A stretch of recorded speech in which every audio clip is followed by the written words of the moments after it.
Whatever horrors you might find in these dark spaces, have heard and seen them through. There are no premature endings, there are no wrong decisions, there are only fresh perspectives and new beginnings. This is a love story. Hello everybody, my name is Black and welcome to my Halloween stream special, in which we discover the beautiful world of Slay the Princess anew. I will be sharing my perspectives on the game and various routes that I will be doing. So without further ado, let's just jump straight into it. And I want to preface this by saying that this game actually, as you can see here clearly, it's not the first time I'm playing this game. I would like to share that with you before we get started, because I think this is important information, and also I absolutely adore this game. The outlook it gives on certain things, psychological, metaphysical and all. And yeah, I think this game, it wouldn't be an understatement to say it has changed my life in many ways. In any case, let's start, shall we?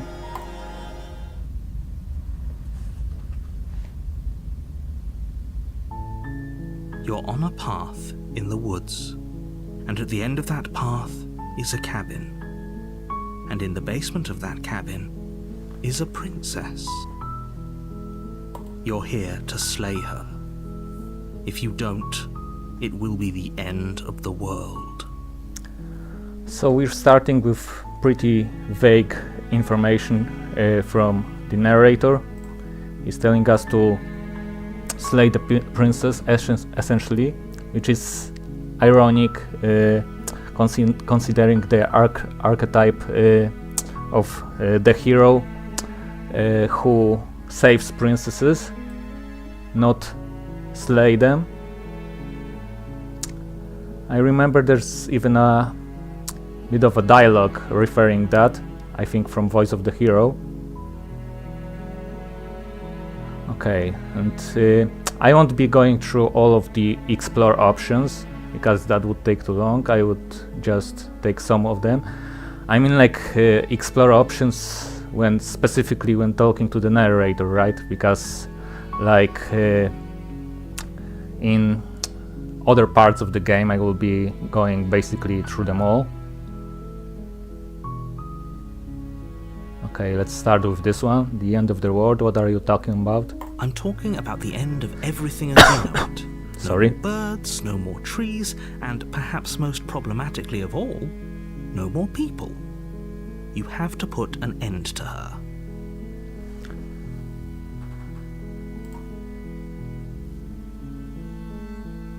But how can a princess locked away in a basement end the world? Don't linger on the specifics. You have a job to do here. Just get in there and do what needs to be done. We're all counting on you. Okay. As I said, let's just go to the cabin. You make your way up the short path to the cabin. You'll find the princess within. A warning before you go any further. She will lie, she will cheat, and she will do everything in her power to stop you from slaying her. Don't believe a word she says. We're not going to go through with this, right?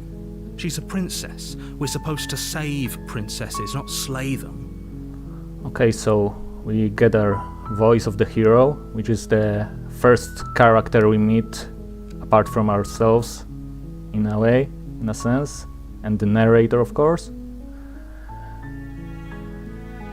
I would like to make the distinction that Voice of the Hero is not actually the player, us, because we are like a distinct persona in this game.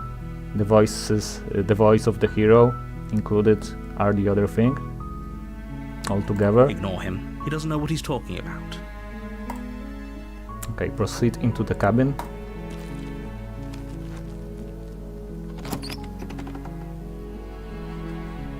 The interior of the cabin is almost entirely bare. The air is stale and musty, and the floor and walls are painted in a fine layer of dust. The only furniture of note is a plain wooden table. Perched on that table is a pristine blade. The blade is your implement. You'll need it if you want to do this right. Okay, so we have our first choice here. And well, I know myself and I know how I would act. Well, maybe let's not jump to the conclusion, shall we? If this was in real world, I'm not sure what I would actually do, but since this is a game, and no, I'm not quick to jump to violence in real life as well, so I'm just gonna enter the basement and like hear the princess out without the blade. So down we go. The door to the basement creaks open, revealing a staircase faintly illuminated by an unseen light in the room below. This is an oppressive place. The air feels heavy and damp, a hint of rot filtering from the ancient wood. If the princess really lives here, slaying her is probably doing her a favor. Her voice softly carries up the stairs. Softly, huh? Hello? Is someone there? It's hypnotizing. It's the kind of voice you only have to hear once to remember it for the rest of your life. Yeah, I tend to agree with the hero here, with voice of the hero. Nicole Goodnight really did an outstanding job voicing the princess, which, if you're new to the game, you will be able to hear for yourself in just a second. Don't let it fool you. It's all part of the manipulation. You're playing a dangerous game by coming here unarmed. Oh, come on, narrator, you're not changing my mind. Of course, we're gonna be the knight in shining armor and say, I'm here to save you. How many times do I have to tell you how dangerous letting her out of here would be before it finally sinks in? Wait, really? You're here to rescue me? I was starting to think I'd be stuck down here forever. Come downstairs. I want to see the face of my rescuer.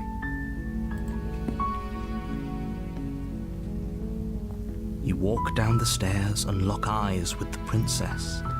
There's a heavy chain around her wrist, binding her to the far wall of the basement. She's beautiful. How could someone like this be a threat to anyone? I know, right? I am begging you to stay focused. There's a lot riding on you here. Hi.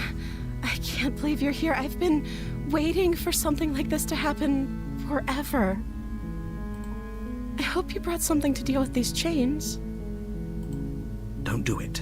If she gets out of those chains, we're all one step closer to the end. I like how the end is capitalized here.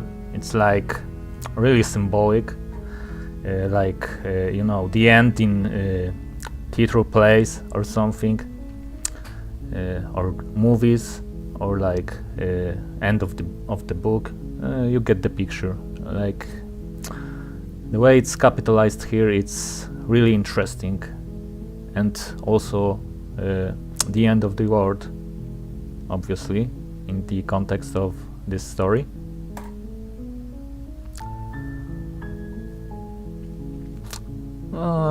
I would talk to her just to show you, but there will be a chance to talk to her later.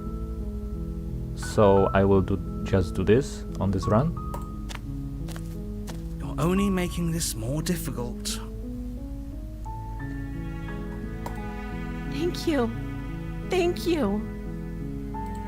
You're making a huge mistake. No, you're doing the right thing. You walk up to the chains binding the princess to the wall and give them a tug. They're large and heavy, far too solid for you to even imagine trying to break them apart. They're large and heavy, far too solid for you to even imagine trying to break them apart. What an interesting choice of emphasis there, narrator. Imagine. Remember that word? I'm guessing you don't have the key? Maybe it's somewhere upstairs. Doubtful. Whoever locked the princess away down here intended for her to never see the light of day. They wouldn't have just left the key to her chains somewhere in the cabin.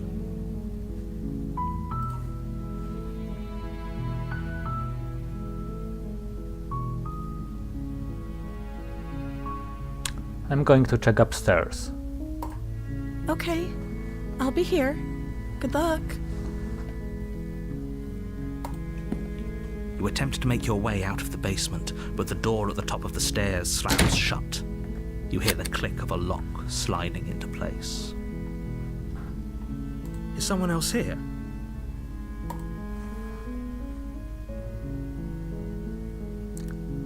Let's try the door. You try the door, but it's locked from the outside. Hey, let me out of here. Your shouts and pleas are met with silence. You're here to slay the princess, and you won't leave until the task is done.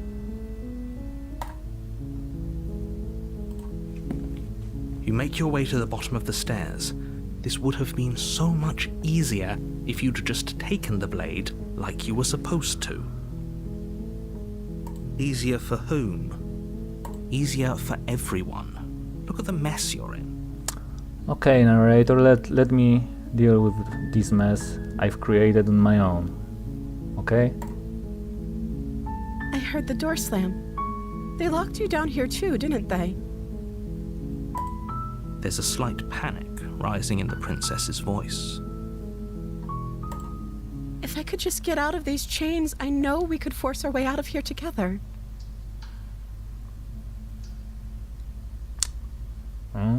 I don't like the music. Stop. She barely hesitates before Yep. raising her arm to her mouth, her teeth tearing through her limb with the determination of a trapped wolf. Not one of my favorite parts, shall I say, but what can you do, right?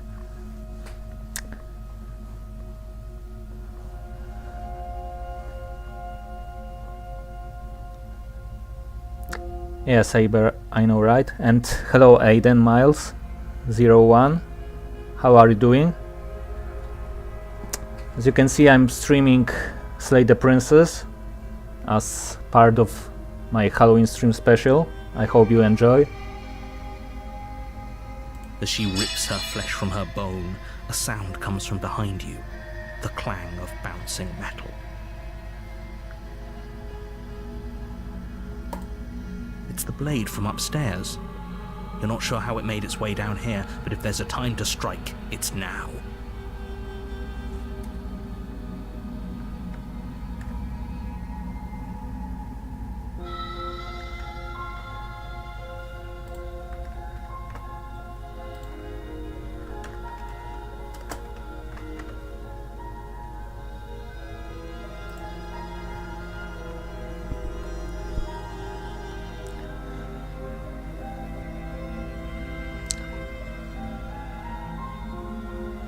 Okay, so the blade's coming down.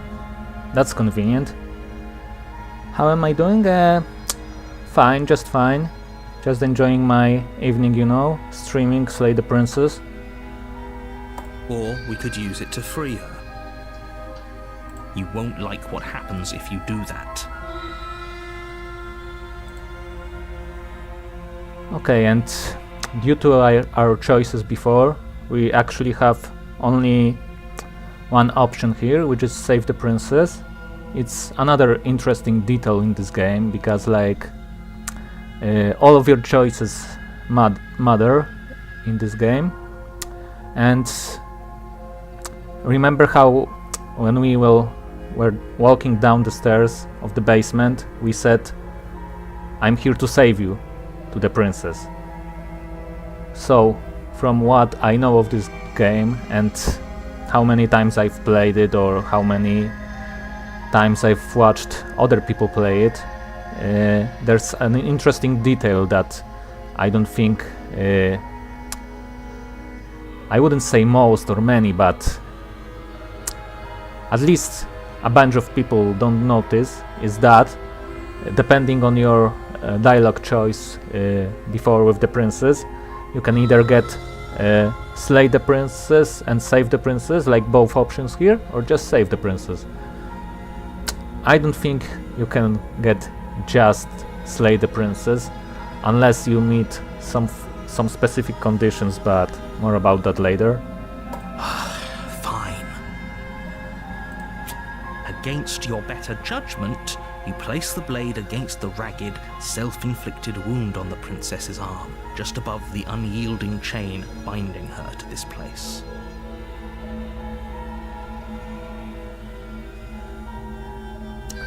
Ah, that's truly horrifying.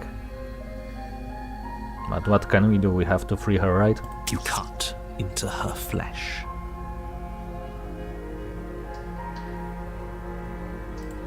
The blade is sharp, and it takes little effort to crack through the bone of her arm.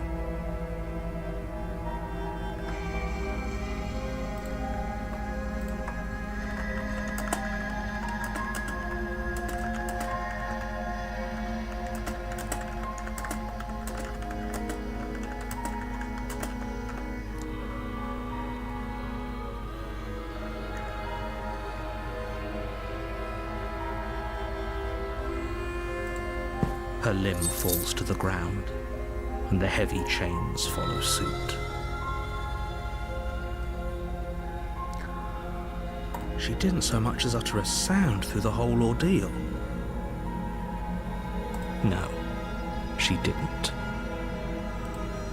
She smiles softly as her gaze meets yours, blood from her wounded arm dripping rhythmically to the ground.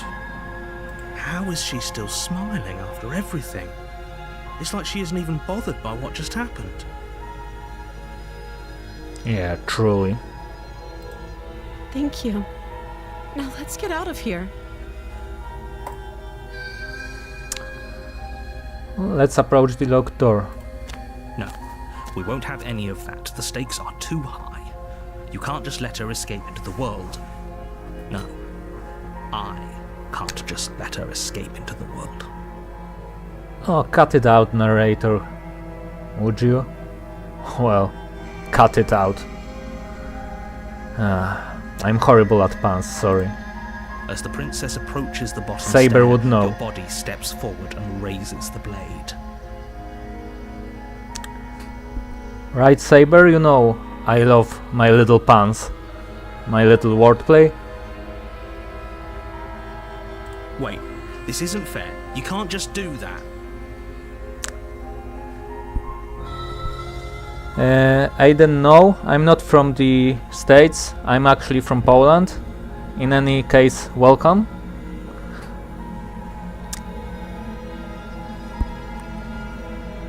I actually have a friend from the US who's watching me right now, so that's cool. Watch me. What are you doing?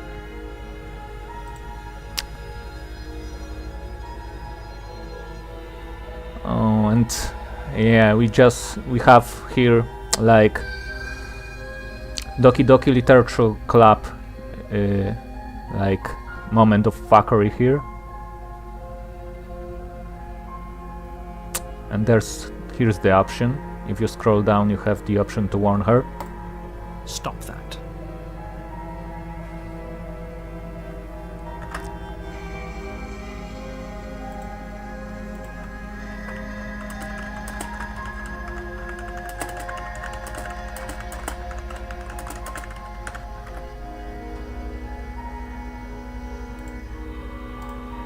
Something's come over you, hasn't it?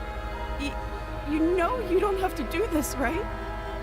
Your body lunges forward, the blade held low, ready to sink into her heart.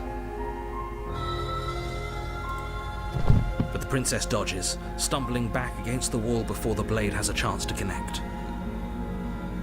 Stop it. Stop trying to resist me. I'm trying to get you out of here alive.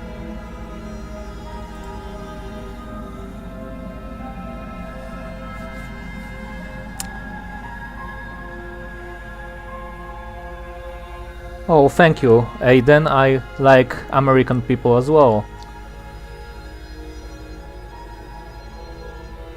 Like, my American friend is like one of my best friends ever, so there's that.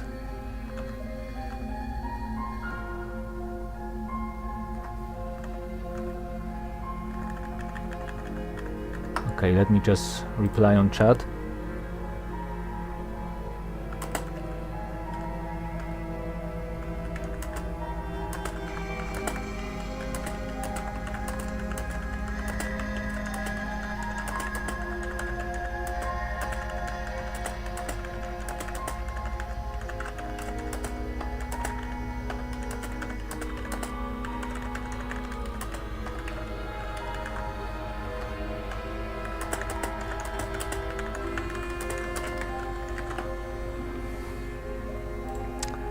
Okay, and here we have option to resist, so let's do just that. The blade!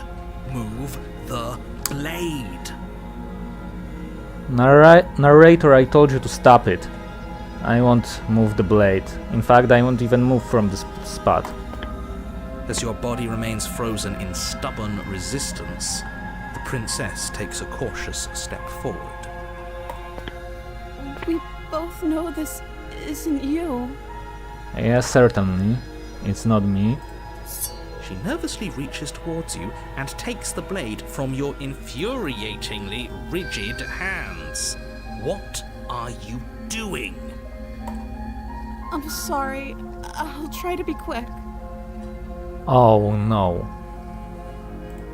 She plunges Yep. it into your chest, tearing through flesh and sinew. It is agony. But you aren't dead yet. Oh no! I'm so sorry. Stay strong. We can tough it out until it's done. For her sake. For her sake? Don't you start pretending that dying a painful death is some sort of heroic gesture. The two of you have literally doomed everyone. Well, isn't it though, the narrator? I would argue that the act of self-sacrifice is one of the most, if not the most, noble acts that a human can do for the sake of another. So there's that. Whatever. She sinks the blade into your chest again and again and again, and you feel every inch of burning pain that slices its way into your body. I'm sorry, I'm sorry, I'm sorry.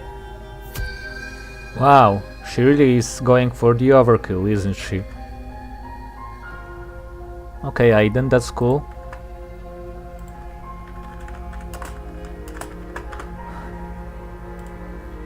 She doesn't know how to use a knife, does she? Apparently not, though it doesn't matter how sloppy her blade work is, does it? A stab wound is still a stab wound, and it won't be long before you bleed out. I'm so sorry. Well, this is actually kind of sad, I won't lie.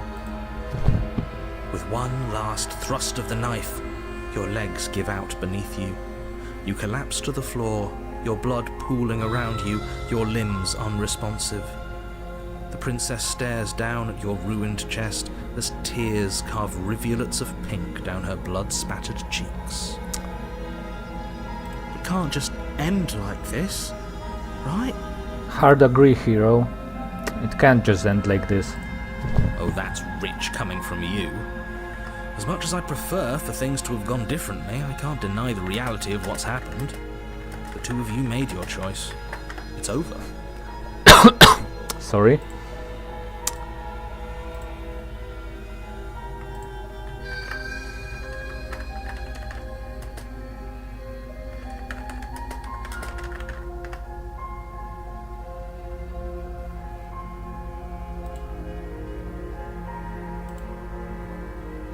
Everything goes dark, and you die.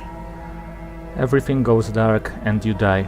Well, Is it the end? Or isn't it?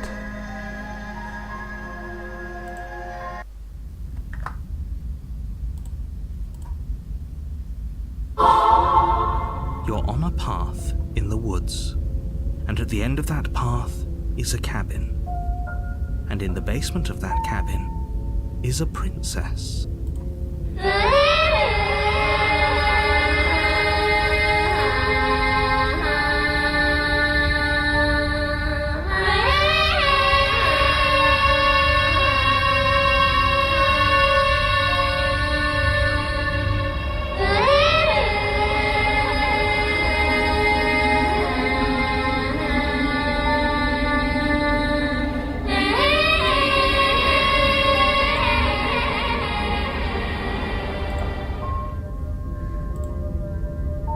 Hey Estella, thank you likewise, happy Halloween to you too. And the sound that just played during the stream, I don't know if you guys watch anime, but it was actually from ReZero. The MC there has like an ability to return by death, and I thought that it would be fitting for Slay the Princess to play it, so it's like my slight Easter egg here that I put in my stream. Anyway, let's continue. You're here to slay her. If you don't, it will be the end of the world.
Okay, so again we have a bunch of explore options here.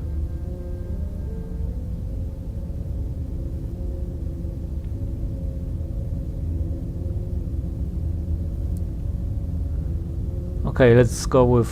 I was actually going to go with, but I died. What am I doing here? But I think I will go with just... I'm getting a terrible sense of déjà vu.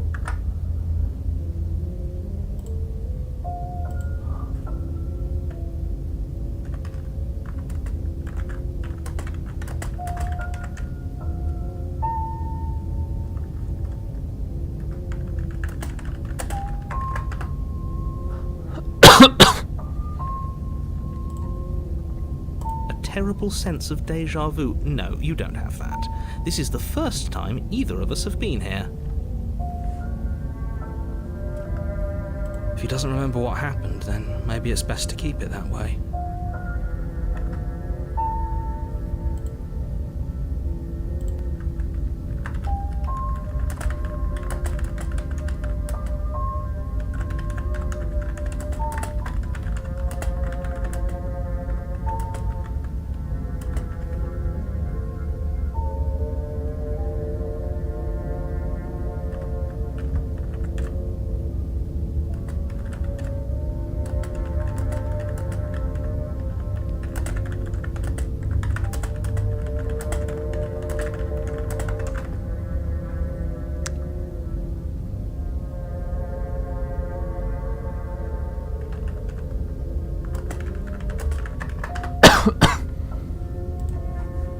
Yes, he didn't approve of us last time, did he? If we're going to save our beloved, we'll have to be sneaky about it. Our beloved? Yes, you'll have to be very sneaky about your intentions if you're going to try and save the princess.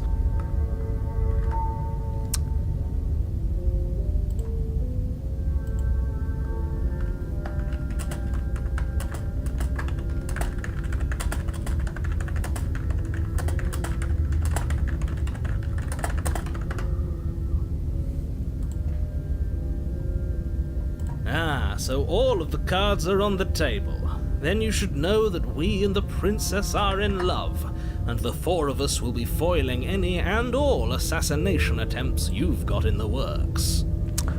Okay, voice of the Smitten is actually a really interesting voice.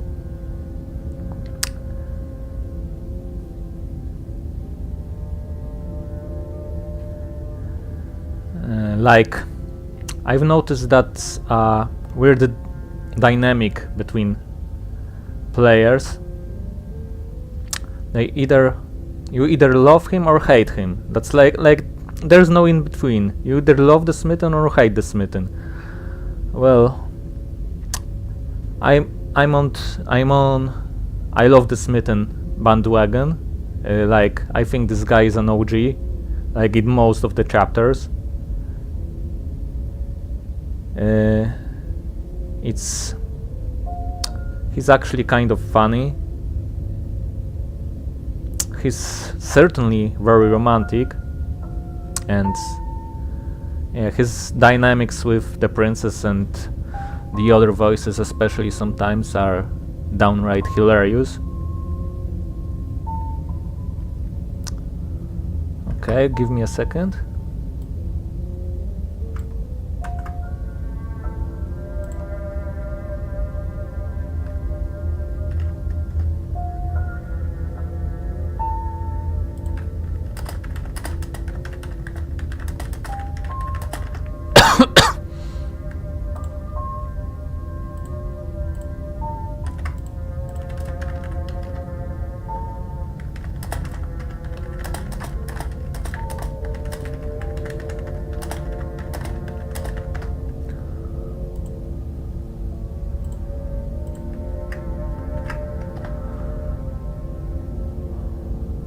Hold on.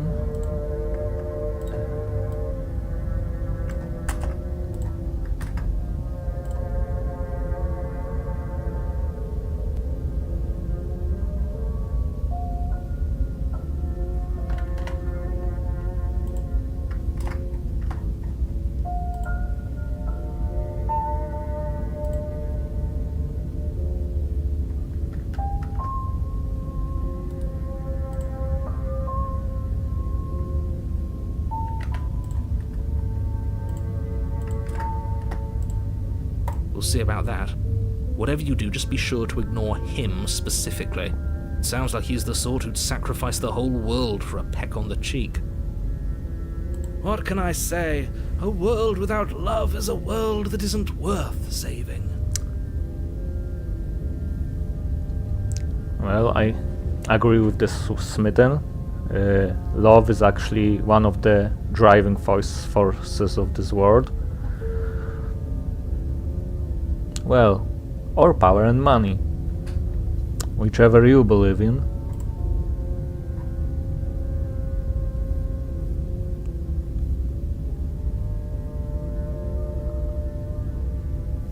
This is more than just deja vu though. I'm pretty sure this whole thing literally just happened. We could go back and forth on this forever, and it won't get you any closer to doing your job and saving the world.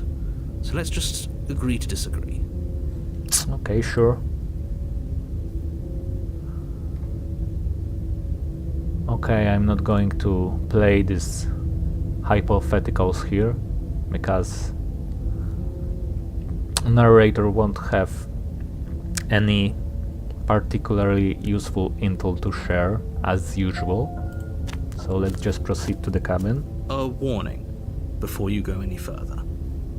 She will lie, she will cheat, and she will do everything in her power to stop you from slaying her. Don't believe a word she says.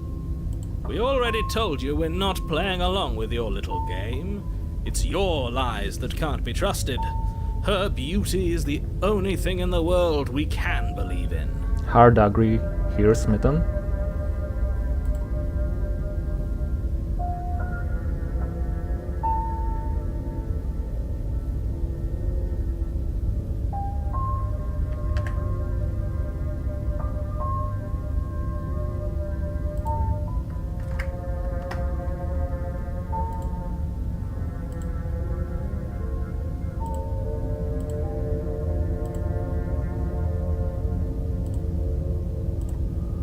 think we've already been over this. I'm pretty sure he just likes the sound of his own voice.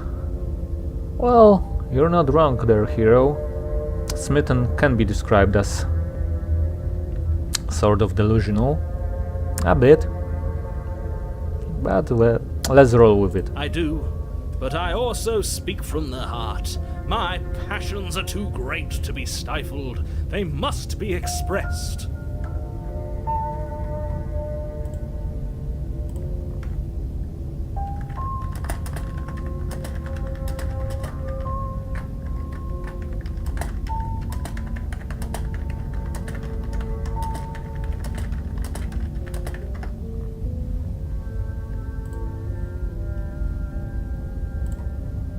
Sure, yeah, your passions are strong and all, but not everyone needs to hear them. Some things are better kept quiet. Don't pay their bickering any mind. Focus on the task ahead. Let's proceed into the cabin once more.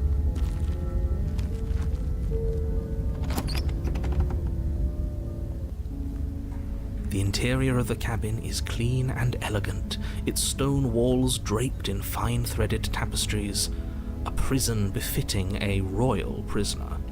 The only furniture of note is an ornate wooden table with a pristine blade perched on its edge. The blade is your implement. You'll need it if you want to do this right.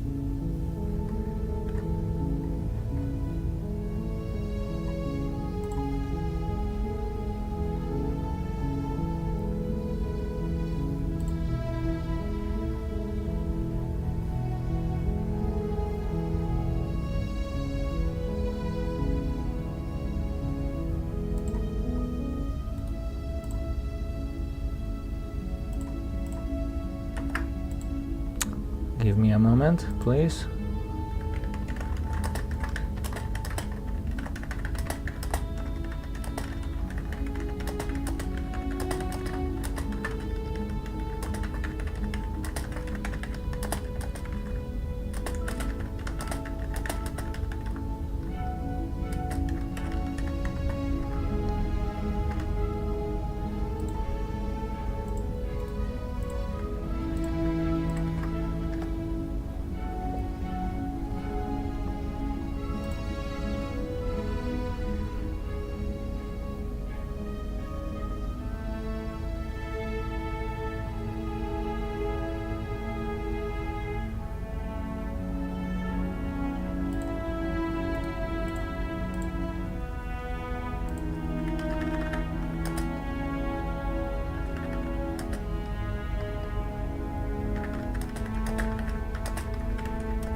Okay, you didn't say anything about the mirror on the wall. That's because there isn't a mirror.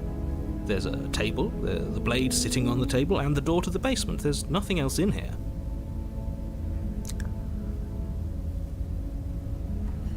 There's definitely a mirror. Yeah, there's definitely a mirror here. There yeah. isn't. I'm sure the princess would tell us there was a mirror if she were up here. In which case she'd be lying to you because, again, there isn't a mirror. What's up, Aiden? Sorry.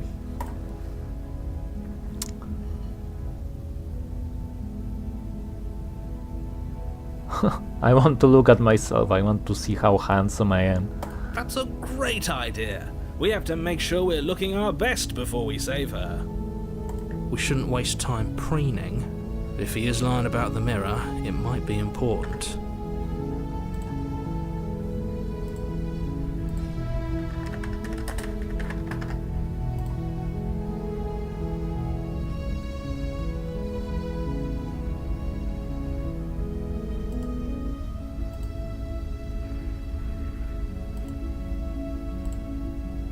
I'm not lying to you. Use your eyes. There is no mirror. Why would I lie about something so meaningless? What good would it even do?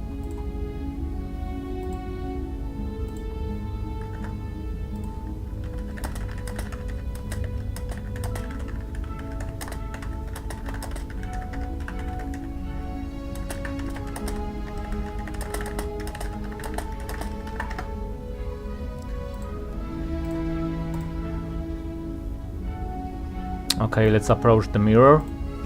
You walk up to the wall next to the basement door. It's a wall. There isn't much to see here. This really isn't funny. Let's wipe the mirror clean. You reach forward and rub your hand against the cabin wall. I hope you know how ridiculous you look right now. But it was there a second ago. And now it's gone. Pity. We could have a feather out of place, and now we'll never know.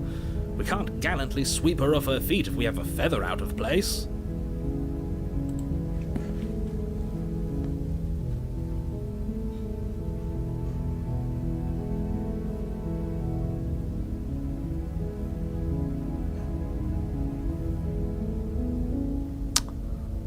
I'm not taking the blade.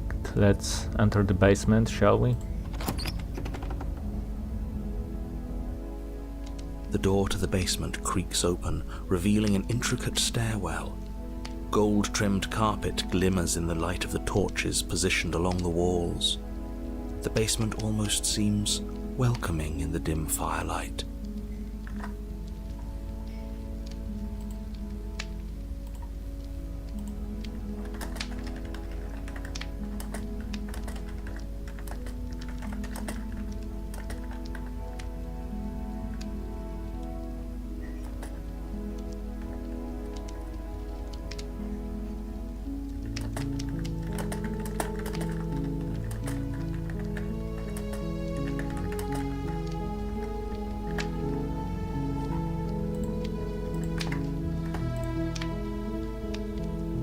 But it's still a stone basement. If the princess lives here, slaying her is probably doing her a favor. A soft voice carries up the stairs. Hello? Is someone there? Her voice. It's somehow even more beautiful than last time. I can hear wedding bells already. I've held my tongue till now, but you're taking this a little too far. We barely even know the princess. We can still do right by her without all this over-the-top fawning. Yes, for everyone's sake, you're not in love. Just remember that her charms are all part of the manipulation. You walk down the stairs and lock eyes with the princess. There's a heavy chain around her wrist, binding her to the far wall. Okay, so the cabin changed, the princess slightly changed, at least her outfit. My love, we're here to rescue you from your unjust and foul imprisonment. Well, Smith's certainly fast to jump forward with declarations of love, isn't he? You know she can't hear you, right? Well, certainly she can't hear a voice in my head, right? She may not be able to hear my words, but surely she can hear my spirit. And that's the spirit, Smitten. Oh, your spirit's plenty loud, all right. It's you, my dashing hero. I was so worried you wouldn't come back. Did you hear that? She said we're dashing.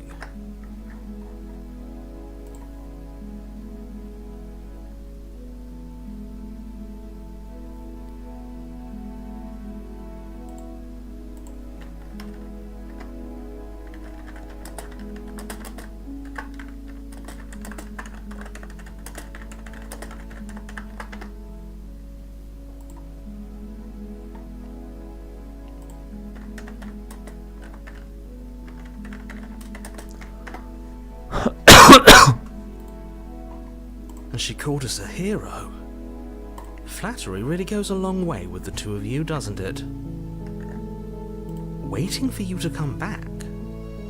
I didn't want to believe your ravings back in the woods, but this is next to incontrovertible evidence. You've been here before.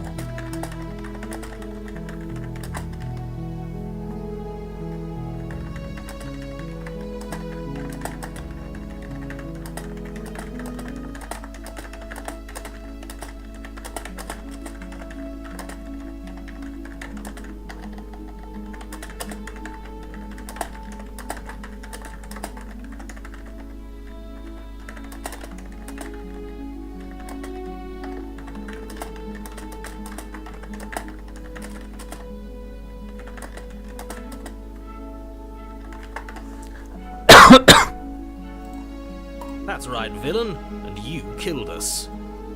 Well, she killed us. Only because he made us try and kill her. It was self-defense. Our beloved's hands remain unstained by cruelty. And you've died before. So an entire world has been damned to oblivion. I'd really hoped I'd be the first, but what's done is done. What matters is you have a chance to do it right this time.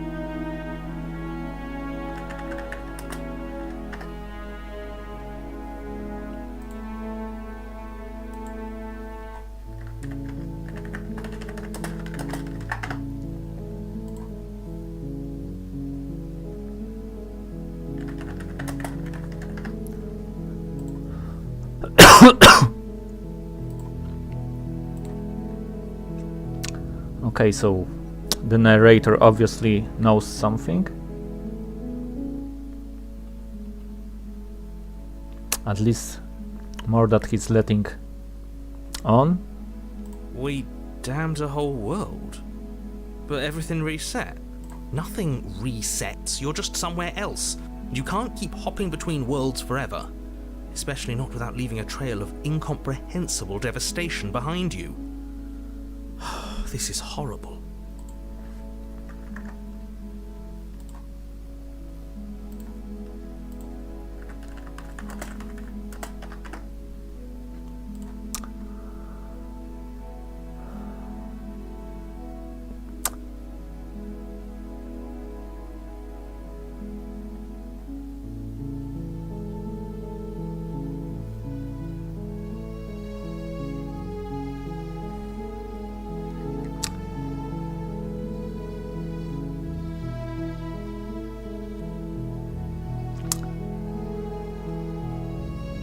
Okay, you know what? Screw the questions, let's just take action here. Rescue her? What are you talking about? Did you forget that she's a world-ending monstrosity? And even if you wanted to unleash her onto the world, despite the complete moral disaster that would be, you'd have to get her out of those chains. Good luck with that. Well, I'm sure we'll figure something out. Don't you see how dainty her hands are? We'll be able to slip her out with ease. Thank you, Smitten. What a brilliant idea. No, she's a prisoner here. You can't just slip her hand through the chains. Well, Mr. Narrator, maybe we just have to imagine it, as you said. To slip out of the chains, why hasn't she done it already? Because we've yet to present her with her freedom. I'm not sure I follow. Would you rather believe me, a passionate heart guided by love and my own good nature? Or would you rather believe the devil on your shoulder who tells you what you can and cannot do? I think I'd rather believe in facts. Ah, so you're one of those empiricists. Empiricists? God, I love his accent. One of us has to be. Then let me show you a brand new truth. Narrator? Narrator? Courageously step forward and free our beloved from her bindings. Narrator? It's just hilarious, I swear. No, I can't let you do that. If you take another step towards the princess, You'll what? Take over our body and force us to try and kill her? I would if you had a weapon. Not on my watch, villain. My passions contain titanic depths, and if you try anything that might harm our dearest, I will end our life without a second thought. You wouldn't. I would. I'd listen to him if I were you. He has a lot of strong feelings, and doesn't the world end if we don't stop her? Yeah, I tend to agree with the hero here. Like, strong feelings can't be dangerous one way or another, so... You approach the princess and gingerly slide her hand from her bindings. That shouldn't have worked. I'll be damned. We're doomed. Ha, stick it to you, narrator. I can't believe it. But I guess I have to. I told you, there's no life more worth living than that of a true believer. I'm free, and you're not trying to kill me this time. Thank you. Thank you so much. Ah, you're welcome, princess. The princess jumps up and smothers you in a joyful embrace. Ugh. Ah, narrator, shut up, please. You don't have to be so salty about this. If only you had a weapon, one slip of the wrist and your pristine blade would be buried in her back and everyone out there would be saved. No, we're not doing that. Luckily for Mr. Romance, we don't have a weapon. Who needs a weapon when we have the power of love on our side?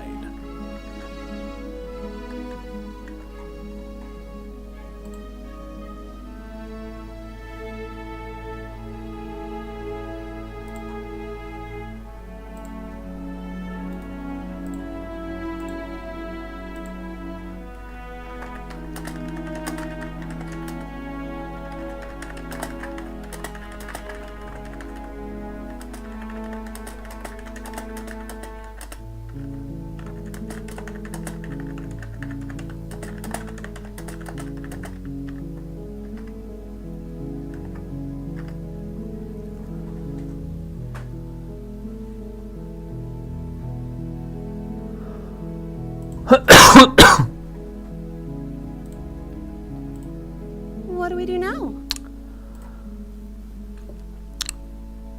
What do we do now, indeed? Okay, so we either can ask her what does she want to do, or just take action like we've been doing so far and say we leave, and then we have our whole lives to figure out what we want to do next. And well, let's roll with it. I'm taking action. That sounds perfect. The sudden music change, man, this gets me every time. The princess takes your hand, the last hopes of the entire world slipping through your fingers as they intertwine Mine with hers. We have each other. We don't need the world for our happy ending. I like to think that you do, actually. Look, I had my doubts, but the choice has been made and this is happening. You don't have to mope about it. I will mope about it, because moping is the only recourse you love-blind fools have left me with. Narrator, stop being salty, please. Please, pretty please. You and the princess walk up the stairs hand in hand. Ugh, look at the way she's smiling at you. She doesn't have to be so happy about this.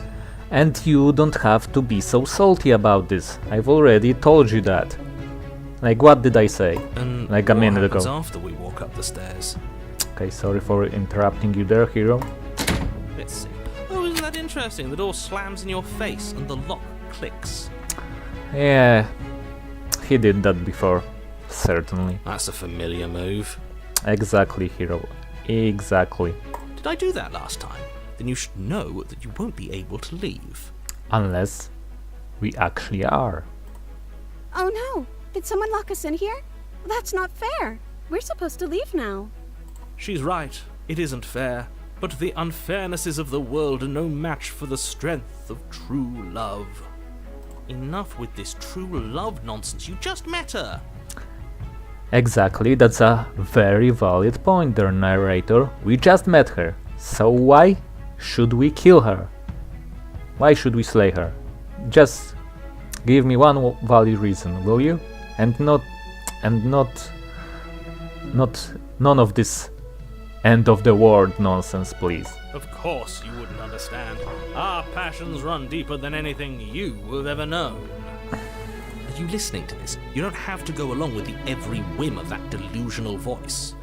I'm just along for the ride at this point. Kind of same, hero, kind of not. Like, I'm a bit of split here. 50-50, we could say. Okay, do you think you can open it? I think we can open it if we try together, and I think I've got this. Open the door by yourself. Well, we've been taking the initiative so far, so let's just open the door by ourselves. Okay, yeah, you've got this. Thanks for cheering me on, princess. You place your hand on the door. And the lock clicks and the door creaks open. Are you kidding me? I can just imagine narrator's face right now, like, are you kidding me face from the comics. Ha! I knew it. Your words are no match for the pure strength of our hearts, bound together as one. The truth has been spoken by Smithen. You and the princess make your way upstairs, and the blade. That's right, there's still a chance for you to do the right thing. Take the blade from the table and slay her before it's too late. No, we're certainly not doing that. You're enjoying this, aren't you? You're taking every opportunity you can to draw out the end of the world and make me suffer. I hate you. You know, if her walking out that door is really going to end the world, can't we all just stay here? Seems like an easy win for everyone. That's an interesting option. I won't lie. That's not how this works. Yes, what he said. That's not how this works. Obviously, we have to leave with her. It's our happy ending. Surprisingly or not, Smithen actually agrees with the narrator here, even though they're rooting for opposite choices, opposite endings to happen. Like, Smithen wants to live with her, narrator wants to kill her, and the hero is like the mediator between them, between the two, the Smithen and the narrator, and he proposes a like tertiary choice, which is to like stay together here with the princess.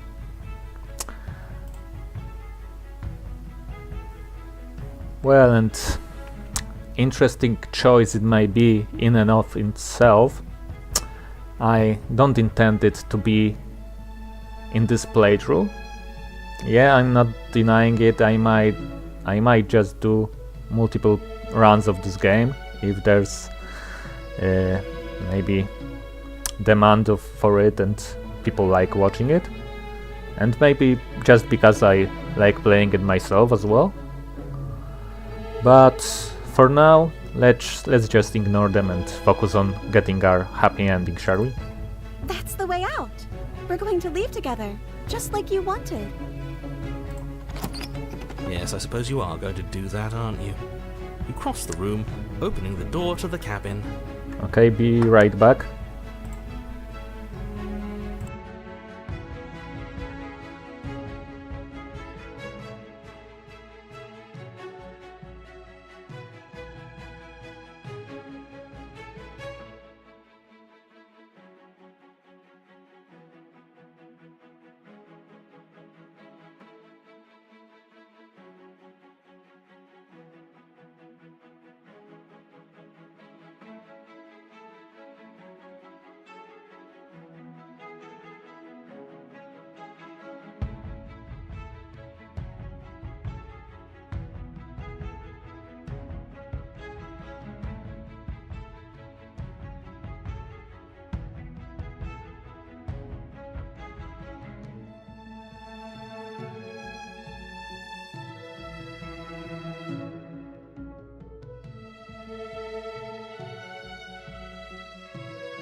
Okay, I'm back, sorry.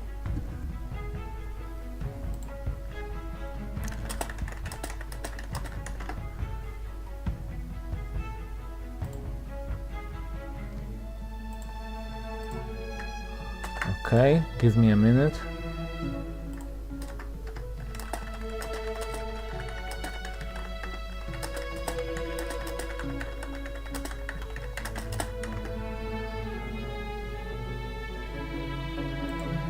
All right, And then you step outside. and we step outside. A happy ending at last. We did it. What should we do now? Okay, so there's visible and audible changes in the atmosphere, like you can see the background slowly changing, distorting, or whatever you might call it, and also the music stopped, obviously, and there's creepy background noises now. Where did everything go?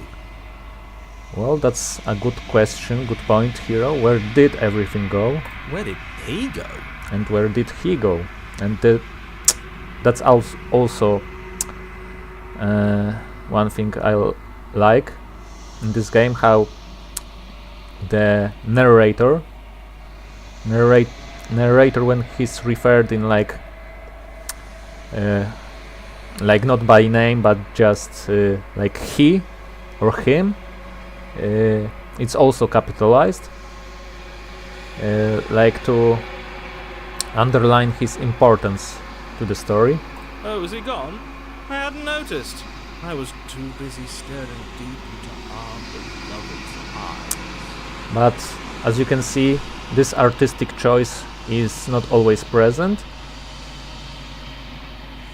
though in this case it might also be Smitten's disposition towards the narrator that it's not capitalized here.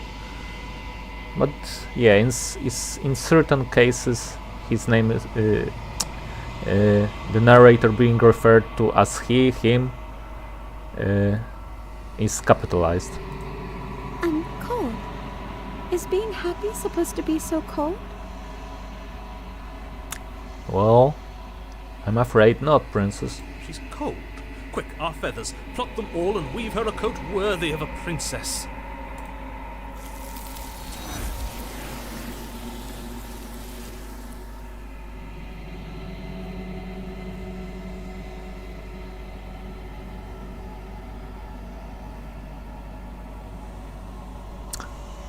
Okay, and seems we're off to a new world dimension, or whatever you may call it. She's gone. Where did she go? Should we try and find her? And is that a mirror? Why is it here? Why now?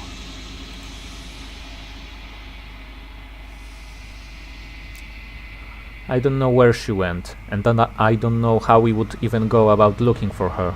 You're right. She's gone. It's just us and that awful thing.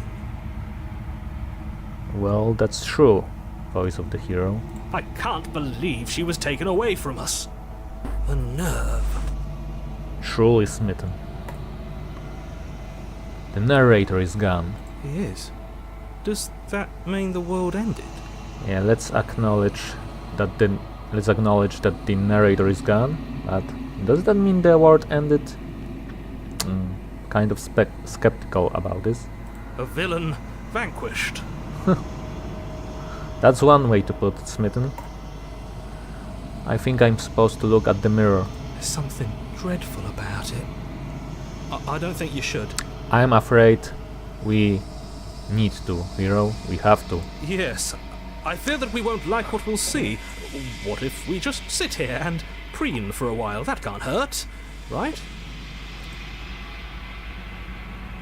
Let's approach the mirror. I'm begging you, don't do this. Ignore him.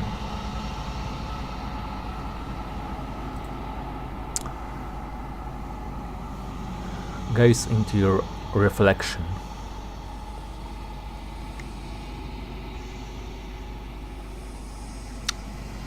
Silence as you reach forward. They're gone, but the mirror remains. It's time for you to see what's in it. It's you.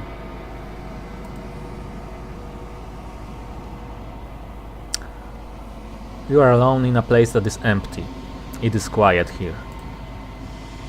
Proceed to the cabin. You are at the cabin. Well, well, well. What do we have here? Let's approach her.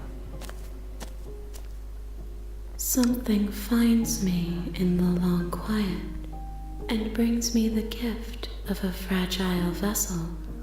And here we are at last.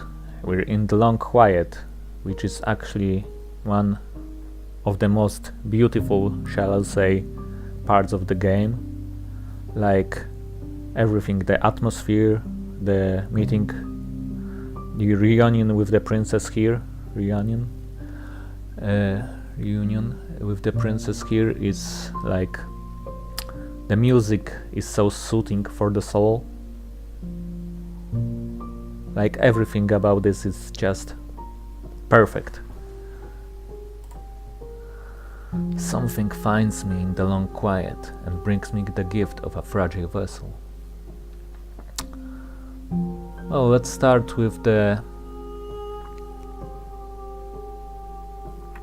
questioning what's said gift of a fragile vessel she's referring to. Yes, nerves and fibers to feel the worlds beyond, perspectives to make my own. Interesting, so she's talking about her perspectives, about the very fiber of her being. This one is soft and delicate. You molded her to love you, and she'll make for a gentle heart. So certainly, what is she talking about essentially here is the princess that we just met in both chapter 1 and chapter 2 respectively is a vessel for her, which she uses to communicate with us right now, because we can make an assumption that before obtaining this vessel she was actually pretty much formless, hence the fiber of her being line, nerves and fibers. Do not mourn her. She has served her purpose. Well, this is kind of sad, and putting it like that, she has served her purpose. Well, I must say that I can certainly relate to some people that I've watched play Slay the Princess opinion about this certain line, she has served her purpose, like they view it negatively, like it's like she has served her purpose and can be now disposed of or something like that. But well, let's just call the princess here the entity for the time being. The entity here, the way she says that, it's not like malicious or like with any sort of ill intent. It's just said like matter-of-factly that we have reached our destination, and so this particular princess is at the end of the line, so to speak. Well, what are you? I am solitary lights in an empty city. What are you? Beautiful, poetic, once again. Solitary lights in an empty city. So she basically means she's like a flicker of the light in pitch black darkness. Like she obviously has potential to grow so much further than what she is now. And possibly the same stands for us. But let's explore anyway and ask solitary lights, what do you mean? Thoughts without connections. A dim and nascent network. I wish to be more. Thoughts without connections, a dim and nascent network. I wish to be more. Well, so I've seen people like struggling with the word nascent before, like the way it's pronounced and what it even means. Nascent basically means like essentially new, like newly created. Yeah, let's just stick with new for simplicity's sake. It just means that she just came to life basically, and she wishes to be more.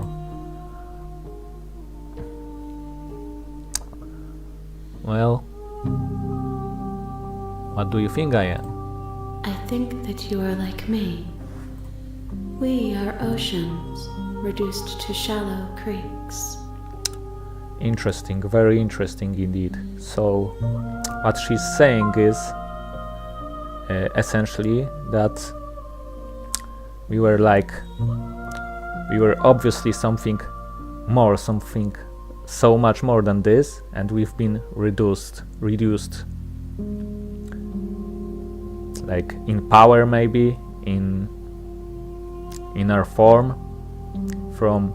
and oceans and shallow creeks are both metaphors that are meant to represent it.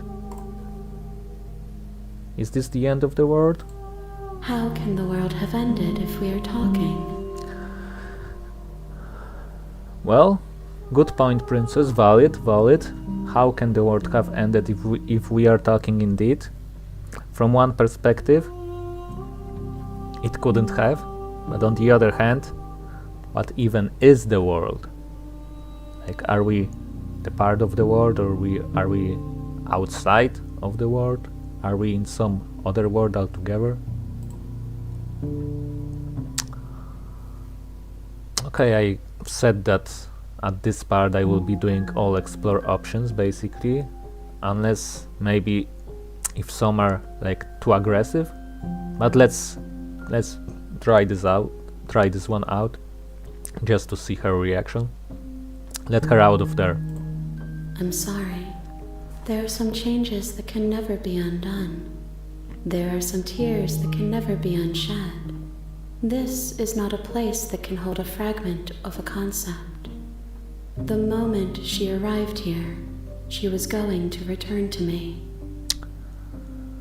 Interesting. So, once again, skipping like explore options in this game, even if something is like not necessarily a thing you would say per se to the princess or to a person, like it's not part of your personality, yada yada.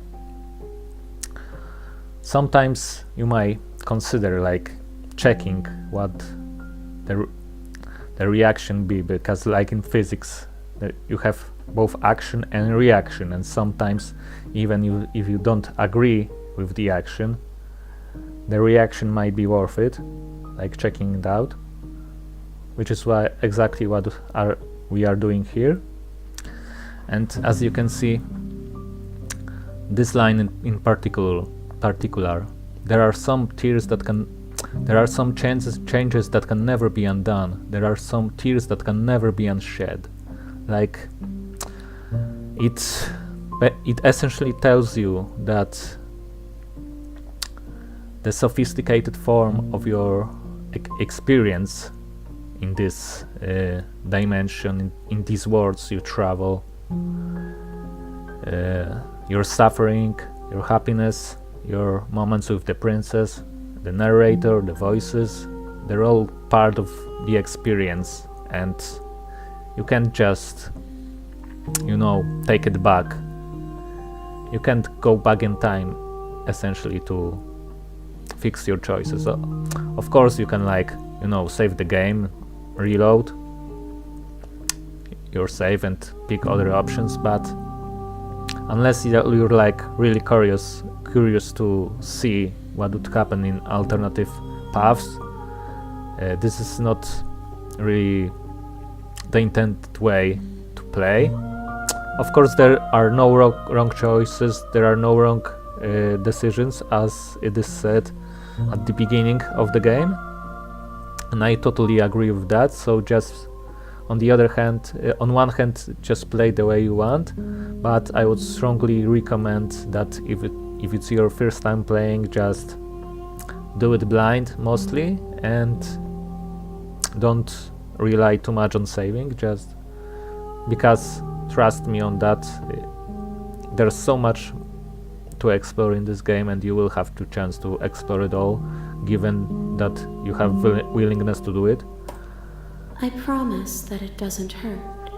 Well, some reassurance is always certainly helpful. Do you know the narrator? You are the only thing I have ever known. Beautiful, beautiful. The space we're in is vacant. Nothing comes here but us. Okay, so what she's saying is the significance of this space dimension that they're in is only related to them both, because no one else comes there except for them. If you noticed, neither the narrator or our voices are present here. Are you what sent me to slay the princess? Are you what trapped me here? I have only just now stirred to consciousness. I could not have trapped you here, and I too yearn to be free. Yeah, we certainly all yearn for freedom in our lives. But on the other hand, what does it even mean to be free? One could argue that it is an objective thing. For the others, it's purely subjective, because there's many types of freedom in this world, like financial freedom like not being a slave to someone, or just freedom of expression. There's too many types of freedom to count, to list here, so you get the picture. Let's continue. Do you know about the worlds beyond this place? I know only that they are. Okay, interesting. So at least we know there are other worlds that exist. This is certainly already much more info from this supposedly newly created being that we get than from that we've ever gotten so far from the narrator. Are you the princess? She is part of me, and part of me is her. Okay, interesting. So she's underlying the fact that they're both intertwined with each other, like the princess is a smaller part of her, and a smaller part of her, like the entity, is the princess.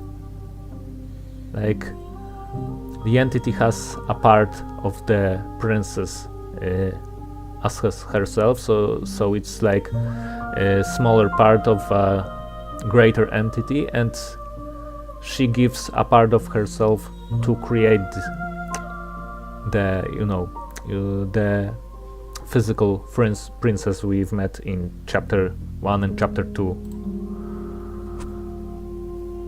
Okay, I could just say nothing because I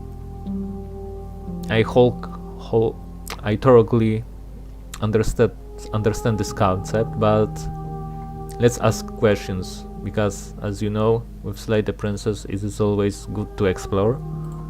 You speak in circles. Does it matter where one thing begins and another ends?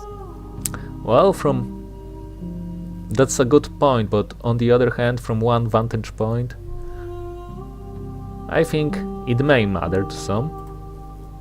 Do we know each other? You are familiar, but you are not me. I feel sadness, longing, Hope as I witness you. Oh, don't be sad, princess. Let's reach our happy ending together. What happens now? I'm obviously not going to attack the entity or destroy my body. This is way too destructive, both ways. So let's just ask, what happens now? Nothing, as we are. But I know that there are worlds beyond us, and that we are meant to reach them. There is no exit, but this vessel is a creature of perception. She can make you forget, if only you believe her to be able to. Interesting. So she's a vessel. This vessel is a creature of perception, and she can make us forget. If only we believe her to be able to, which is what I've been saying from basically the start of chapter 1, where the narrator used a particularly interesting choice of emphasis. Remember, he said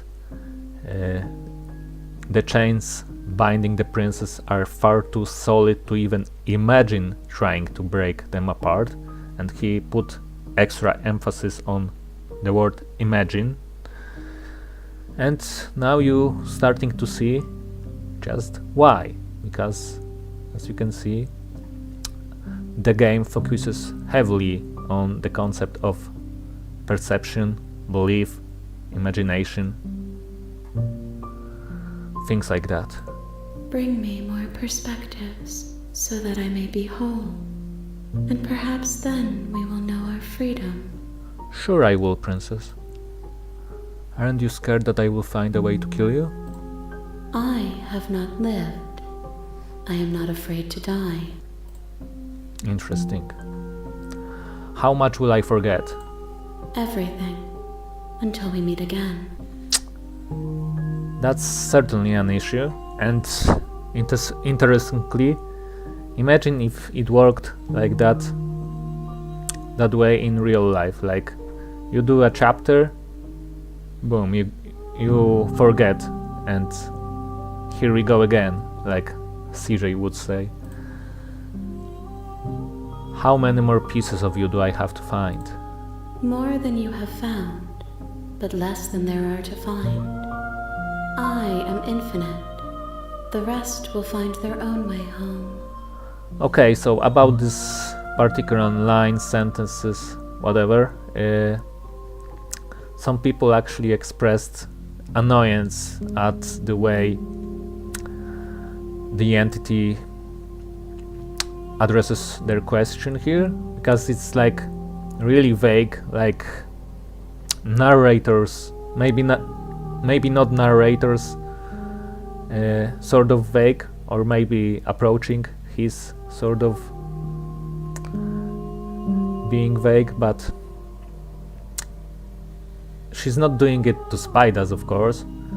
What she's saying is more than you have found, but less than there are to find. I am infinite, the rest will find their own way home. She's just saying that we have to keep looking until we find more pieces of her, more parts, more perspectives, whatever you might call it. And she's infinite, and this statement in particular, the rest will find their own way home. It underlines the fact that our task is not infinite. We won't obviously keep searching till we cross infinite dimensions to find infinite pieces of her.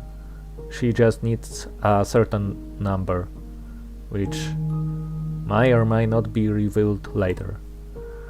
And what if I don't let you do this to me? Then we will be here forever, as we are now, unfinished, dry, hollow. Interesting. I was sent to slay the princess to stop her from destroying the world. If I help you, is that what you're going to do?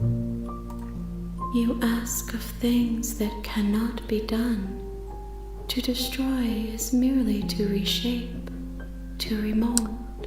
Essentially, before creation comes destruction, which isn't by any means a new philosophical stance in the world. Well, I can see how people might have mixed feelings about this one, I'm not going to lie. But on the other hand, it holds certain beauty to it, you know?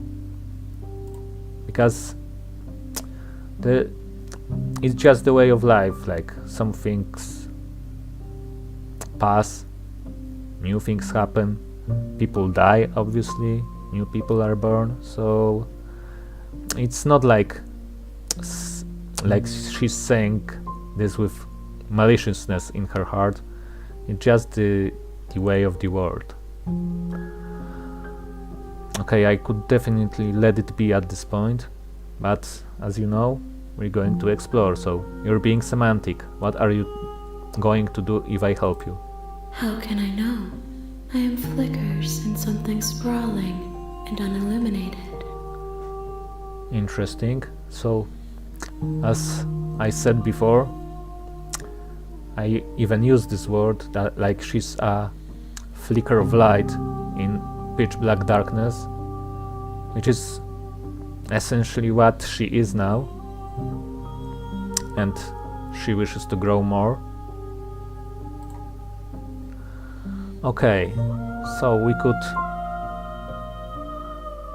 let her make us forget, but I'm going to try and wait first. If you need time, then I'll wait with you. Oh, that's so patient of you, princess.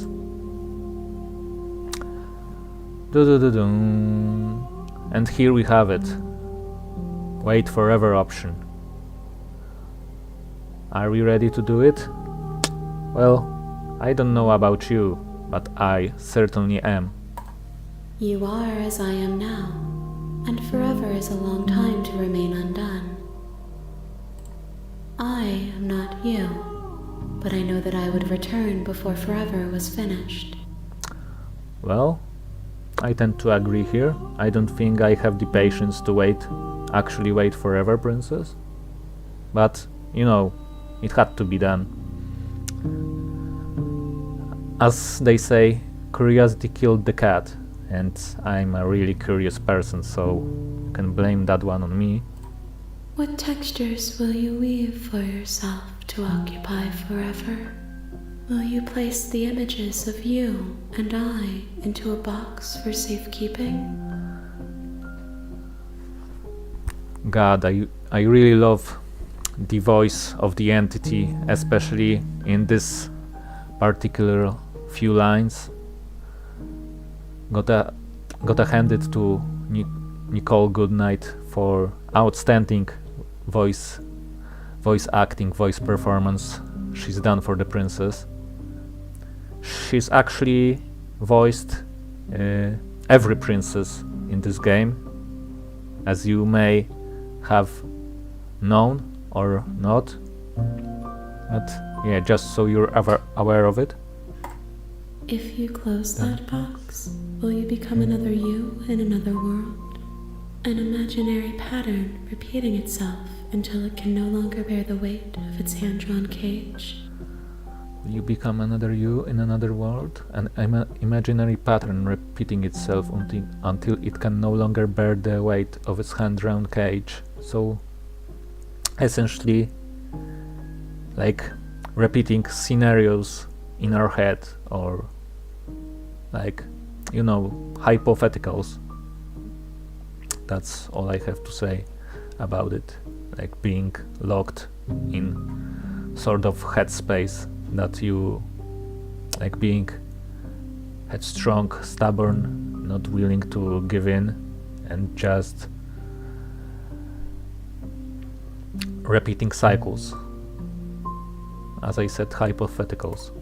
You'll always come back to the box, because you'll always want to know what it means to be you. I will be here waiting by your side until you're ready to return to mine. And what it means to be me. I wish to know more. Please tell me more, princess.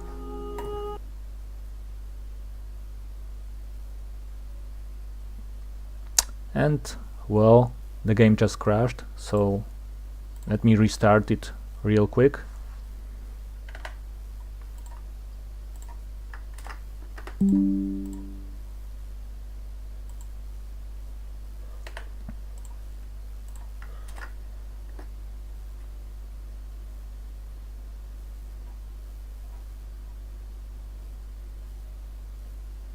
You have returned to me. Though you were gone mere moments, I never left your side.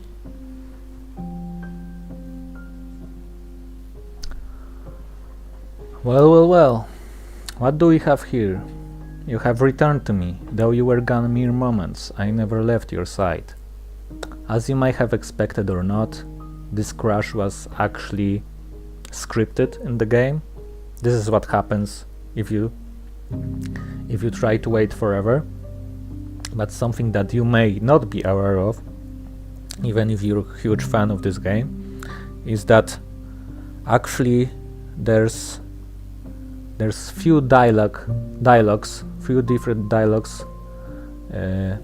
scripted for this, depending on how long you wait. I think it varies between like opening it instantly, then like after a week, month, year, and I think it goes till like a century or two. So obviously no one's going to wait 100 years, let alone 200 years. But just imagine like leaving the game at this point, and they like your grandchildren finding the game and opening it at this particular point. Just some food for thought. It would be one heck of an experience for them, I would say. A trip, a blast from the past, you could say. And okay, make me forget. She asks that I tell you to remember her. Well, I definitely will, princess. It was my pleasure. You won't. Okay, never mind. Everything goes dark and you die. Well, that's it, I guess. You're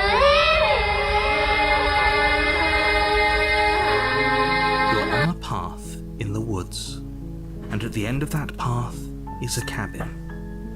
And in the basement of that cabin is a princess. Yeah, I couldn't help myself with the ReZero sound again. Sorry for that. You're here to slay her. If you don't, it will be the end of the world. Sorry. Okay.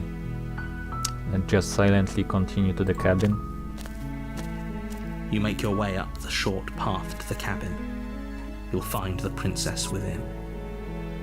A warning before you go any further.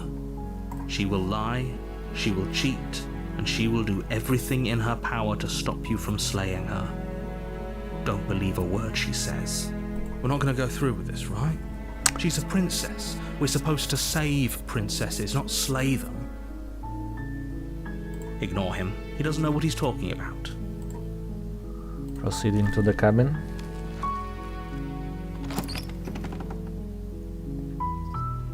The interior of the cabin is almost entirely bare. The air is stale and musty, and the floor and walls are painted in a fine layer of dust. The only furniture of note is a plain wooden table. Perched on that table is a pristine blade. The blade is your implement. You'll need it if you want to do this right. Okay, so actually I was going to go for a pacifist run, but like pacifist playthrough, like no blade at all. And I guess I will stick to it for now, but I'm afraid for certain routes in this game that I'm willing to show on this stream, things will have to get violent. So there's that. The door to the basement creaks open, revealing a staircase faintly illuminated by an unseen light in the room below. This is an oppressive place. The air feels heavy and damp, a hint of rot filtering from the ancient wood. If the princess really lives here, slaying her is probably doing her a favor. Her voice softly carries up the stairs. Hello? Is someone there? It's hypnotizing. It's the kind of voice you only have to hear once to remember it for the rest of your life. Don't let it fool you. It's all part of the manipulation. You're playing a dangerous game by coming here unarmed. Just checking in on you this time. You are? It's been so long since anyone's come down here. I was starting to think they'd forgotten about me.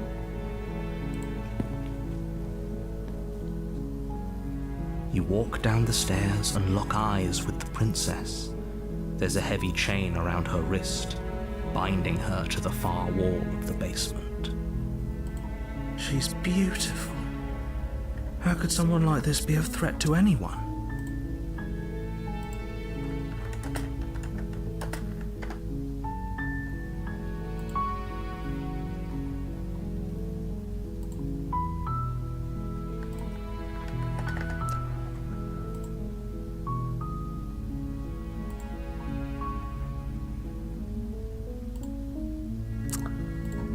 I am begging you to stay focused. There's a lot riding on you here.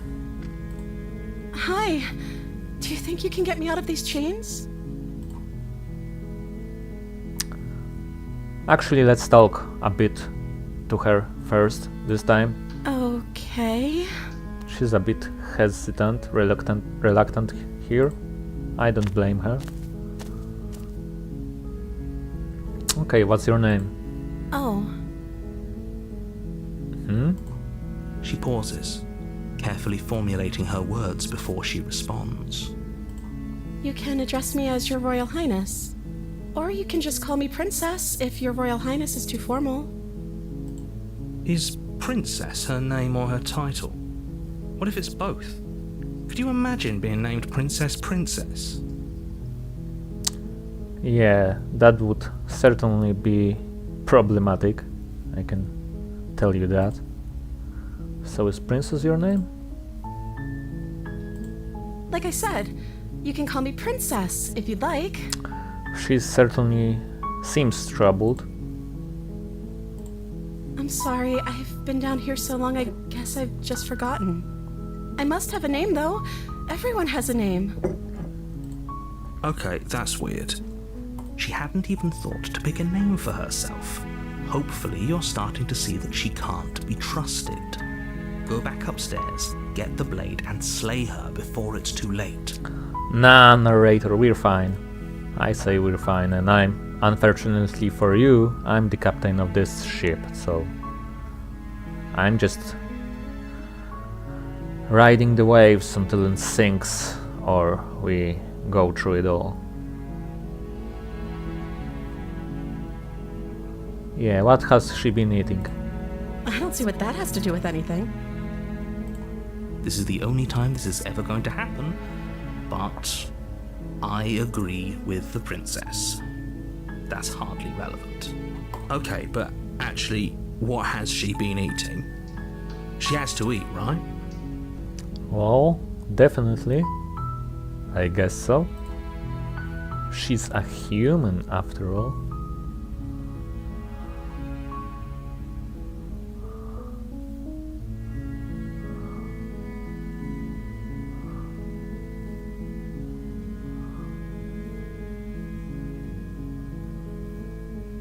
Okay, let's get her out of here with the "I can't believe they've been keeping you down like this, I'm getting you out of here" option. You're only making this more difficult. Thank you. Thank you. You're making a huge mistake. No, You're doing the right thing. You walk up to the chains binding the princess to the wall and give them a tug. They're large and heavy, far too solid for you to even imagine trying to break them apart. I'm guessing you don't have the key? Maybe it's somewhere upstairs. Doubtful. Whoever locked the princess away down here intended for her to never see the light of day. They wouldn't have just left the key to her chains somewhere in the cabin.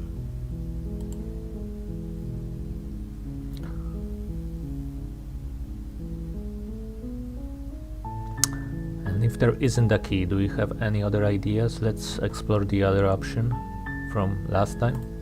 Maybe there's some way to break the chains? Well, yeah, we could try breaking them. Or if that doesn't work, I guess we can always cut me out of them. Ah, please no. Please no, princess. She offers the suggestion with almost complete nonchalance. If we were stuck down here long enough, I'm sure we'd be nonchalant about cutting our way out if it meant we could finally be free.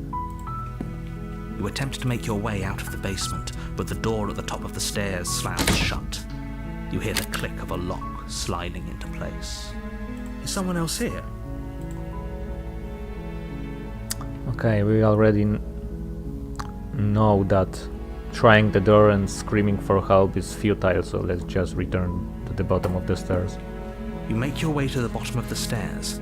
This would have been so much easier if you'd just taken the blade like you were supposed to. Easier for whom? Easier for everyone. Look at the mess you're in. I heard the door slam. They locked you down here too, didn't they? Yes, unfortunately. There's a slight panic rising in the princess's voice. If I could just get out of these chains, I know we could force our way out of here together. Oh no, this unsettling, very unsettling moment is coming again, isn't it? She barely hesitates before raising her arm to her mouth, her teeth tearing through her limb with the determination of a trapped wolf.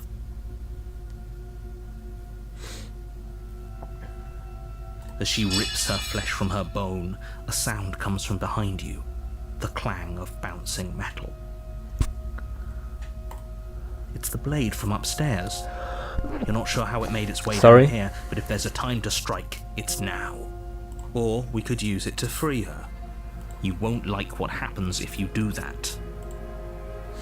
Okay, and as you can see, the minor detail I pointed out before. Since we didn't outright proclaim our intent to save her, save the princess, like by saying I'm here to save you, we actually get the option to slay the princess here as well, but I'm going to commit to the end and pick save the princess. Fine.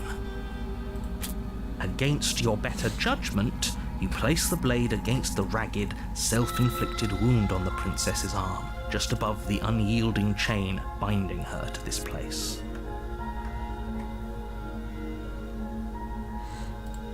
You cut into her flesh. The blade is sharp, and it takes little effort to crack through the bone of her arm. Her limb falls to the ground, and the heavy chains follow suit.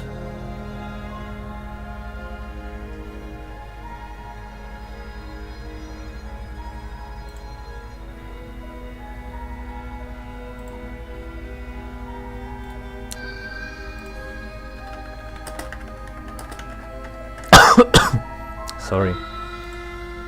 She didn't so much as utter a sound through the whole ordeal. No, she didn't. She smiles softly as her gaze meets yours, blood from her wounded arm dripping rhythmically to the ground. How is she still smiling after everything? It's like she isn't even bothered by what just happened. Thank you. Now let's get out of here. Let's. No, we won't have any of that. The stakes are too high. You can't just let her escape into the world. No, I can't just let her escape into the world. As the princess approaches the bottom stair, your body steps forward and raises the blade. Wait, this isn't fair. You can't just do that. Watch me. What are you doing? Okay, let's warn her. Stop that. So we're doing basically the same things we've done before. Something's come over you, hasn't it? You know you don't have to do this, right? With minor differences, like we've actually talked to her a bit more this time before actually freeing her. Your body lunges forward, the blade held low, ready to sink into her heart. But the princess dodges, stumbling back against the wall before the blade has a chance to connect. Stop it. Stop trying to resist me. I'm trying to get you out of here alive. Okay, let's resist. And well, since we can't resist, so let's just slay the princess, I guess. Any option will do. Thank you.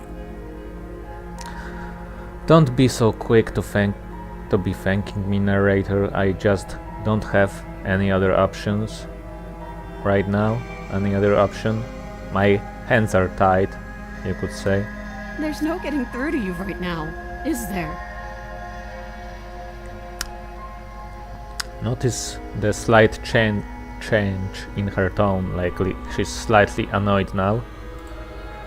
A betrayal of will is still a betrayal. You'll regret thinking of me as a helpless damsel. Okay, so 2 or more like at least 3 things to notice here. First, obviously, the change of text. It has changed to red, which is the first time you see on my stream, obviously, naturally, the red text for the princess. The second thing is masterfully done change of her tone. Once again, props to Nicole Goodnight for her work as voice actress for the princess. And the last thing is I've almost forgotten, but the name drop, Hopeless Damsel. As you can remember, if you can remember, the damsel was name of our last chapter 2, so it's the beautiful thing about this game is like many routes are intertwined with each other, with one another, and the route we're about to take is closely intertwined with Damsel's route, and I will be going back to that once we're like finished with this chapter 1. She pounces on you with the same animal ferocity she used to tear through her arm. But you have a weapon. You raise the blade, digging it under her ribs, aiming directly for the heart. It's not enough to stop her. You feel her claws in your throat, then her teeth, somehow sharp enough to pull apart your flesh and sinew with ease. You collapse to the floor, your body unresponsive as your blood pools on the ground beneath you. She stares down at your ravaged form, eyes shining in the darkness, dress stained in red as her blood and yours both seep into the fabric. Okay. Definitely not a happy ending, far from it.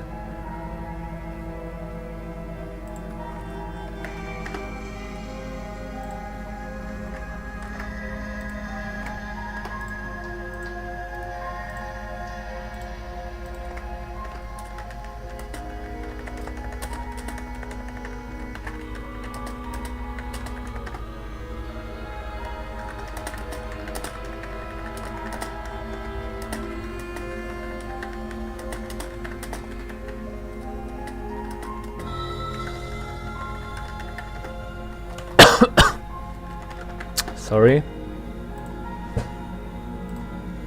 If we're lucky, the wound you managed to inflict will be enough to at least delay her escape from this place. If we're very lucky, it will kill her before she can reach the outside world. It can't just end like this, right? As much as I'd prefer for things to have gone differently, I can't deny the reality of what's happened. I'm sorry, but it's over. Everything goes dark, and you die. Everything goes dark, and you die. You're on a path in the woods, and at the end of that path is a cabin. And in the basement of that cabin is a princess. Oh, hey there, Ali. What's up? Yeah, I've added it there as sort of Easter egg. Cool, right? I thought it would be fitting. You're here to slay her. If you don't, it will be the end of the world.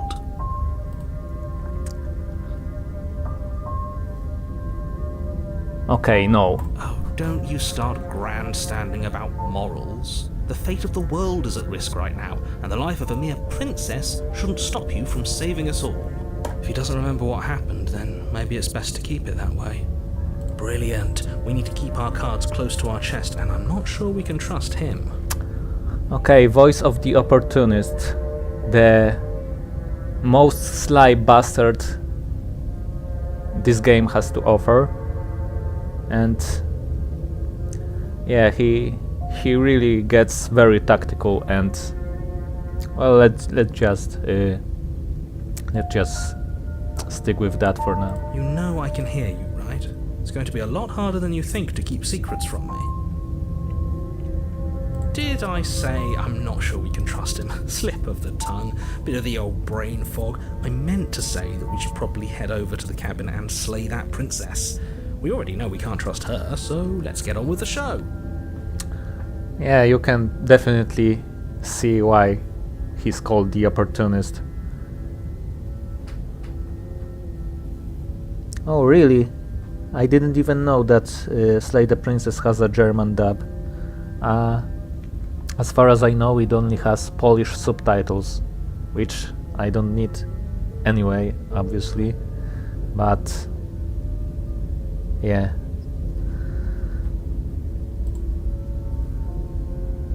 Seriously, Ali, you identify as opportunist? Well, considering your circumstances, I can't say I particularly blame you for that. Okay, let's proceed into the cabin. A warning before you go any further. She will lie, she will cheat, and she will do everything in her power to stop you from slaying her. Don't believe a word she says. Don't worry, you can trust us to get the job done. Well, there's a nice reassurance with an undertone then, opportunist. Let's proceed into the cabin.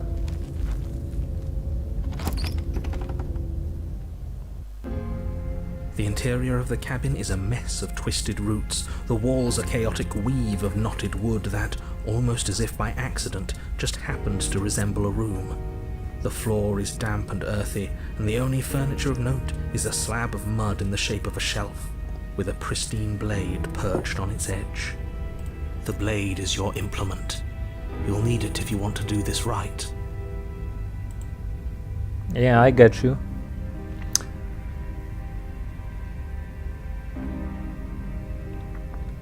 Okay, let's approach the mirror.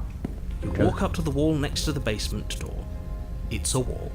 There isn't much to see here. What are you talking about?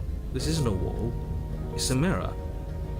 Or at least it'll be a mirror once we wipe off that layer of grime.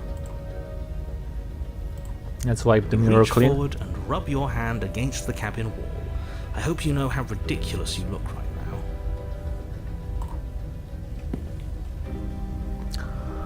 now. Okay, and here we are with the decisions. Okay, I will take the blade because Yeah, that's what I want to do here. You take the blade from the shelf.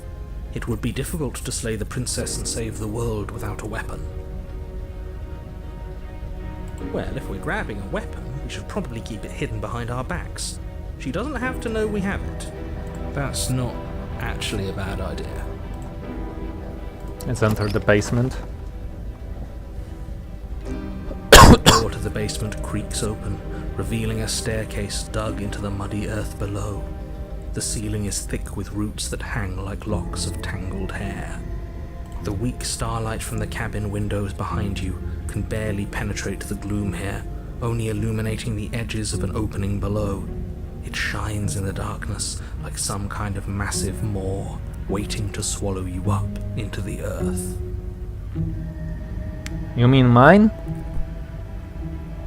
The Yeah, air sorry for smells of that. dirt and copper.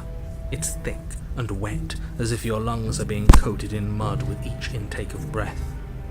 If the princess lives here, slaying her would probably be doing her a favor. Her voice skitters up from below. Skitters up from below. Interesting. Something nasty finds itself on my stairs. Come on down. Don't be scared. I probably won't bite. Something nasty finds itself on my stairs. Once again, magnificent voice acting performance by Nicole Goodnight. I can't express enough how impressed I am with her performance with various voices of the princess in this game, you know?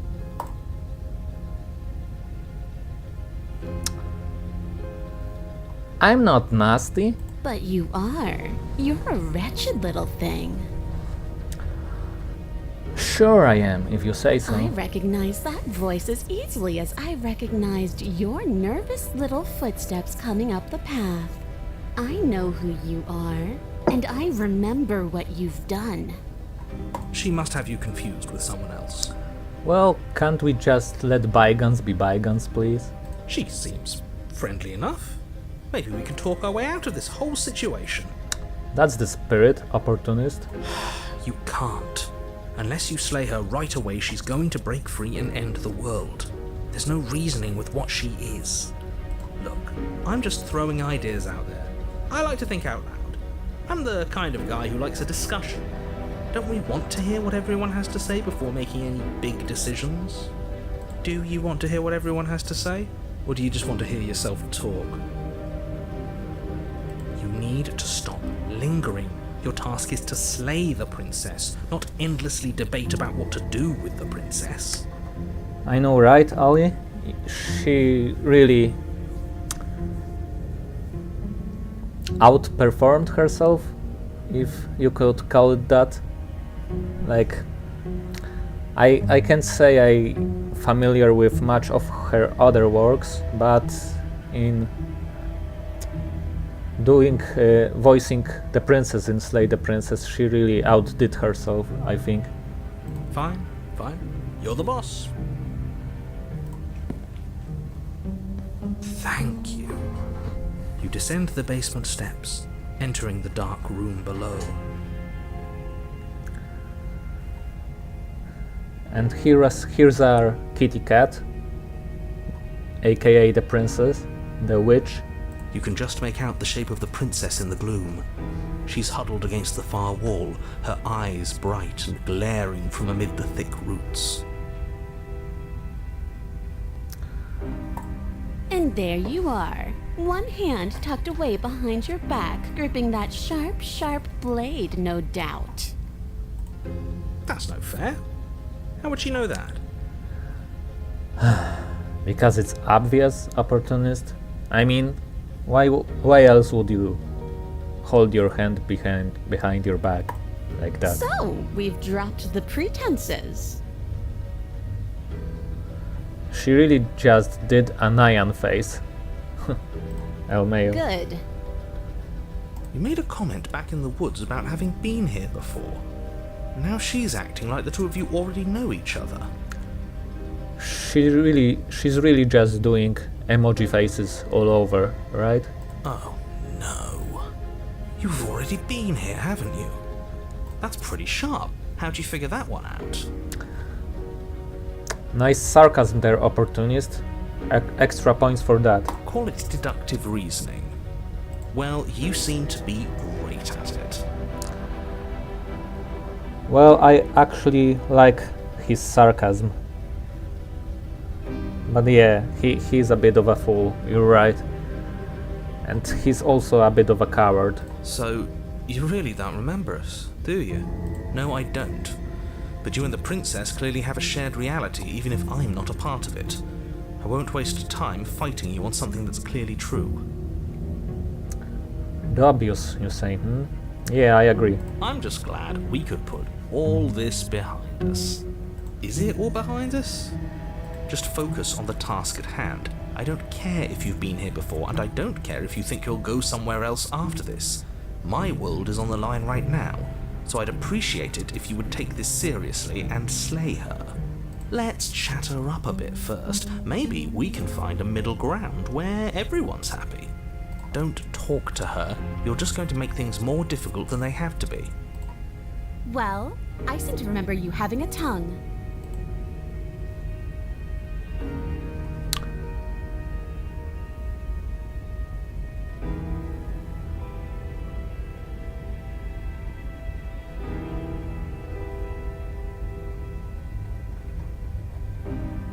Okay, I'm sorry about last time. Ooh, smart. Let's apologize. Get us back on the right foot. Oh, you're sorry. Isn't that nice? You're such a gracious little monster. If you're sorry, then let me out of here. Prove it.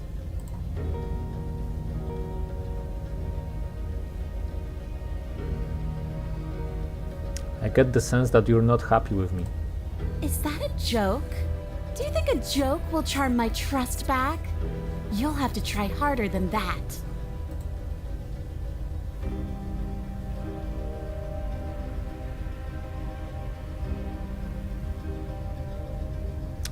Okay, she's obviously not going to trust us.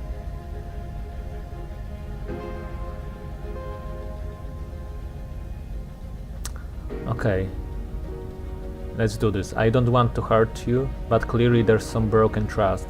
Take this as a gesture of my goodwill. Give her the blade. You can't be serious. Now, hold on. We should put this to a vote. The blade is one of our most valuable assets. We can't just give it to her. What if she uses it to kill us? I vote no. As do I. I, abstain? You abstain. She's going to kill us if we give it to her.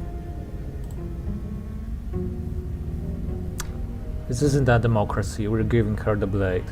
Give her the blade. You're going to get everyone killed. You know that, right? But of course you do. You toss the blade at the princess's feet. She eyes it with suspicion before kneeling down to pick it up. I wouldn't have done that. Why did you? You hear a clanging of metal against Yeah, the Ali. dirt floor, and the chains fall from the princess's wrist. She could have gotten out of those the whole time. That sneaky little... A woman after my own heart. It's a shame we just gave her a weapon, because if I were her, I'd use it on us right now. Luckily for us, you're not her. Oh, we sure think alike, though. I can promise you that. Whatever you say next, you better make it count. She creeps forward, taking one cautious step at a time until you and she are face to face.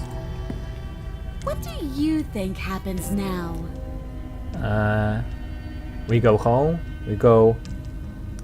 We have our happily ever after. Well, who am I kidding? You're just going to stab me, right?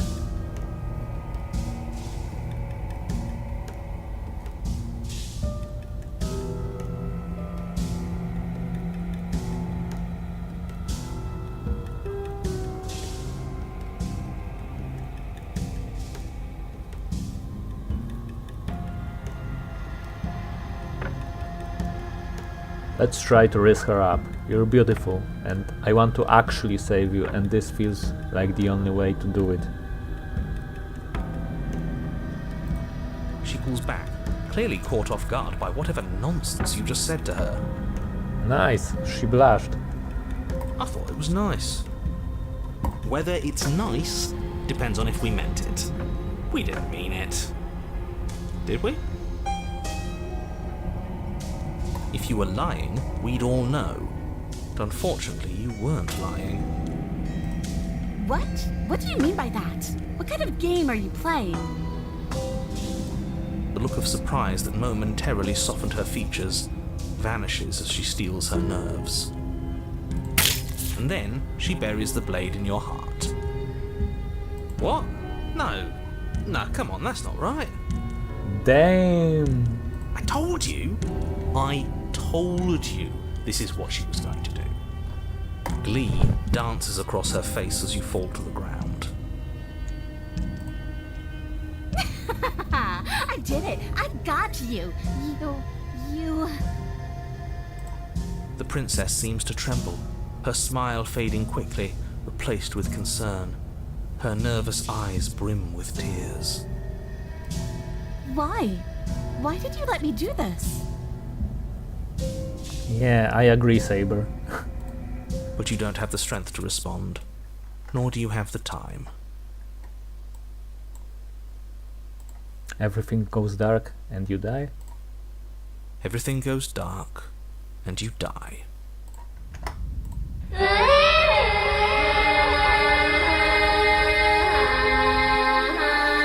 You're on a path in the woods. I can't believe she actually stabbed us.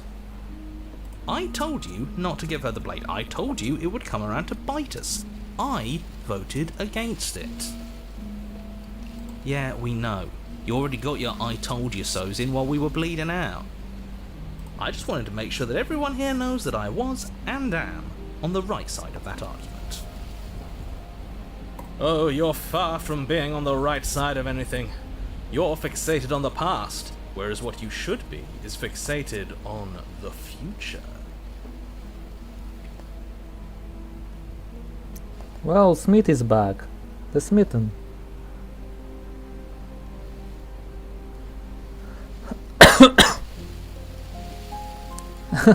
Yeah, opportunist is so funny. Ho ho! A visionary. I like it. Tell me more. A visionary, you say? Gladly, my dear fellow. By cruelly turning on the princess in her moment of vulnerability, we made ourselves an enemy. But by mastering our fear and insecurity and handing over our power, we've begun a journey to something so much deeper. Well, Smitten spitting facts, as usual. I like journeys. Travelling is a bit of a passion of mine. It makes me so relatable. Now, where are we off to? Well, if we're lucky, it's a journey to love. She hates us. Does she? She hesitated before stabbing us to death. Okay, so remember how I said that I love the fact that certain routes, like parts of the game, are intertwined actually here, and like it's all falling together in place in this chapter. Like I mentioned Damsel being closely intertwined with the Witch and now the Thorn chapter, and here actually we got the voice of the Smitten back, which is also present and is the main voice of chapter 2, the Damsel, and also the princess once we turn on her in chapter 1, referring to herself as not being just a helpless damsel that we regret of we will regret thinking of her as just a helpless damsel. So you can see it being closely intertwined with this route. Like Damsel's route was purely about love and strength of the union of Smitten and the princess, and in this chapter we have first betrayal, and now we will have a repentance arc, so to speak. Maybe she won't be as keen to betray us this time. We've already proven to her that we can change, so maybe she'll realise that things don't have to end in violence. You know, maybe you're right, in which case I suppose the only thing to do is to get back to the cabin and give it another try. Give what another try exactly? You are aware I've been listening to you, right? Yes, we are narrator. It makes no difference if we conspire in the shadows or bear our intentions with open hearts. We are breaking your cruel cycle and whisking her away to freedom. Freedom. I like his accent. Despite the fact he sounds British, and like very British, and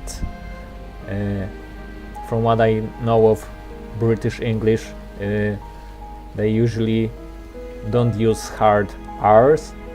Despite the fact he sounds British, he does the very hard R's. Narrator, freedom.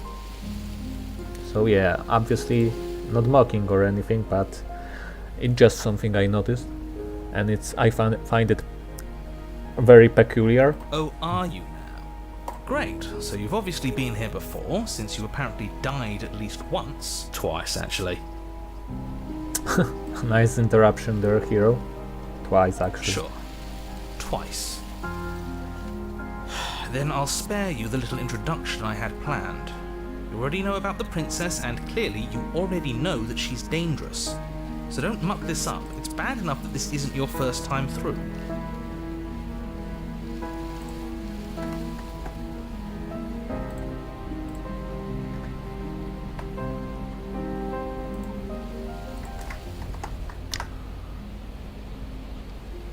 Okay.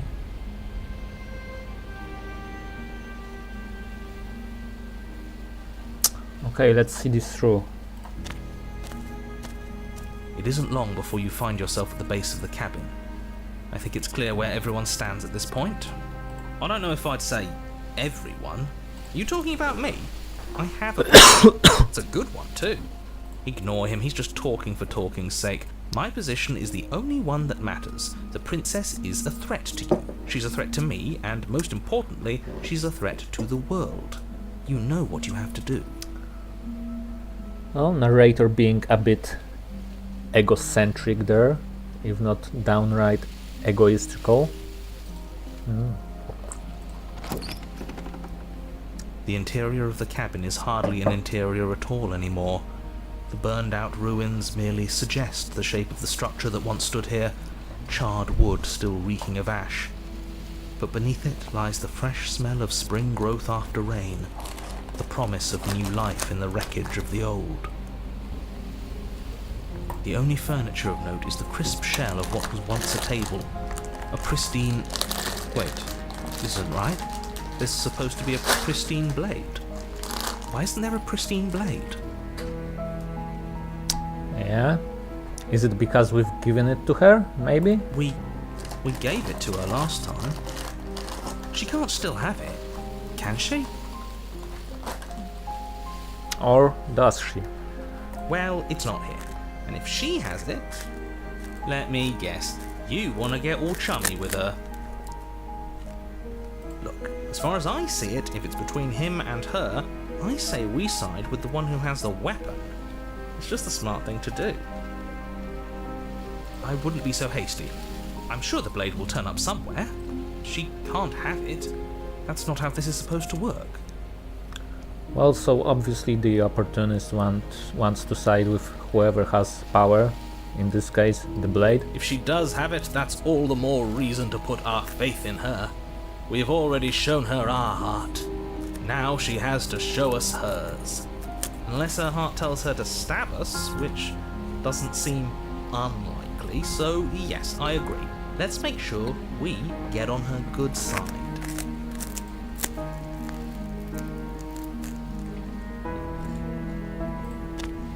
You step forward and approach the scorched entryway leading to the basement, hesitating before you begin the descent. You know what you have to do. Wipe away the grit from the mirror and behold our handsome features.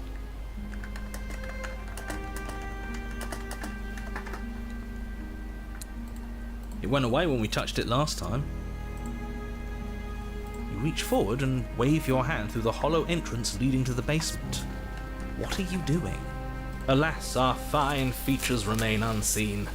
We'll just have to trust that she'll find us beautiful as we are. Well, seems like the only way to go is forward, isn't it? Yes, that's where everything tends to be. Let's just put on a good face and have our wits about us. You step through the frame of scorched wood and make your way into the darkness below. The stairs to the basement are covered in a fine layer of gritty ash. The air still feels warm, as if the fires that ruined this place had only recently been extinguished. Yet fresh shoots of thorny branches are already weaving themselves through the soot-covered earth of the walls around you. Their spines point courteously down towards the basement, so you're able to brush past their jagged points with ease, at least on the way down. But you don't need to think about the way back up just yet. That's a matter for after the world's been saved. These thorns are an expression of her pain. I know it. She's calling out for help. Yes, I was just about to say. Notice the symbolism here, the thorns, which, rightfully so, pointed out by the smitten, are an expression of her pain, and it's also like a metaphor for this route's suffering, like from meeting the princess to our betrayal to her betrayal, and now all leading up to this. Her voice, worn down by pain and suspicion, hobbles up the stairs. And here you have it. Her voice, worn down by pain and suspicion, hobbles up the stairs. I can't get away from you, can I? You betray me, I kill you, and you come back. You let me kill you, and you come back. I don't know why you let me do that. I don't know what you want from me.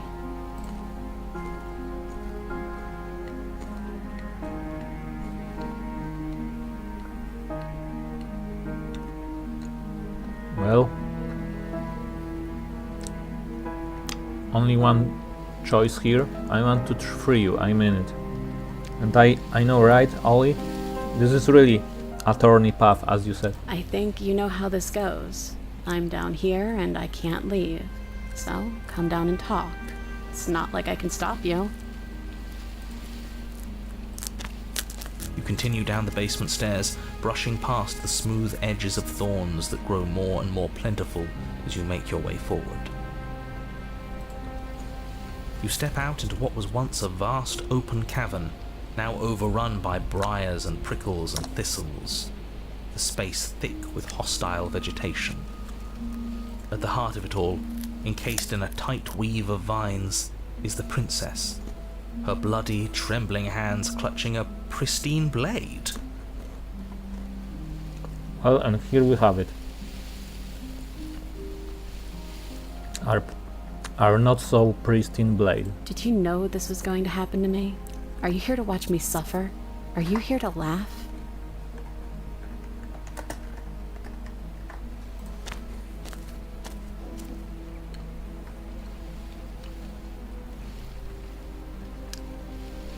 Yeah, I'm here to laugh. What did you think would happen after you killed me? Did you think I wouldn't hold it against you? What a petty thing to say. Like, it's downright horrible. I'm not here to laugh, I'm here to free you if you let me.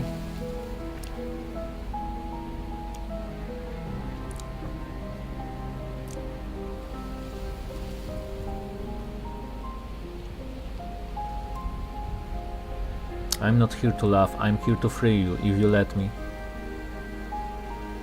Okay, I find this option better than this one, because it's like less, I would say, aggressive. Like, we shouldn't mention the blade to her.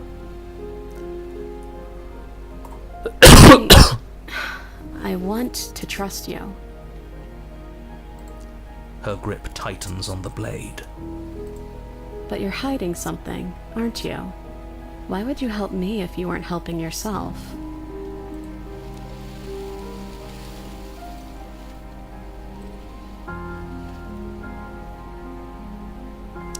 You're not the only one who yearns for freedom. I'm as trapped as you are. I think we need to live together. This one is beautifully put. The princess clutches the blade closer to her chest. That sounds nice. I'm so tired of the bad blood between us. But it's hard to let it go. You've hurt me.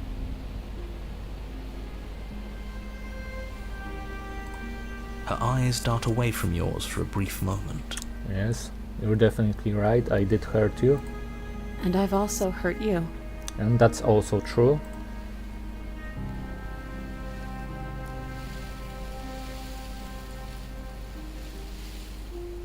Is there nothing I can say to change your mind? I don't know. What can either of us really say at this point? How can we trust something as hollow as words? Well, Ali, to be honest, she did say that, so it's not like she doesn't acknowledge her own wrongdoings. She's right, there's nothing left to say. So let's get a move on and do something before she comes up with a scheme to get out of here on her own. We don't need words to send a message. It is through action that we can show her our adoration, our devotion, our kindness.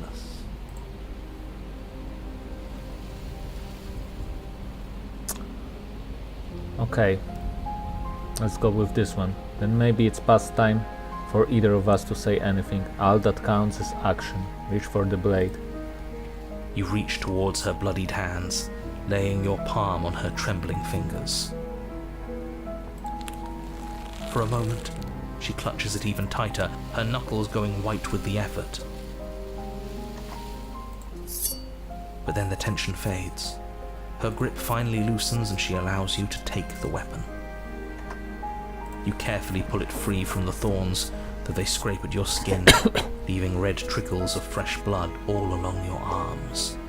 She trusts us. She trusts us. Doesn't that set your heart aflutter? Yes, it certainly does, Smitten. Yeah, a little. It could just be nerves. Being this close to her does bring back unpleasant memories, but I don't know, it doesn't feel bad. It feels good. Like we're special to her. We are special to have gained an ounce of trust from a maiden so guarded.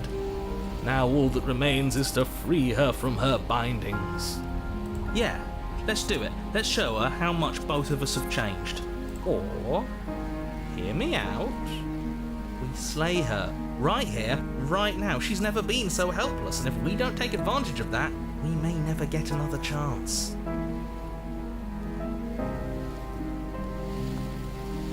Opportunist. He's hilarious. That sounds like a splendid idea. You should listen to him. I see that the lines have been drawn. It's 2 against 1. It's 2 against 2. You don't count. And why shouldn't he count? Because he's clearly not one of us. That doesn't matter. He's been with us the whole time. He should get a say. So, did you mean it? Or was I a fool to hand my life to you?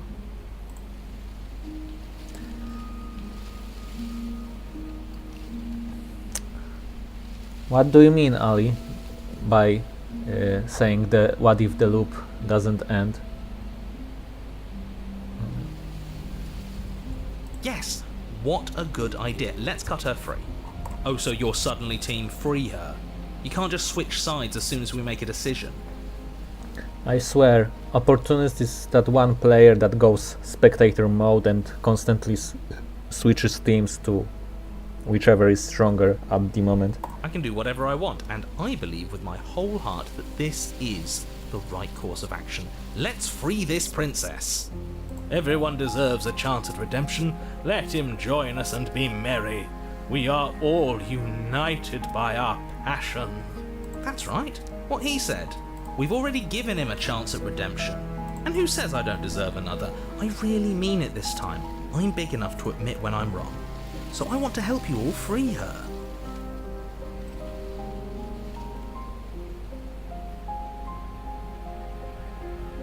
And I have no problem with that.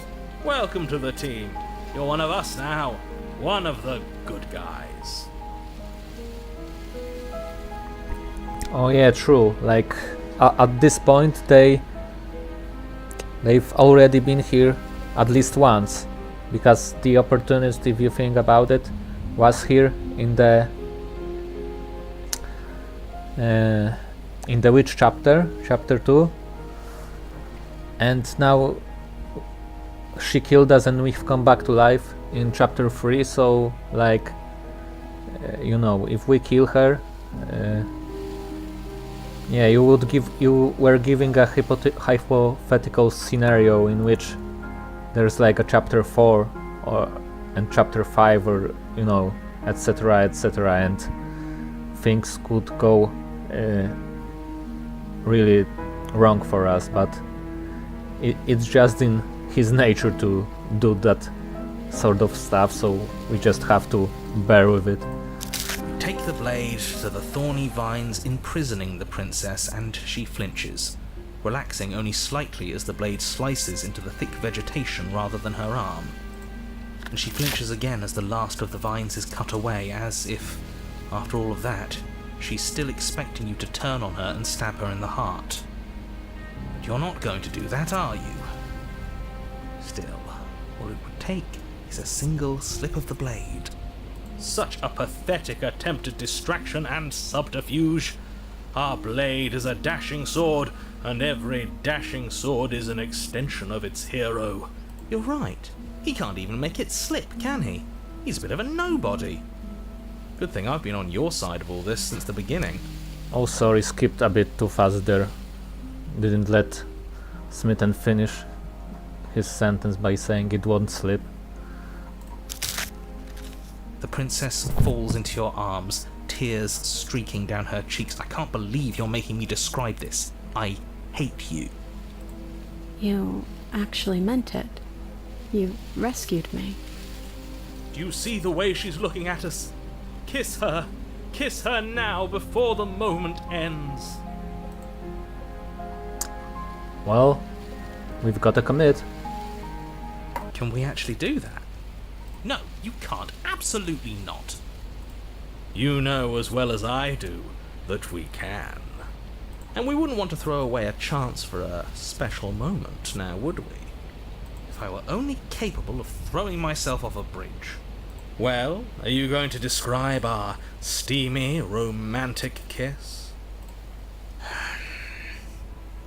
You lean in and you kiss her. And she reciprocates enthusiastically. You kiss. It's done. Are you happy now? Well, someone's certainly unhappy. Come on now, this is the big moment. You can do better than that. Ugh, fine. You and the princess lock eyes and stare deep into each other's souls with all the roaring emotion that comes from letting what once was hatred turn into pure, unbridled passion. Are you making fun of us? And then each of you close your eyes and kiss. Words can describe neither the nuclear fire nor the oceanic depth of your connection.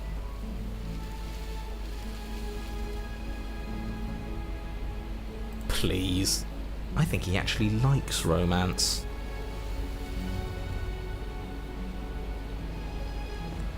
If history itself were not about to end, historians would document this moment for the rest of time. Musicians would write era-defining ballads, and great artists would expend entire lifetimes trying to merely capture the spark you hold right now.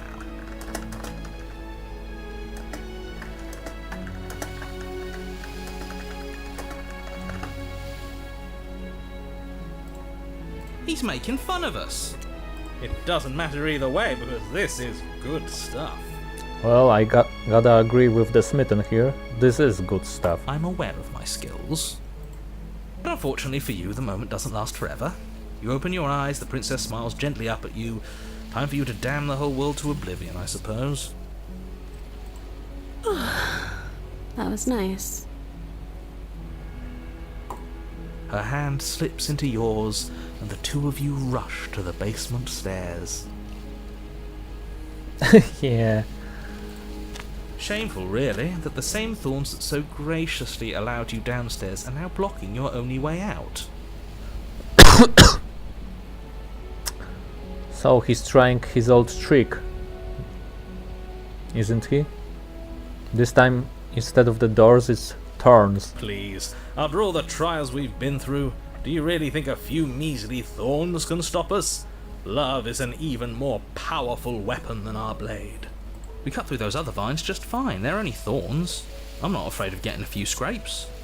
I'm not even sure we need to do any cutting. We can just move them out of the way. What a pathetic showing, really. A few pointy sticks can't keep us down here. We're both meant for so much more than this. Okay, let's just step into the thorns. I don't think we even need to cut them. As you step into the thorns covering the basement stairs, they yield. Both you and the princess ascend the stairs without obstacle. This is unacceptable. The second you step out of this cabin with her, the world ends. Do you hear me? What did the world ever do to you to deserve this? Your nightmare is our dream. Whatever world would condemn star-crossed lovers like us to a cycle of violence and despair isn't a world worth saving. We'll weave something new together. Something better. You and the princess hesitate at the cabin door. This is your last chance. We've already made our decision. We're finally leaving here together, aren't we? And all we had to do was trust each other. It wasn't easy, but I'm glad we finally could.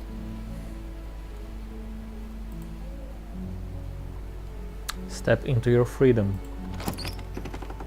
Hands clasped, the two of you open the door and step out into a new day, you irredeemable murderers. What do we do now? Where's everything going? Why is it so cold?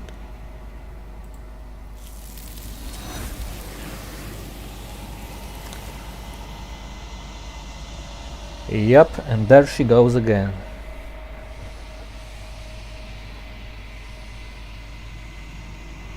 She's gone. Where did she go?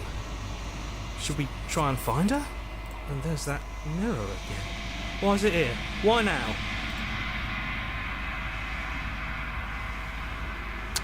Okay, I'm not going to say this. Of course you're scared this is the end for you, but it's not the end for me, because it's downright awful to say to them. It's going to be okay, you just trust me, we've been here before and you always get scared. Let's give them some much needed reassurance. But it feels so bad. Like looking into it right now is going to be the end of everything. Yes, I fear that we won't like what we'll see. What if we just sit here and preen for a while? That can't hurt, right? Well, cuz it's, as you know, the entire concept of this game is revolves around moments like these, so what can we do? If they think it's bad, I'm with them.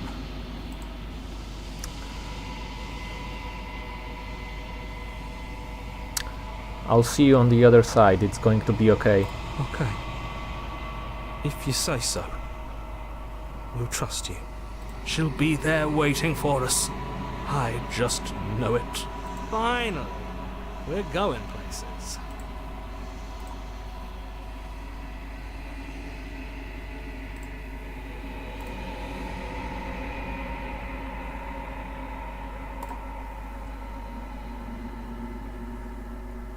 You've grown.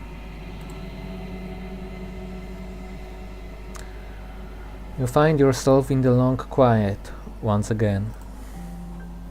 Proceed to the cabin. You are at the cabin. Okay, and we're back in the long quiet, which is, as I said before, one of my most favorite moments, locations of the game, like everything here, like meeting with the princess, the entity, the soul-soothing music.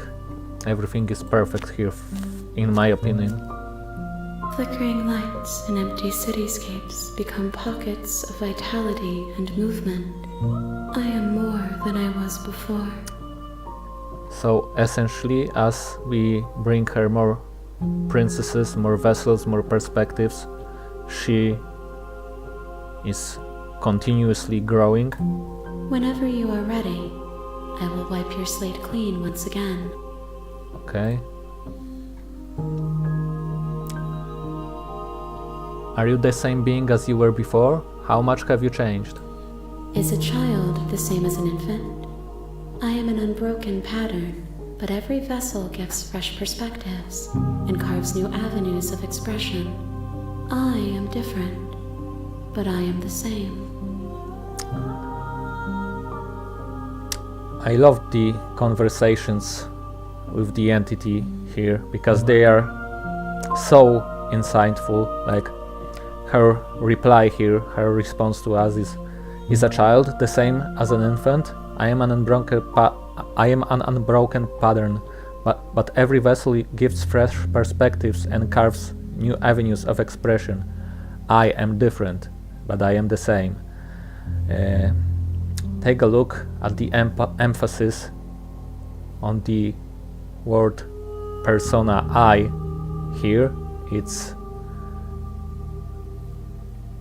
quoted here because in actuality I here means like the idea of her personality.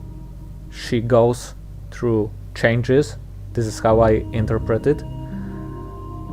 But I am the same. So she as a whole, like the entirety of her, she is still the same persona. Like she's still her, what I mean.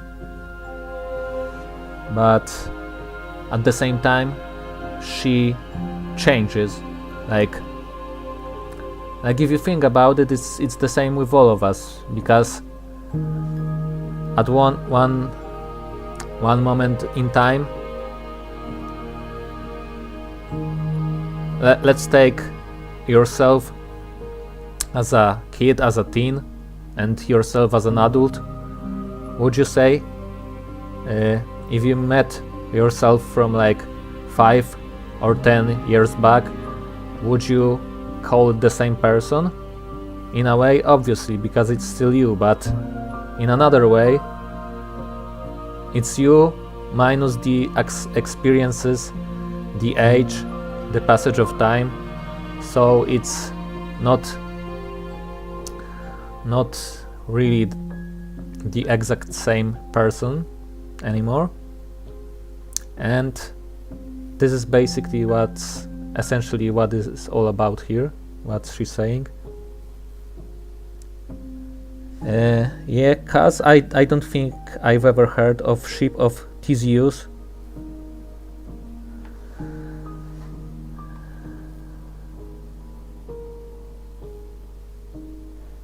So what's it about?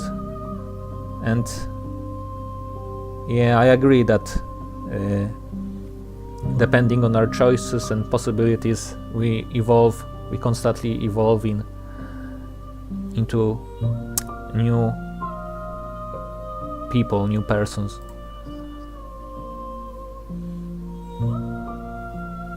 Okay, this one, everything you say feels like a riddle. Can you give me a single straight answer? This one is, well, it's not necessarily something I would say, because I think she's communicating herself pretty solidly to me. But I will say this just to see her response. I'm sorry. Words are difficult for me. They never fully weave what I wish to say. If you do not like my answers, then you need not ask me questions.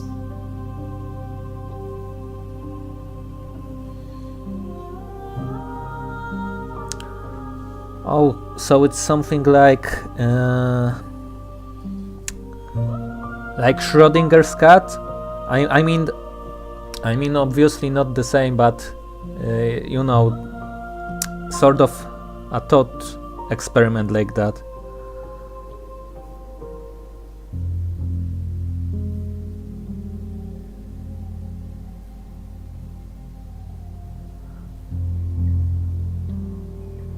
And well, the princess actually apologizes here. So yeah, I actually like her answers, so The vessels you choose to bring me carry far more meaning than anything words could say in the spaces between. yeah, I will definitely ask her more questions. And yeah, cause I would say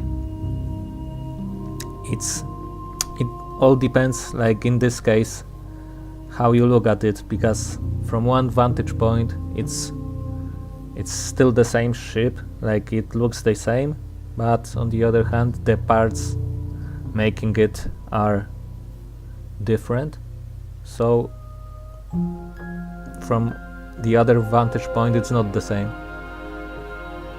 Okay, what does it feel to change like this? Eyes close in reflection. Perspectives meld together, and the breadth of my experience stretches to new corners. There are contradictions, conflicts in my nature, and there are familiarities that bind everything together. It feels correct.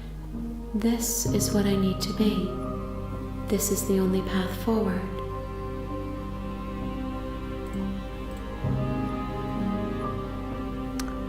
And this is all done. Do you know what you want to do? With every gift you bring me, I excavate the alleys of what I am meant to be, and every exploration yields new and complicated truths.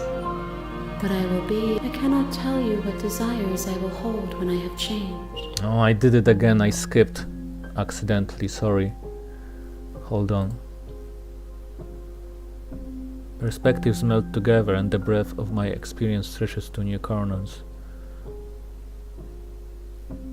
With every gift you bring me, I excavate the alleys of what I'm meant to be, and every exploration yields new and complicated truths. What I will be is different than what I am, and what I am is different from what I was. I cannot tell you what desires I will hold when I have changed. Well, valid.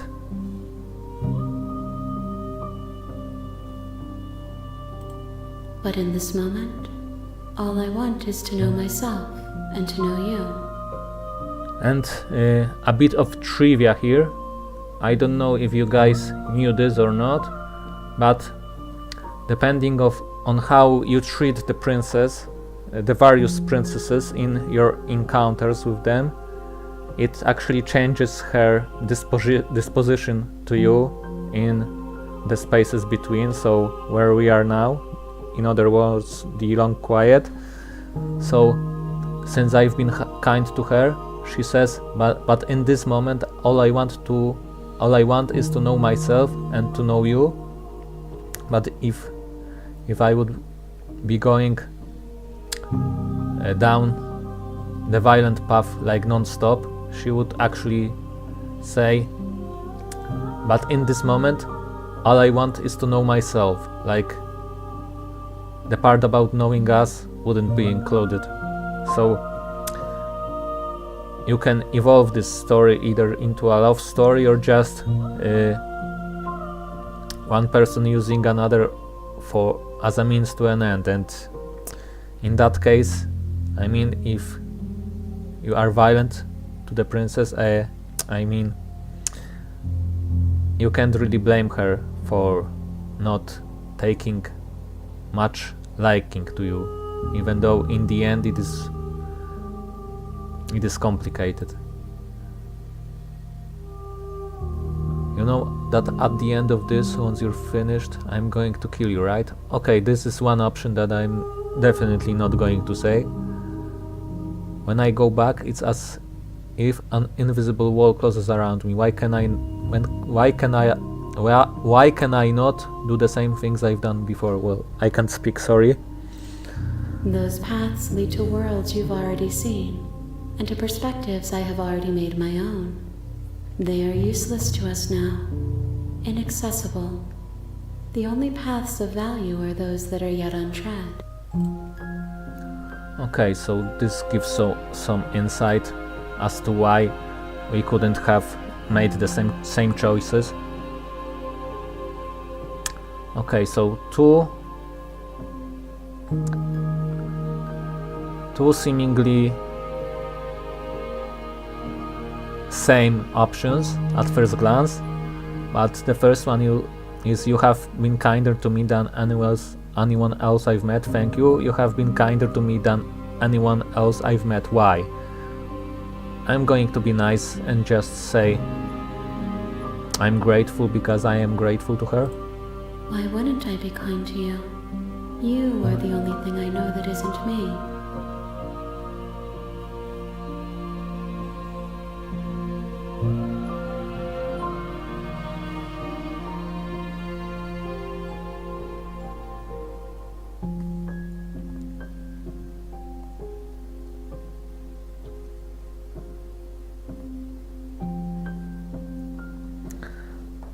Well, thanks, Kaz. I appreciate it.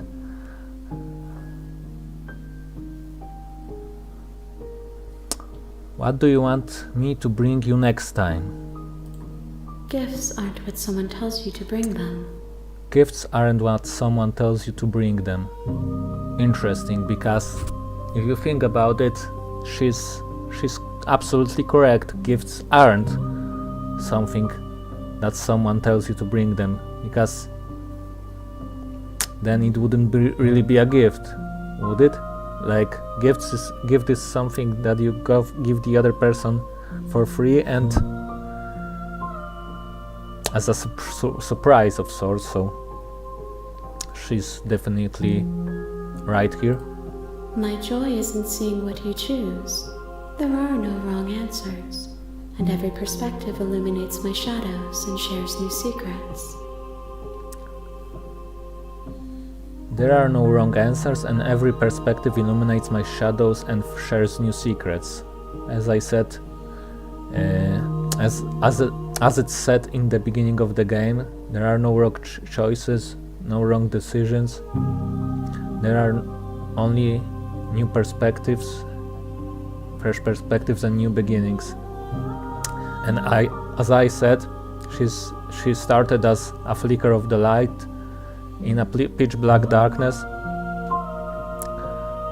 and she's evolving with us, alongside us, to be more. Do you have any thoughts on this vessel? This one yearns for connection she feels she doesn't deserve. Even when shown compassion, she hid herself away. She will make for a cautious heart. Cautious heart. Yeah, I can see why. After the experiences she's had, she would be cautious. Do not mourn her. She isn't alone anymore. Yeah, I bet she isn't.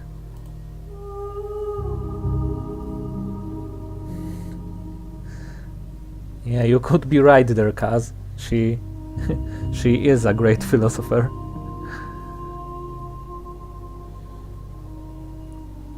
So you don't have any preferences on how you'd like to change or grow? My preference is for you to show me what you would like me to see. I cannot know the ways I wish to grow, for I have yet to feel them. It is you who guides me down the thin trail of perspective and memory.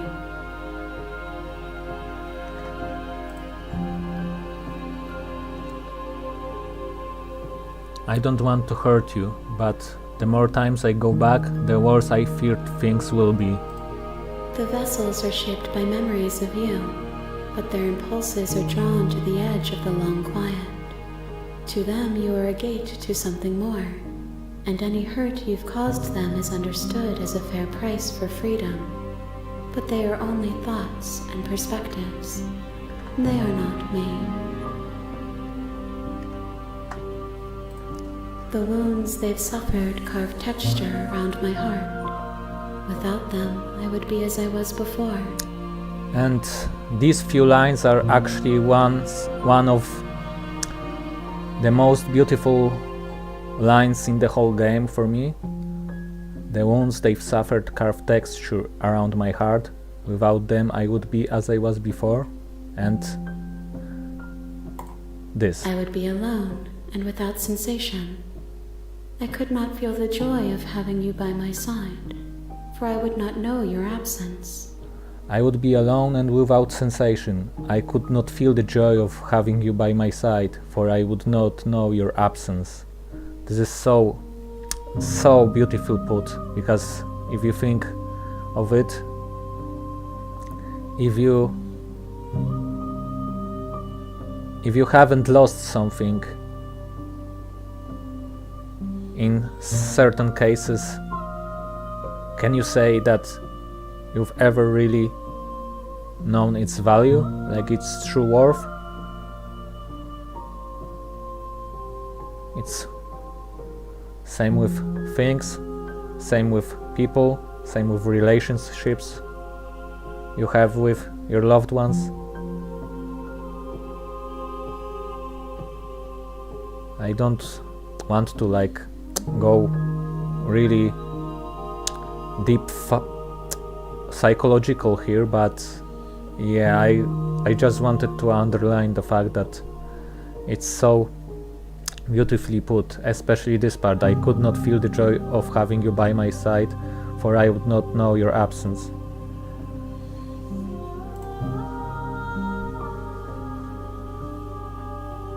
Yeah, that's also true, cause you can witness the sorrow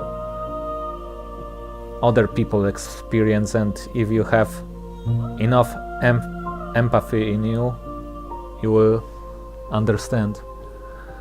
How many more vessels do I need to bring you? If I am to be an ocean, you have nurtured me into a pond. My waters are shallow and murky, and I yearn for more perspective. You will have your rest in due time, and I am sorry for the burdens I place on you. Well, as I said before, I'm not going to either attack her or destroy my body, so I'm ready to go back. I will long for your return, but it will give me time to reflect on what I am. We will meet again. We will meet again.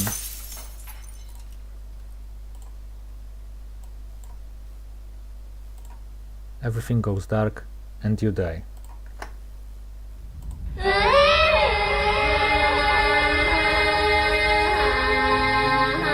on a path in the woods, and at the end of that path is a cabin. And in the basement of that cabin is a princess. Okay, so here we You're go here again. to slay her. If you don't, it will be the end of the world.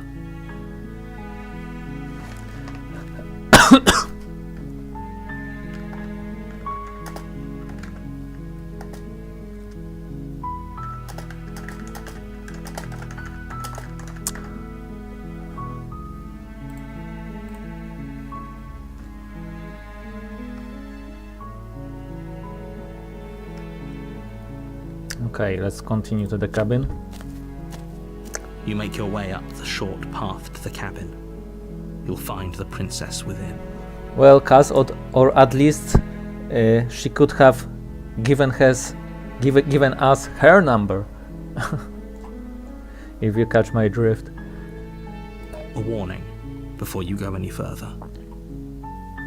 She will lie, she will cheat, and she will do everything in her power to stop you from slaying her.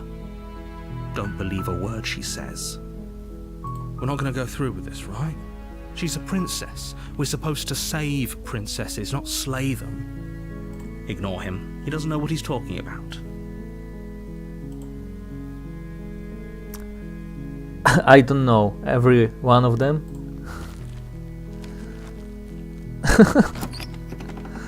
Oh, that way. The interior of the cabin is almost entirely bare. The air is stale and musty, and the floor and walls are painted in a fine layer of dust. The only furniture of note is a plain wooden table.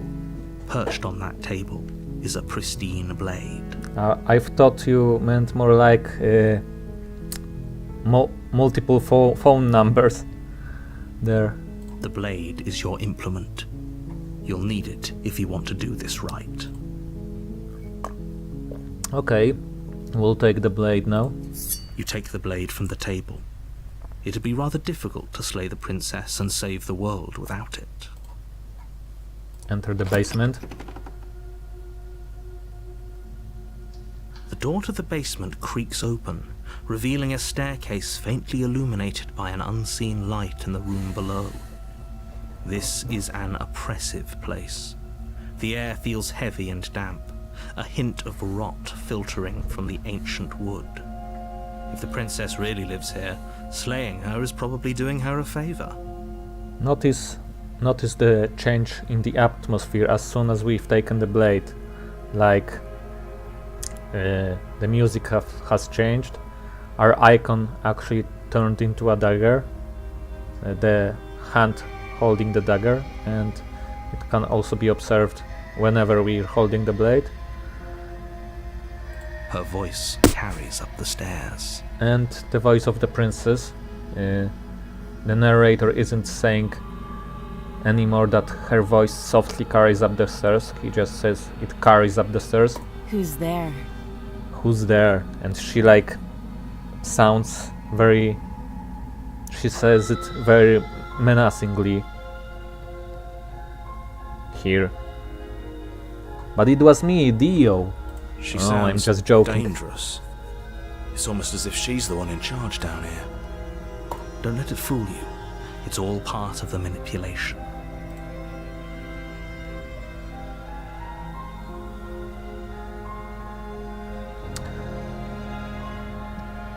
I'd just go in without saying a word. Good. You're still listening to reason. You walk down the stairs and lock eyes with the princess. There's a heavy chain around her wrist, binding her to the far wall of the basement. She's so coldly beautiful. Is she really a threat to the world? Focus on the task at hand. And there you are. Are you here to kill me or something? Well, right you are. That's what we're here for. Hence the title of this game, Slay the Princess. Or, as some of you might say, it's also called Lay the Princess, but this is not what we'll be doing here. No. Nuh-uh. As tempting as this option is, I'm just going to steel my nerves and step forward. You step forward, your grip on the blade tightening as you steel your resolve. Oh? No talking then? Fine. What even makes you think you can kill me?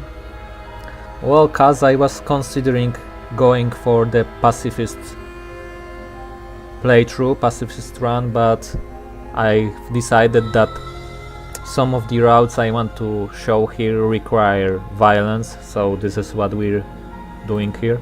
I'm probably chained up in this basement for a reason, right?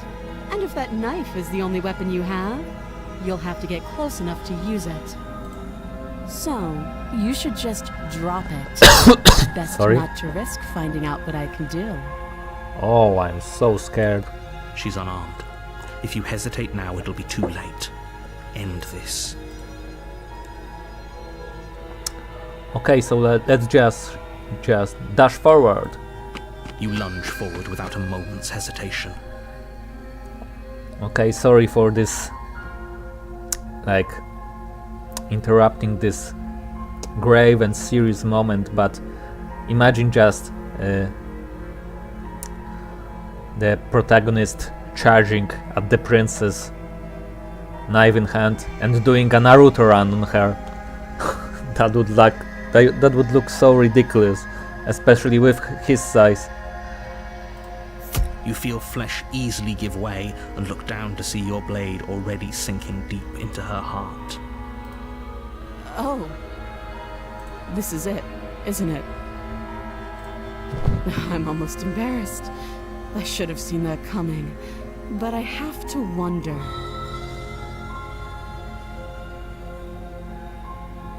Do you actually believe this was enough to kill me? Once again we have a transition from pink text to red text. Great symbolics here. It's like she's convinced she can't die.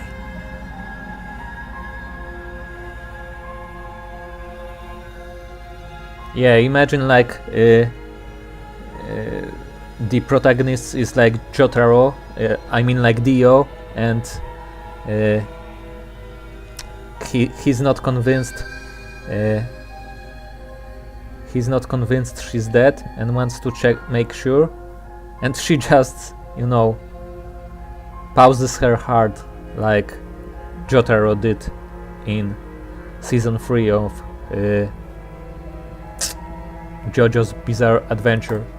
Yes, even as she lays there dying, she entirely believes herself to be alive and well. I'm not always making JoJo comparisons, but when I do, I make sure they're great. But it's over, isn't it? She stopped breathing moments ago, that arrogant look still plastered on her face. But is it over?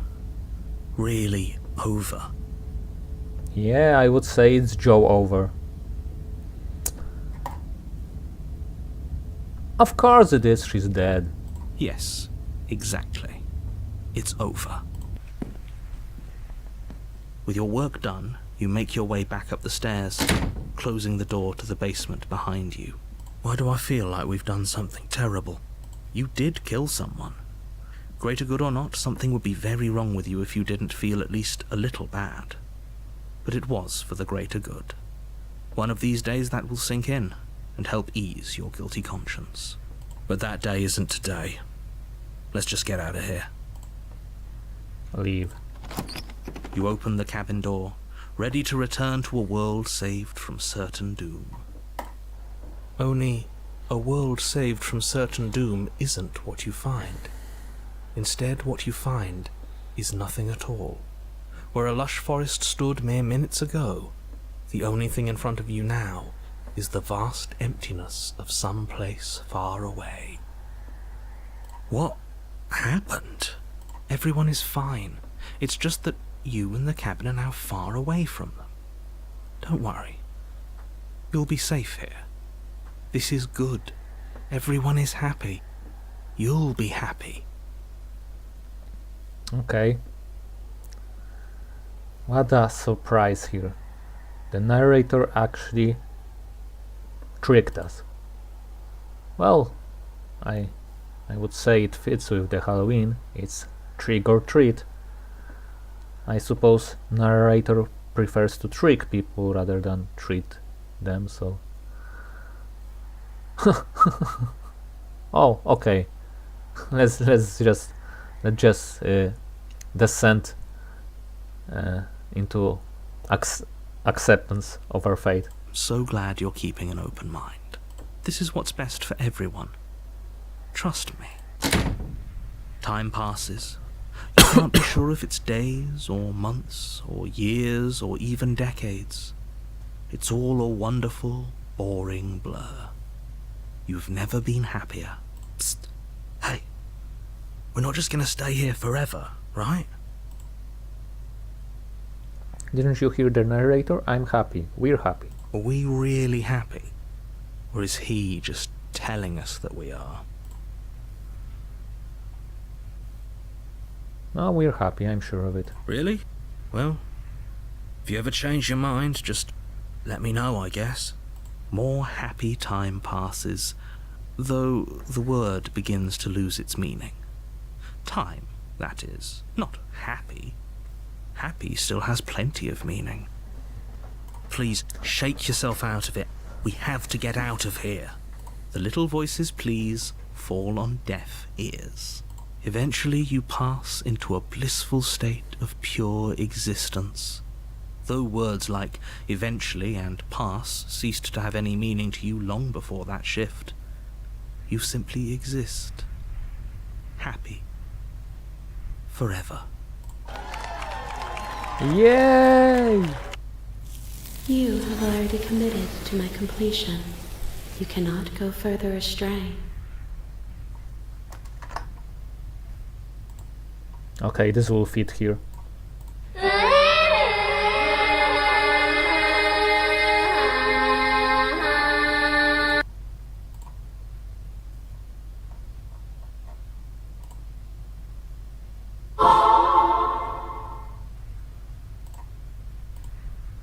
Good, because I have an idea to get us out of here, though you're probably not going to like it. The blade. We can use the blade to get out of this. I can hear everything you say, little voice. There's only one thing it would want you to use that blade on, and I'm afraid that thing is you, dear hero. He's right. It's the only way out. Do you hear that? It wants to take this happiness away from you. It wants this wonderful place to end. Do you not? There's more for us to do, and the only way for us to do it is to take that blade and use it.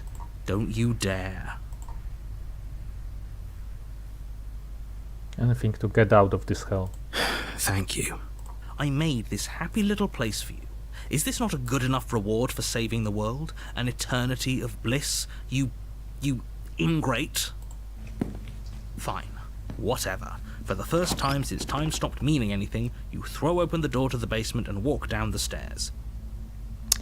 Imagine the basement would actually be SCP-087-B, aka the Infinite Staircase.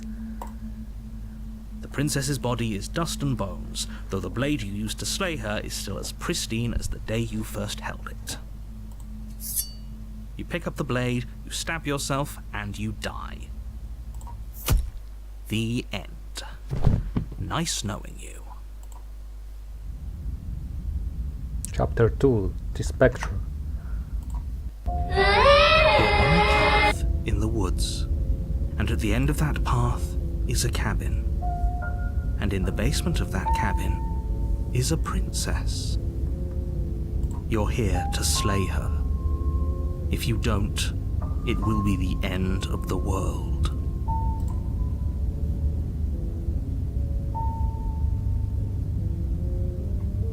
Oh, you bastard, you're in for it now. I'm wise to your tricks. My tricks?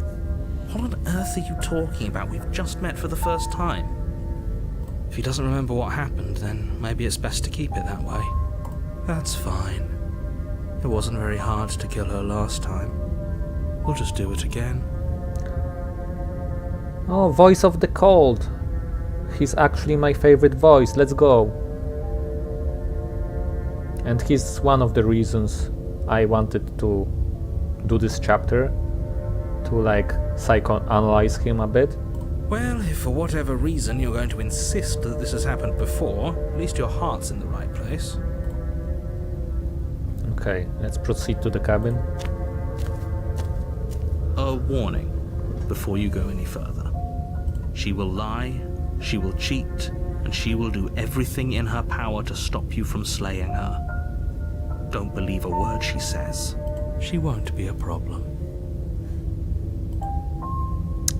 He says things in such a chilling, matter-of-fact manner, chilling voice, and stating things matter-of-factly.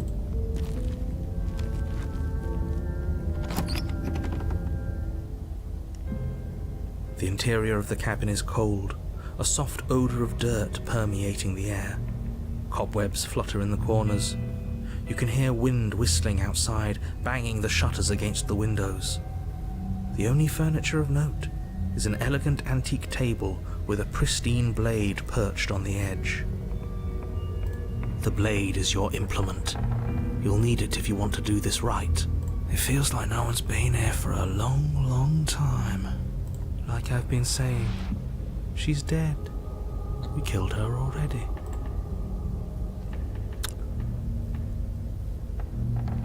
Okay, I'm not going to approach the mirror because basically the same thing happens every time with some dialogue changes based on the voices, and I'm not going to take the blade. Let's just enter the basement.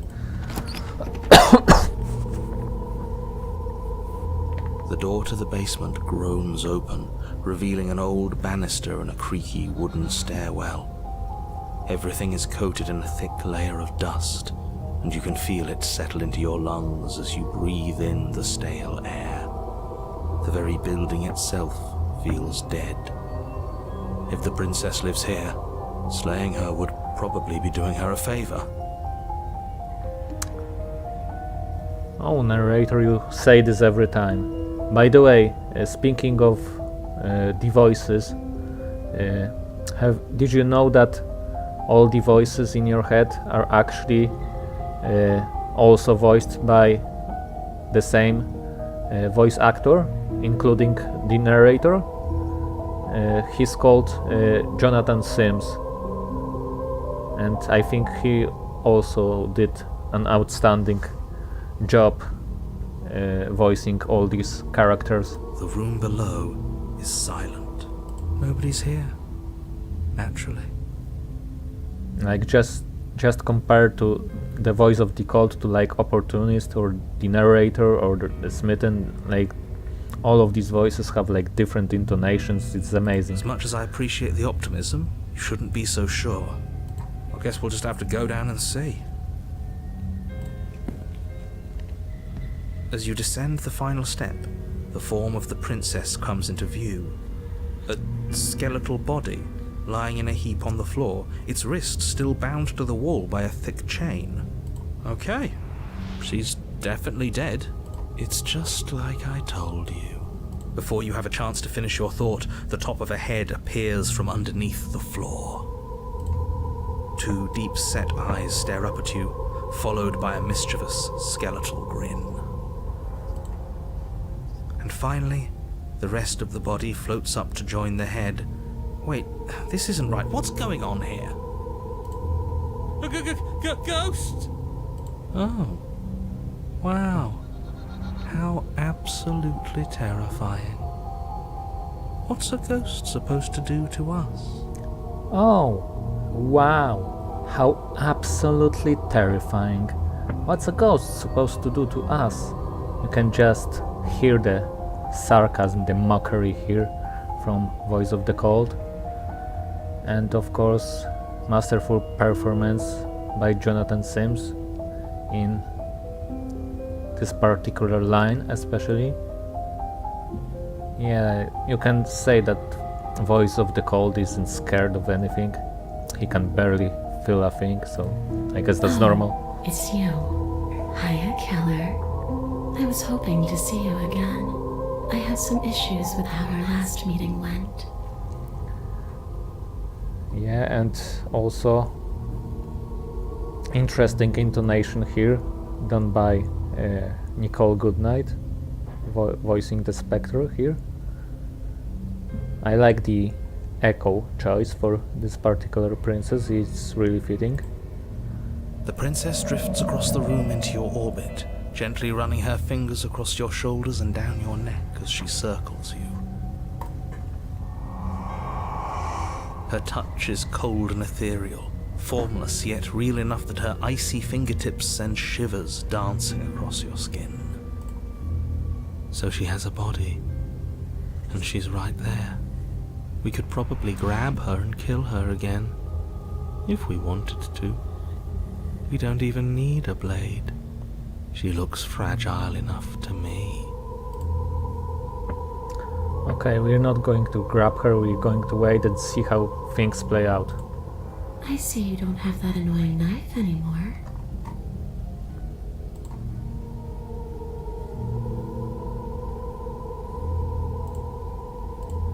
So, does that mean you regret what you've done? Are you here to apologize and make nice? Beg for absolution, maybe?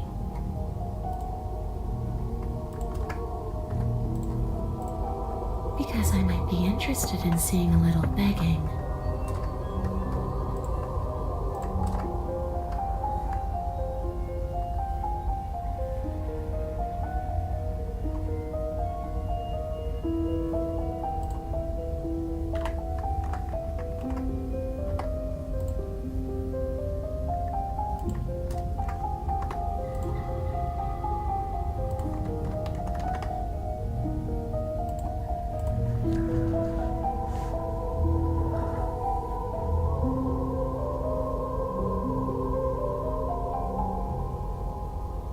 See, this is exactly what I was trying to tell you about in the woods. This already happened, we killed her. Yes, obviously things are strange right now. I think it's safe to say that you've seen something you shouldn't have seen.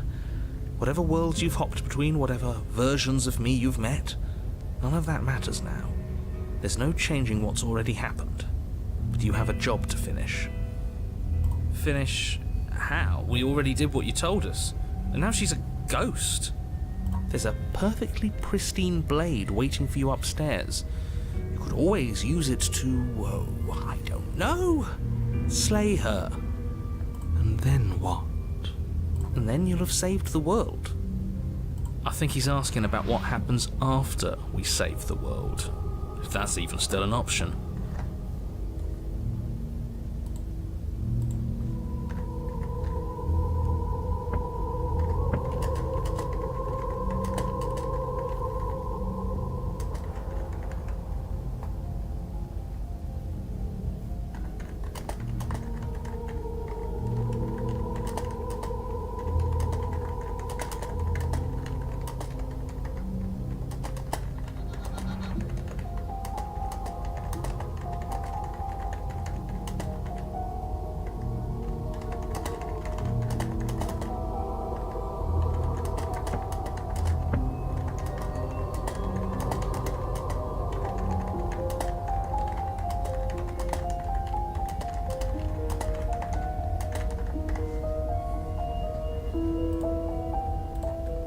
What do you mean, after? You already know what we mean, don't you? So why don't you go ahead and tell us? Are you going to try and lock us away in a timeless void again? Because I didn't much care for that. I'm not going to lock you anywhere. What an interesting choice of emphasis. I agree, Colt. Once again, the narrator particularly has some interesting choices of emphasis.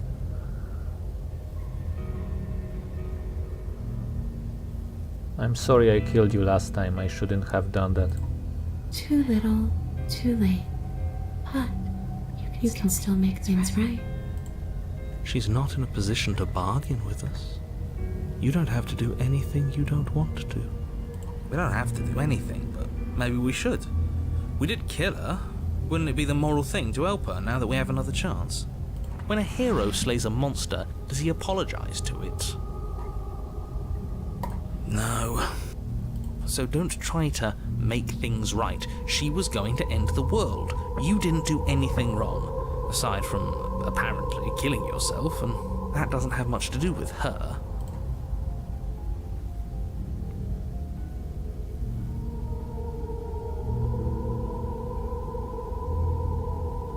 What do you want from me? I just want the same thing I've always wanted. To go home. But this place won't let me go. At least, not alone. I've tried. Before you came back to me, I explored every inch of this place, even the spaces between the walls. But I never found a way out. I always wound up right back here. Maybe we should just leave. If she can't get out on her own, then why do we have to do anything? We could probably walk out right now and everything would be fine.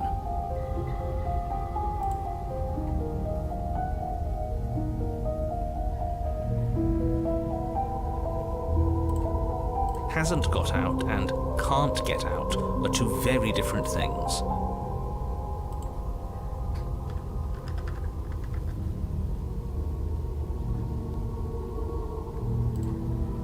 It'd be dull anyway.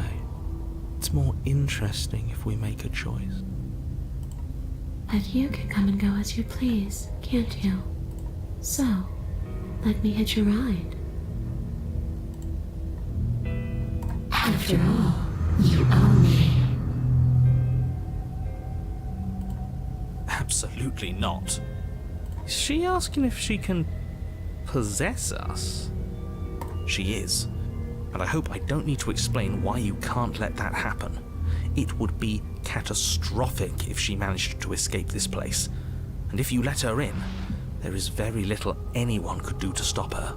Would she be able to see us if we went along with it? Now isn't that an interesting thought? We could finally bring her face to face with him. I wonder what she would have to say to the one who wants her dead so badly. Well, it's definitely an interesting thought, an option to consider called. You won't like how things play out if you go down this path.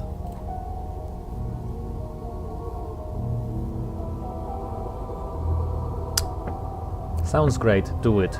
Let the princess possess you. Swims through the air in front of you, pausing for a brief moment as her dark-rimmed eyes stare deeply into yours. There's a hunger in her gaze. You're really trying to make it up to me, aren't you? Thanks for being a pal, killer.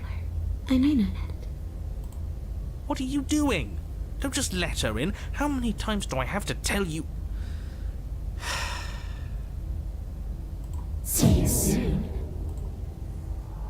She rushes forward and then she's gone. A sharp chill spreads across your body.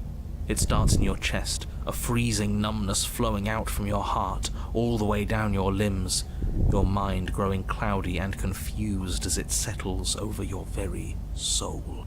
I'm not sure I like this. Can we get a do-over? I'm afraid it's too late to stop now. The numbness gives way to a stabbing pain, your muscles twitching and convulsing violently, each involuntary movement causing more waves of agony to ripple across your body.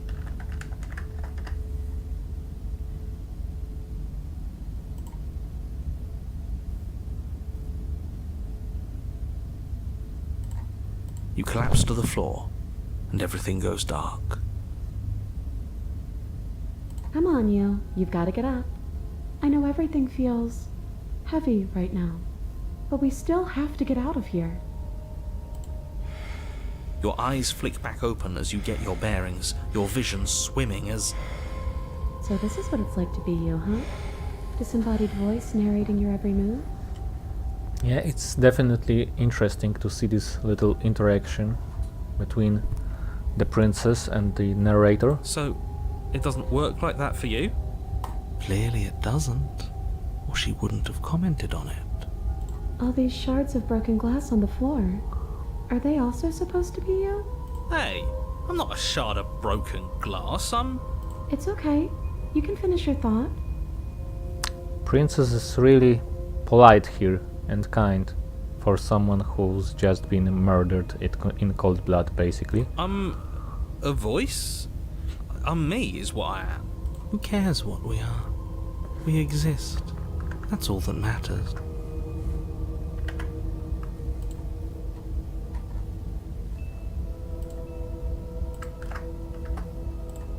You don't have to fight.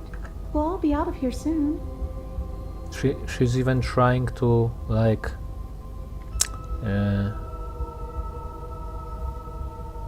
you know, like mediate between them. That's also very nice of her, trying to help. Voices are going in my head. No, it matters. What we are matters. If I'm a shard of broken glass, then that raises some questions about certain other voices in here too. I'm clearly the same thing you are. They're not listening to me. Do they not listen to you either? No, I'm not talking about you, I'm talking about him. You don't need to know what I am.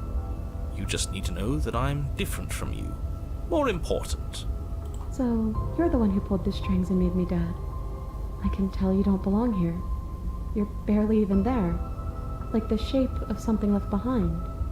You're more of a memory than a person. That's an interesting thing to say about the narrator, in all honesty. That's rude. You're kind of like me, actually. I'm just going to ignore her. You push yourself off the ground. The princess is nowhere to be seen. Obviously she's nowhere to be seen. Because I'm in here with all of you. Everybody knows that. Everybody trying to interrupt the narrator setting the stage is downright hilarious to witness. I'm setting the stage. The room is empty because you made a spiteful, idiotic, and all-round foolish decision. You don't have to let him get to you. You're better than that. You're starting to make things right. This is infuriating. Just whatever you do, you can't leave this place. It's not too late to fix this. Probably. If the basement. Your legs, weary with the weight of the princess's spectral form and clumsy with the cold that still pervades them, stumble towards the stairs. I'm just trying to get home. You don't have to act like it's the end of the world. But that's exactly what you leaving this place is going to be. You don't know that. I do. Wait, if she has a home to go back to, doesn't that mean that her leaving won't end the world? It doesn't mean that at all. It could mean that wherever her home is, it's outside of the world. Yeah, but it has to be somewhere, doesn't it? And if it's somewhere, then it's part of the world. I suppose it's all a matter of perspective. Where does the world end and something else begin? Does the destruction of one open a door to another? Or is it the same world reborn? Good questions they're called, and it goes back to, I think, our first meeting with the entity, the princess, in the spaces between, in the long quiet, where I was going a bit psychological or philosophical, should I say, about the nature of the world, the dimensions, so on and so forth.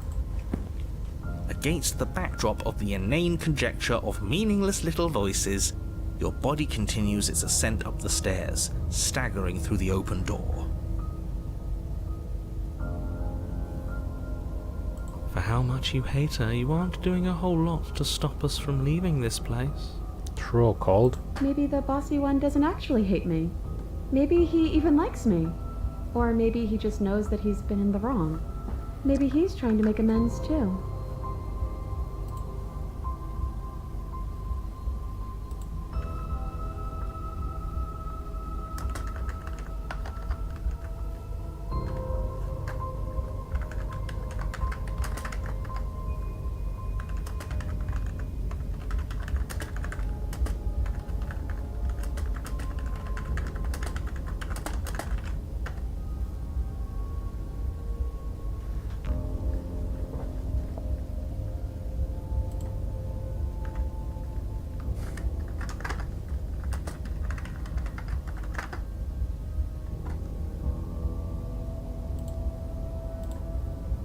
Not at all.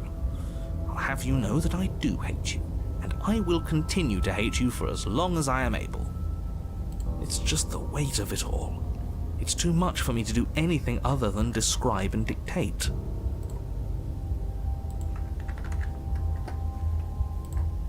And whine. This body wasn't made to hold you and the princess. If you want to renege on your cataclysmically terrible decision a minute ago, well, you're the only one that can make that happen.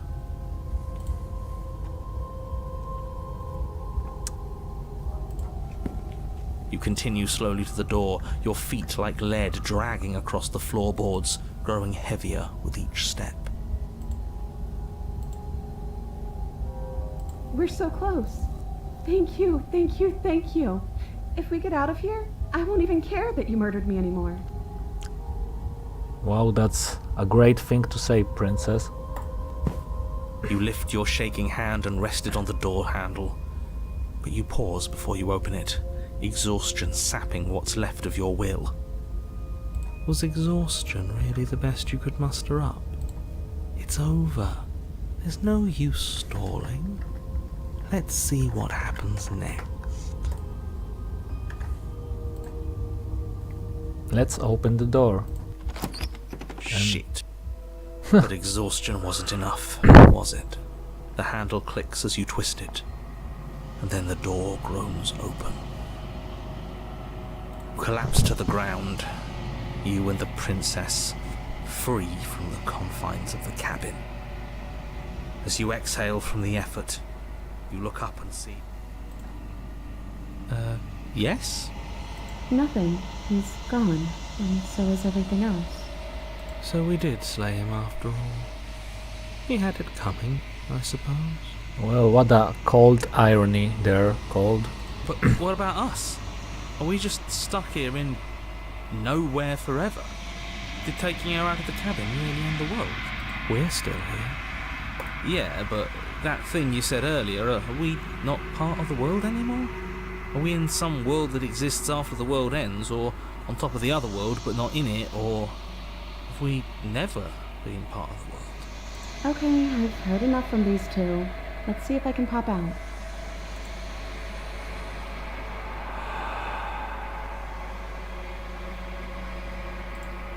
Oh, you actually freed me, didn't you?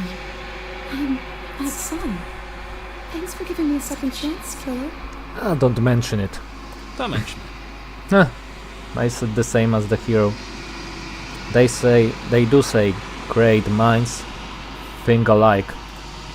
I think this is where I'm meant to be.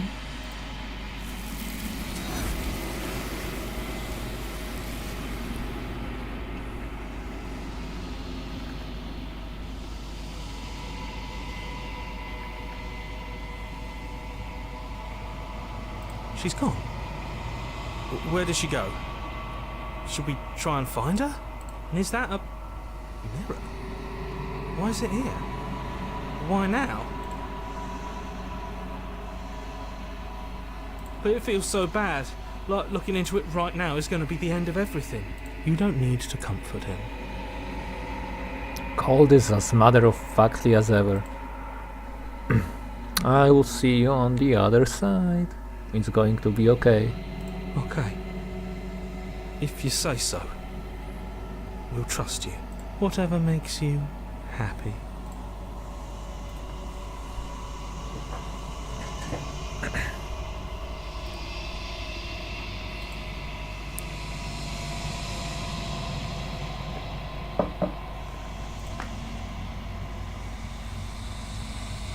You've withered.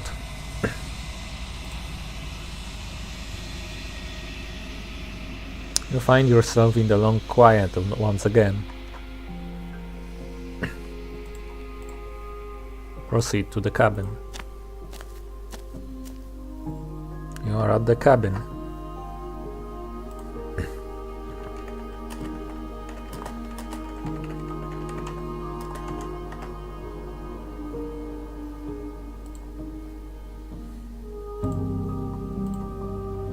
Approach her.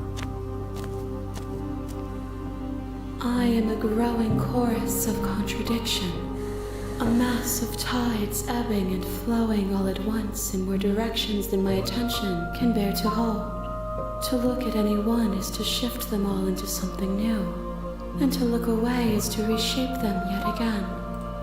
All of me is changing, and yet the rest of me is still the same. The princess here is basically saying that she's kind of a paradox, because at the same time there's ongoing changes within her all at once, but at the same time she's still the same. You can't be a contradictions. You can't be a contradiction. Contradictions don't exist. Well, I don't necessarily agree with that, but let's say it just for exploring sake. And yet my waters flow and my streets bustle. There are no words that can describe me into non-existence. There is no logic that can bind my multitudes.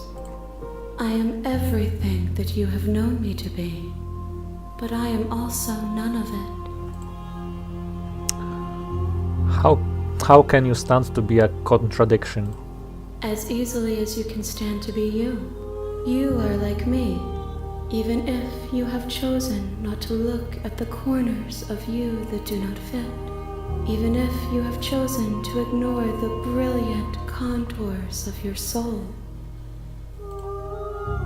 interesting, very beautifully, poetically even put that even if you have chosen to ignore the brilliant contours of your soul, especially this part, okay, it doesn't matter how many times I go back, at least one of us always hurts the other.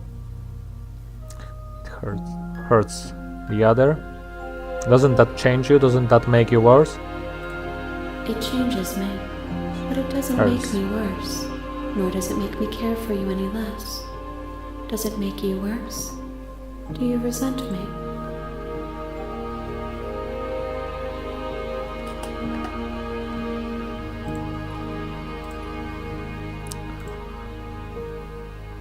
If anything, it makes me like you more. I don't know what that says about me. It says that your heart is gentle, that even in the darkness you are guided by compassion. What do you think of this vessel? This one is vaporous. She is a dream of a life she could never have, but that longing has given her so much capacity for kindness. She will make for a yearning heart. Yearning heart, huh? I suppose it makes sense, considering how she was yearning for freedom and to go back home, to be free of the confines of the cabin, even in death and after death. It's really sad if you think about it. Do not mourn her. She will finally be able to hold what she never knew. Yeah, that makes sense as well. Do you know what happens to the worlds we leave behind? My perspectives are shadowed. You have seen what I have seen, just as I have seen what you have seen. The angles of my vantage do not offer me hidden truths, and my attention is turned inward, except when you are here with me. Perhaps this will change when our work is done. Have you figured out what you will want when we finished? The desires of my multitude thrive in endless competition with themselves, but none of them rise above their dance to influence me. I yearn for what I have always yearned for, our awakening. Sorry? Other desires shrink in the light of knowing you and knowing me.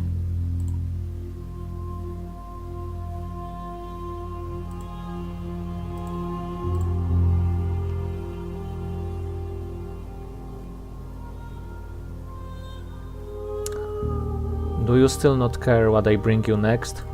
I care about your gifts, but I have no preferences to burden you with. Even if I did, I would never dare to tarnish our relationship by assuming myself above you.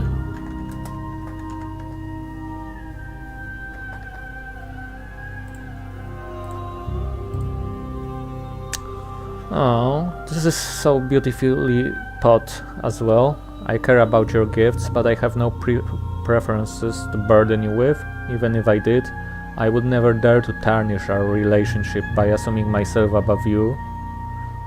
She's so sweet, she's such a sweetheart. So you don't have any preferences on how you'd like to change or grow? The tides do not dictate where they are pulled. A river does not dictate its outlets. My gift to you is to let you choose your path, and my task is to treasure the gifts you bring me. How many more vessels do I need to bring you? We will know when we near our destination. I'm ready to go back. I will be here when it is time for us to meet again. Everything goes dark and you die.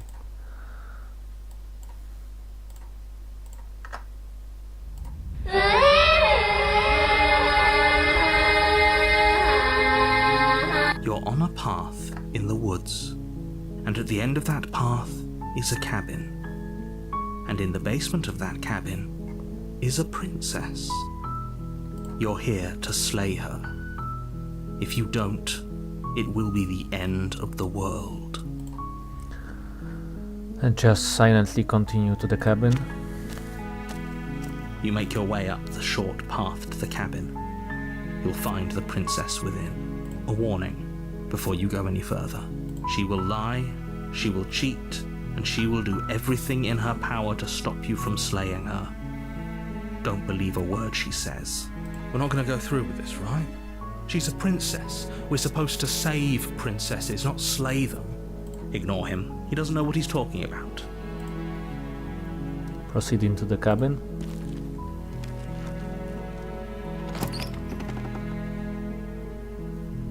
The interior of the cabin is almost entirely bare.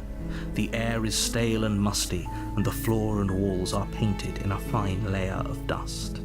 The only furniture of note is a plain wooden table. Perched on that table is a pristine blade. The blade is your implement. You'll need it if you want to do this right. Okay, let's take the blade. You take the blade from the table. It'd be rather difficult to slay the princess and save the world without it. Let's enter the basement. The door to the basement creaks open, revealing a staircase faintly illuminated by an unseen light in the room below. This is an oppressive place.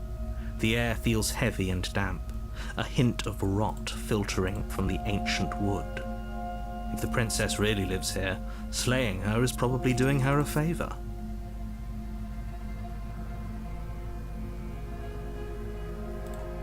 Her voice carries up the stairs. Who's there? She sounds dangerous. It's almost as if she's the one in charge down here. Don't let it fool you. It's all part of the manipulation.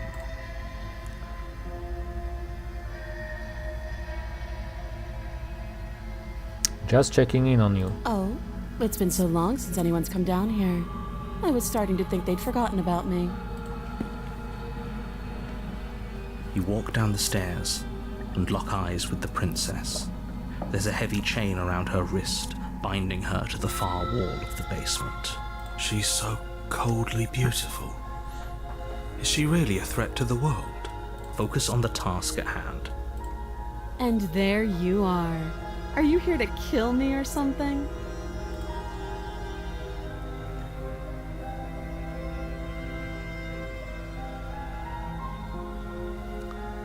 Nah. Then drop the knife. We should. It'll go a long way to building trust with her. Don't you dare. It's fine. We can decide what we want to do after we talk to her. Maybe she really is a monster. Killing someone in cold blood isn't very becoming of us.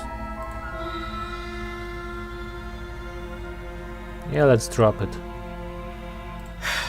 The blade tumbles out of your trembling hands and drops to the floor with an unceremonious clang. Thank you. Maybe now we can just talk. Against your better judgment, you step forward to speak with the princess face to face. Sorry. Notice how different she looks when we go down with the blade. She's like, has that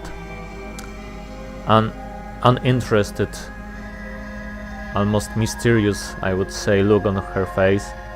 Like her emotions are unreadable, basically, compared to the cheerful, happy one we've got when we first got down here. We'll be fine.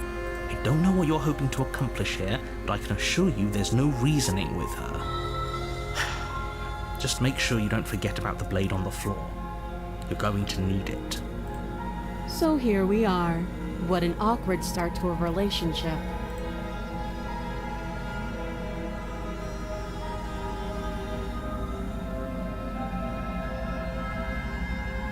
Okay, this one's funny because it's obviously not what she means, but yeah, let's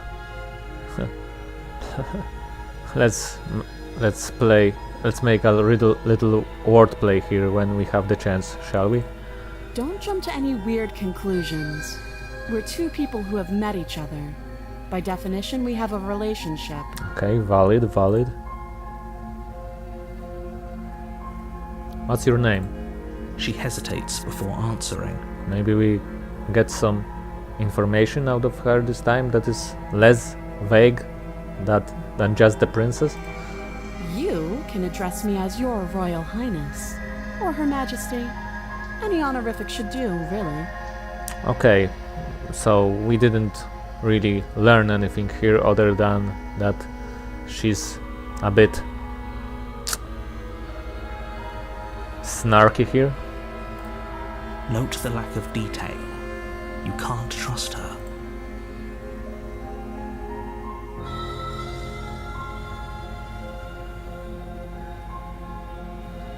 How long have you been down here? Too long.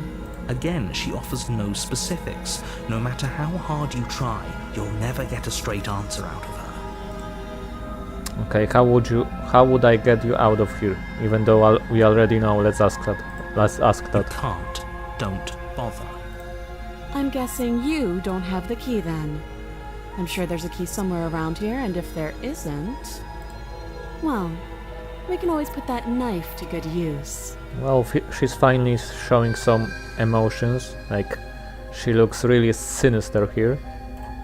Her sharp eyes settle on the edge of the blade. She isn't suggesting what I think she's suggesting, right? She is. I'm sure of it.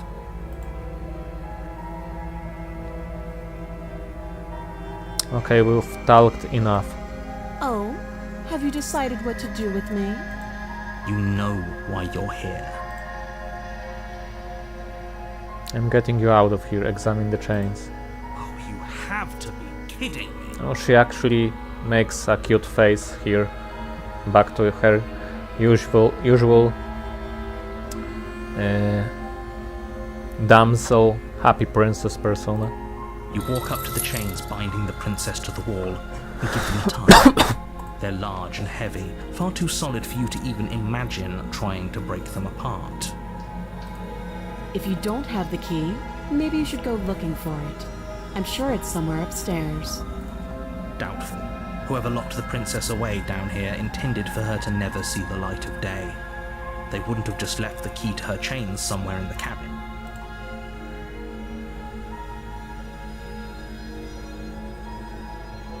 I'm going to check upstairs. I'll be here.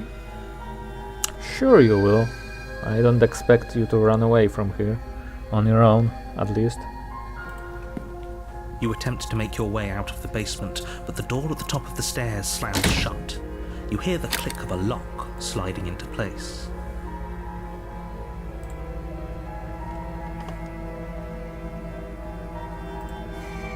Is someone else here? Okay, we know how this goes, so let's return. You make your way back to the bottom of the stairs. This would have been so much easier if you'd simply slain her like you were supposed to. Easier for whom? Easier for everyone. I heard the door slam. They locked you down here too, didn't they? The knife. Pick it up and cut me out of here. You won't like what happens if you do that. Okay, let's save the princess. Against your better judgment, you place the blade against the princess's arm, just above the massive, unyielding chain. You cut into her flesh. The blade is sharp, and you make quick work of it. Before long, you're able to crack through bone, and she pulls the bleeding stub of her arm through the iron gauntlet. She didn't so much as utter a sound. Free from her bindings, the princess turns to face you, her fierce gaze meeting your eye. How is she so composed after losing an arm? It's like she isn't even bothered by it. Thank you. Now let's get out of here. Approach the locked door. No, we won't have any of that. The stakes are too high. You can't just let her escape into the world. No, I just can't let her escape into the world. As the princess approaches the bottom stair, your body steps forward and raises the blade. Wait, this isn't fair. You can't just do that. Watch me. Okay, slay the princess, slay the princess. Obviously, let's warn her. Stop that. I thought this was a little too easy. Your body lunges forward to sink the blade into her back, but the princess swiftly moves out of the way before you can connect. Stop it. Stop resisting me. I am trying to get you out of here alive.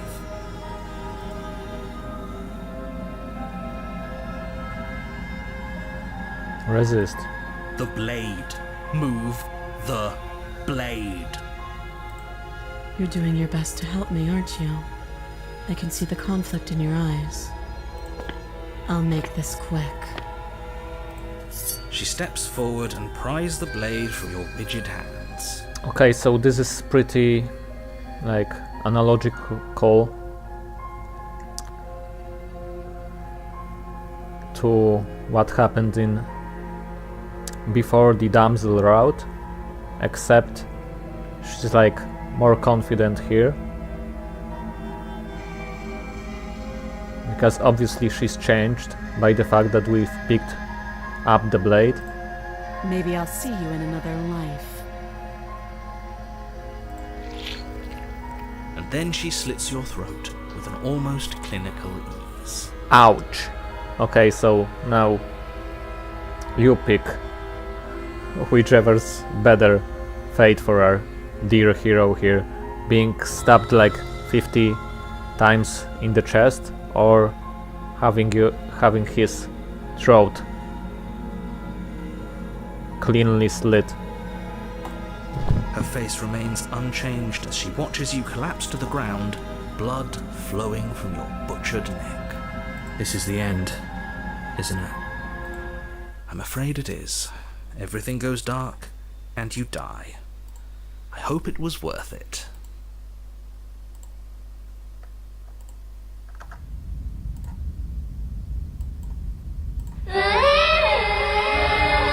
You're on a path in the woods, and at the end of that path is a cabin. And in the basement of that cabin is a princess.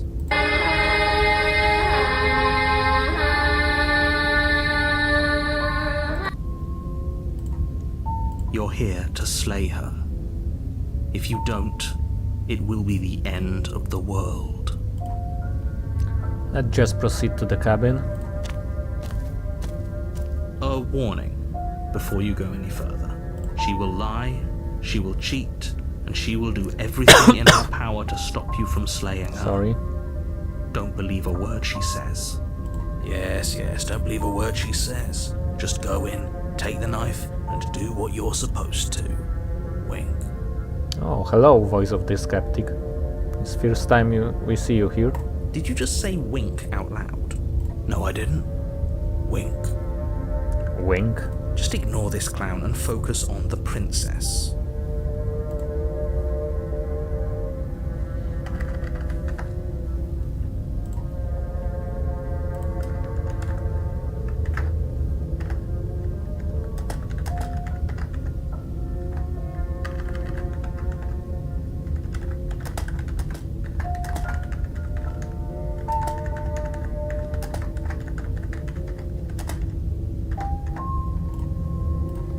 Let's proceed to the cabin.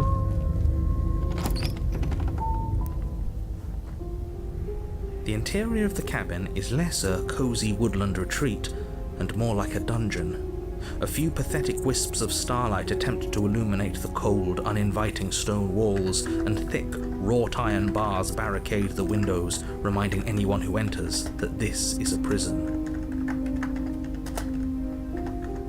The only furniture of note is an iron table, bolted to the floor, a pristine blade perched on its edge. The blade is your implement. You'll need it if you want to do this right. Okay, we're not taking the blade. I'm afraid I'm going to insist we take the blade. We're in a dangerous situation and I'm not letting us go down there without a weapon. Are you sure? What if she, I don't know, turns it against us? Which I'm bringing up in a purely hypothetical manner. Well, what do you have to say to that, skeptic? Yes, I'm sure. Turns it against you. She's a prisoner here. She'll only be able to turn it against you if you give it to her, which you won't be doing because she's an existential threat to the entire world. Okay, I'm trusting you. Hey, don't I get a say here? What's the big idea? Normally, yeah, but not about this. Call it a reflex. We take the knife as we go.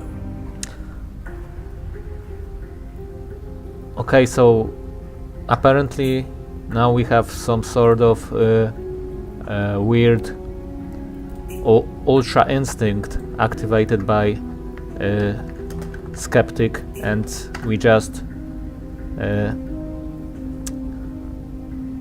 take the blade. Take the blade automatically. Okay, I'll roll with it.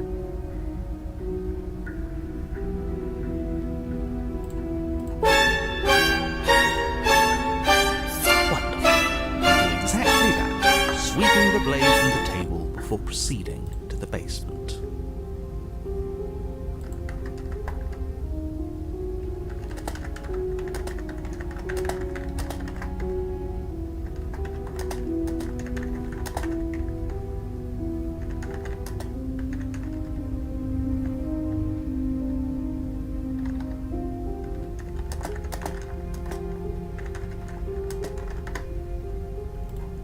Don't worry about it. We have a knife, so what? Well, we have to use it. No, you don't have to do anything, but you do well to use it regardless. Moving on.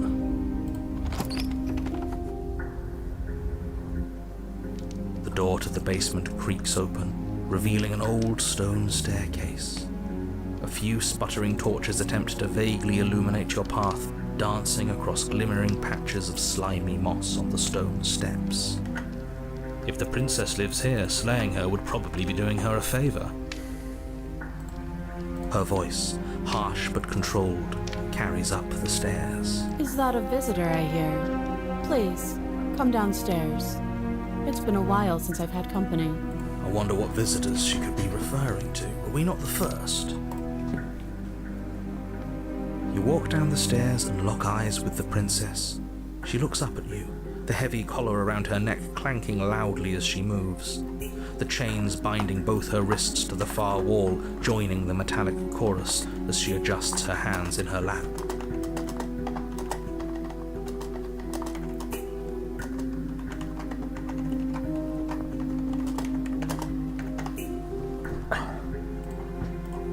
Should we be worried about the one around her neck? Oh well, she's certainly very safely guarded. Why would you be worried about her restraints? If anything, they'll make your job easier.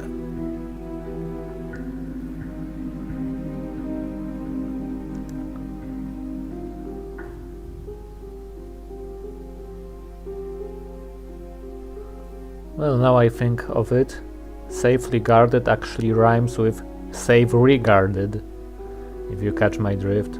Okay, that was horrible. Never mind that. Have you noticed the empty chain on the wall? Odd that in a place where everything seems to serve a distinct purpose, there would be something so obviously useless. What an interesting development. Why don't you have a seat? The two of us should chat before you bury that thing in my heart. Okay, let's sit with her. You step towards the princess, but she stops you before you get too close, holding up one shackled hand. There's fine. I'd prefer we keep some distance until we've sorted this out. That's reasonable. We do have a weapon. Might as well put her at ease. Yeah, that's valid. Sit where you were told to sit. You do as she asks and sit on the floor, still a good distance away from her. Thank you. Now, what are your intentions for me? My intentions? What do you mean? Yes, your intentions. You have a knife. What are you going to do with it? Why are you here?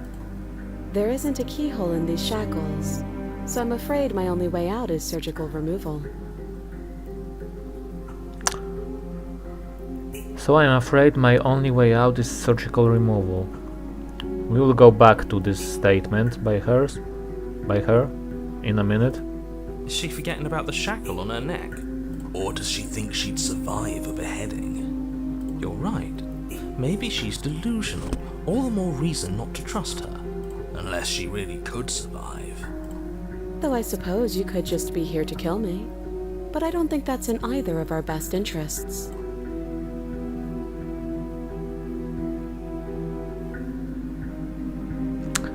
I've been here before. Am I the only one who remembers that?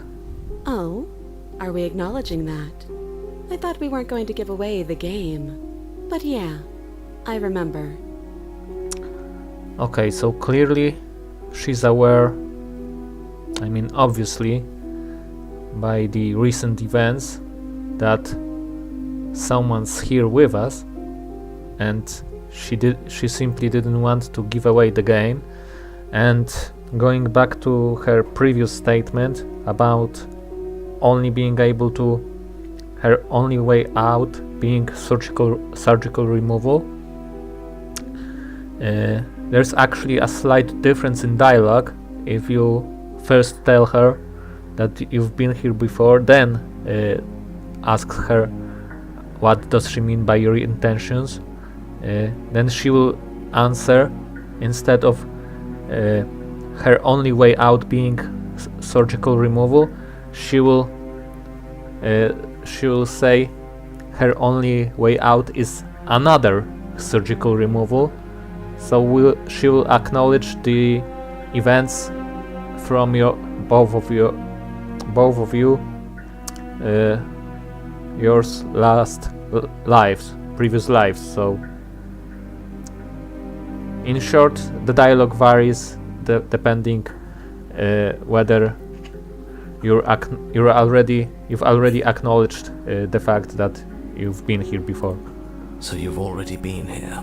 And here's the perpetrator that you wanted to hide that fact from. Well, there goes that.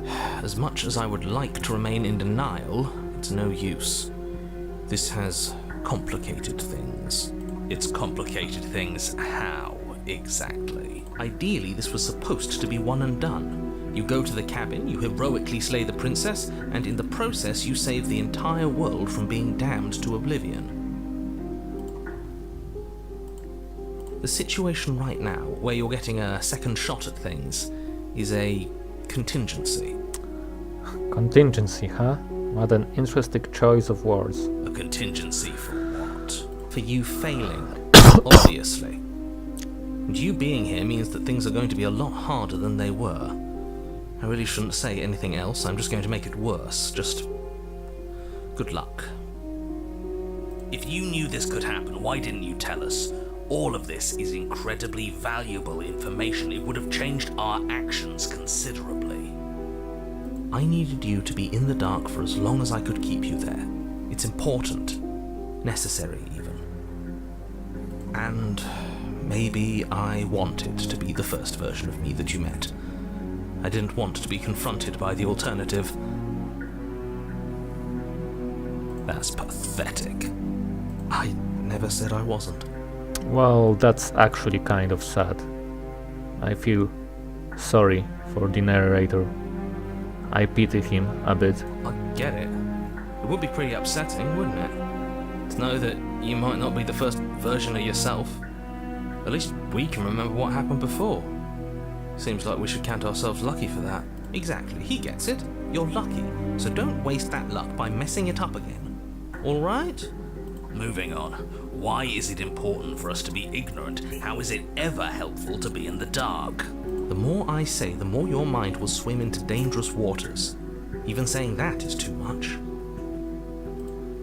Your success hinges on you having imperfect information. For the sake of the entire world, you need to accept that. I won't. Just give it a rest, this isn't helping. Focus. This is a serious situation. You shouldn't be daydreaming.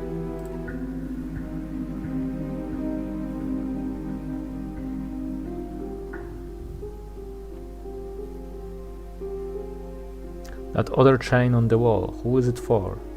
This is interesting. I don't know, but you could always try it on. Maybe it'll fit. I hope I don't actually have to say this, but please don't lock yourself in chains. We need you ambulatory if you're going to save the world.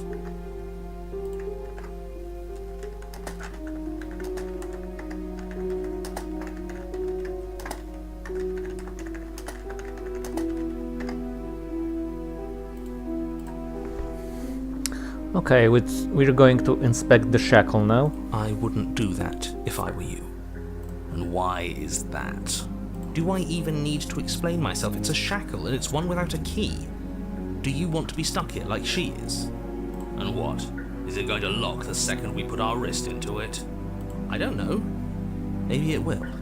He doesn't want us to look at it. That's all the reason we need to investigate. But what if he's telling the truth? He isn't. I am.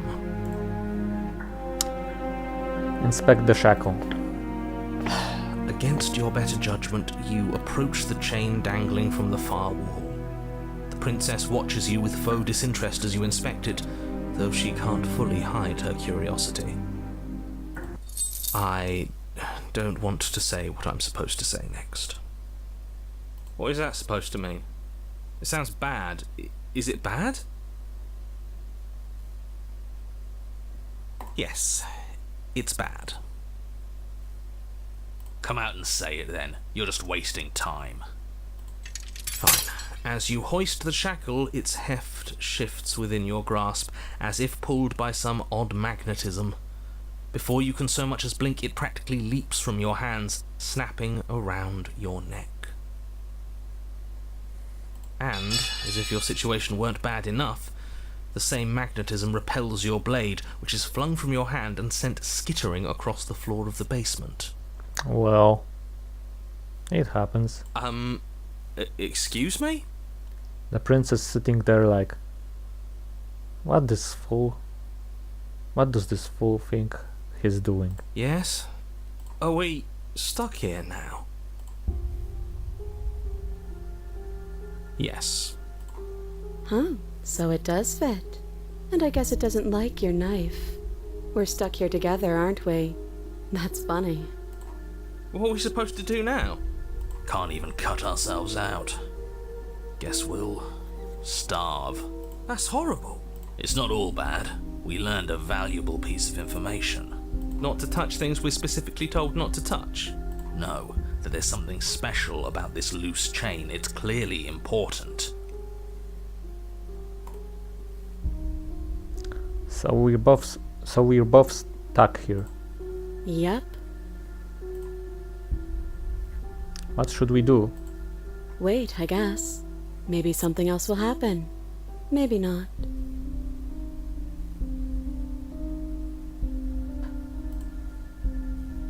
How insightful. Did you know that this was going to happen to me?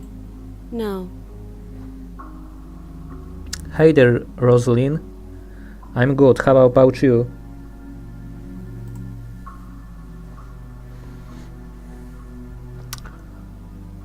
Not one for small talk, are you?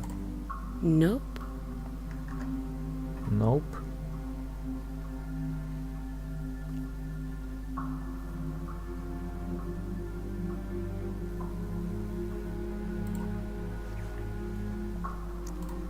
That's rude. You're welcome. You and the princess wait in silence, though neither of you knows what you're waiting for. But you're waiting for something. You're waiting for anything. Thank you, likewise. Happy Halloween to you too. This is so boring. There must be something we can do to get out of here. There must be something we're missing. But there isn't. Time passes. It passes and passes and passes. And the basement of the cabin remains much the same. It is cold and silent. I'm from Poland. What about you? At least the world is safe. It isn't. You're stuck. Too far away from both the princess and your blade to do much of anything.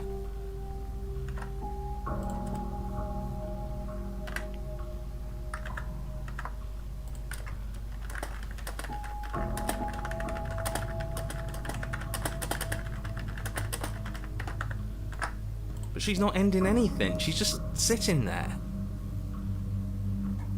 Her very existence is a threat. It harms everything around it.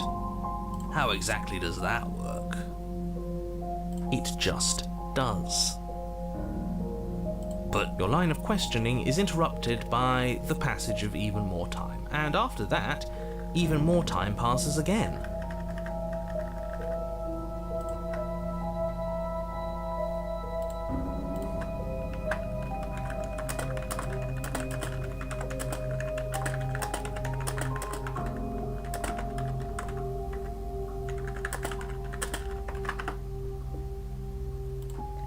And let me guess, the cabin remains the same. If time is passing, the cabin can't be the same. Even if the differences are small, they have to exist. That's just how things work.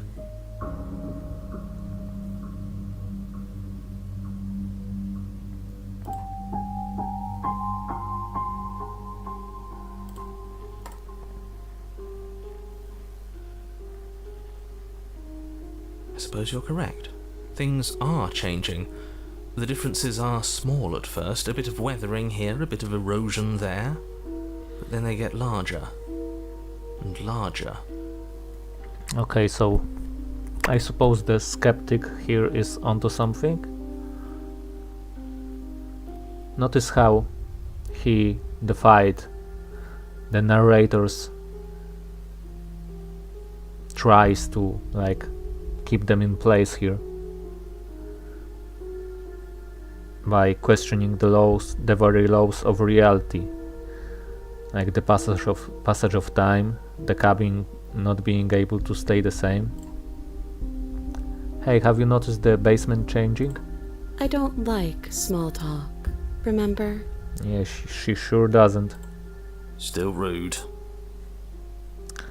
Still rude.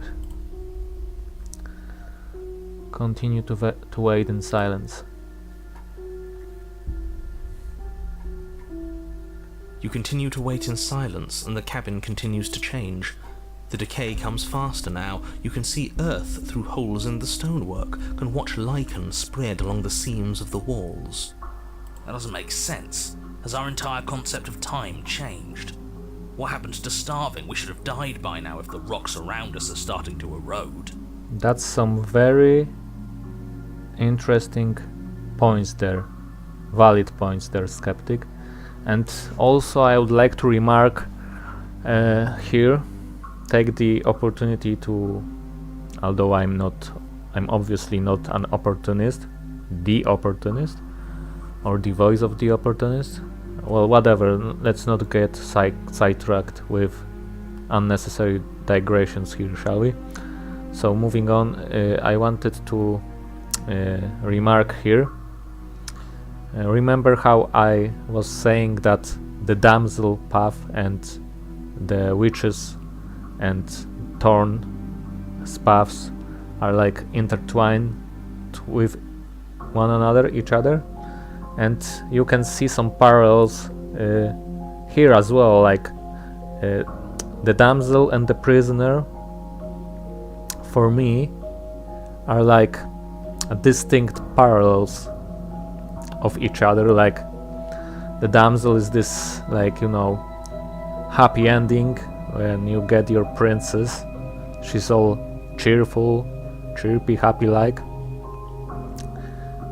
and yeah, you're like two chirpy birds I could say,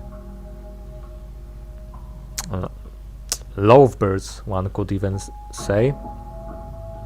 And the prisoner, well, for me she's like a darker version, perspective of the damsel.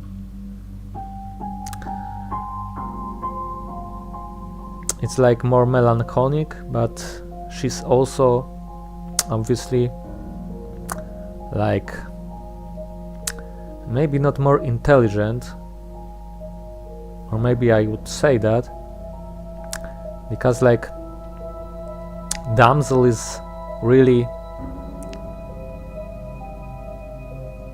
shallow on the surface, unless you go into another route that I don't like to discuss here yet, not yet at least.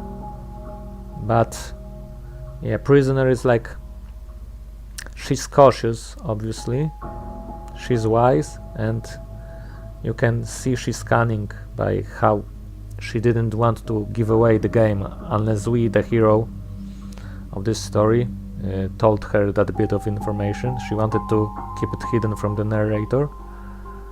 She's also more proficient with the blade, more confident. She's like, in some ways, the damsel and the prisoner are similar, they're like parallels, and in some other ways they're like complete opposites, which is also in some way a parallel, right?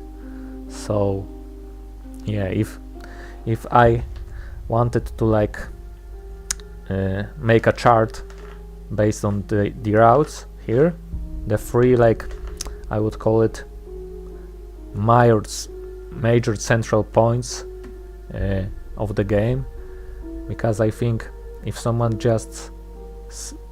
is just starting to play, they are very likely to either have the damsel, the prisoner, or the witch as one of their starting princesses. Of course, I'm not saying that's a rule, but yeah, it's very likely to happen, I would say, based on the streams I've seen and whatnot, and choices people make. And yeah, I would say the damsel is like your good ending. The witch is like the whole mistrust. I would put her between the damsel, and the prisoner is like, it's like a complete opposite of the damsel. There's also like a bit of mistrust between you, hence the skeptic here, but we also have to be wary of the fact that we should be probably even more distrustful of the narrator, right? So I would say that in some ways, yeah, prisoner is like complete opposite, polar opposite of the damsel, but not in every way. It all depends on the choices you make. You make along the path. So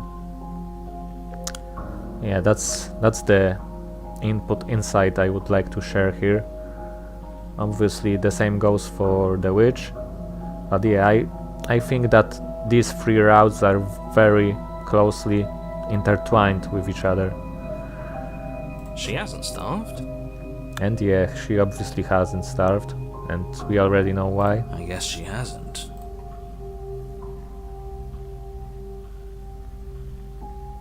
Even more silent time passes as you watch roots push themselves through the increasingly porous walls of the basement.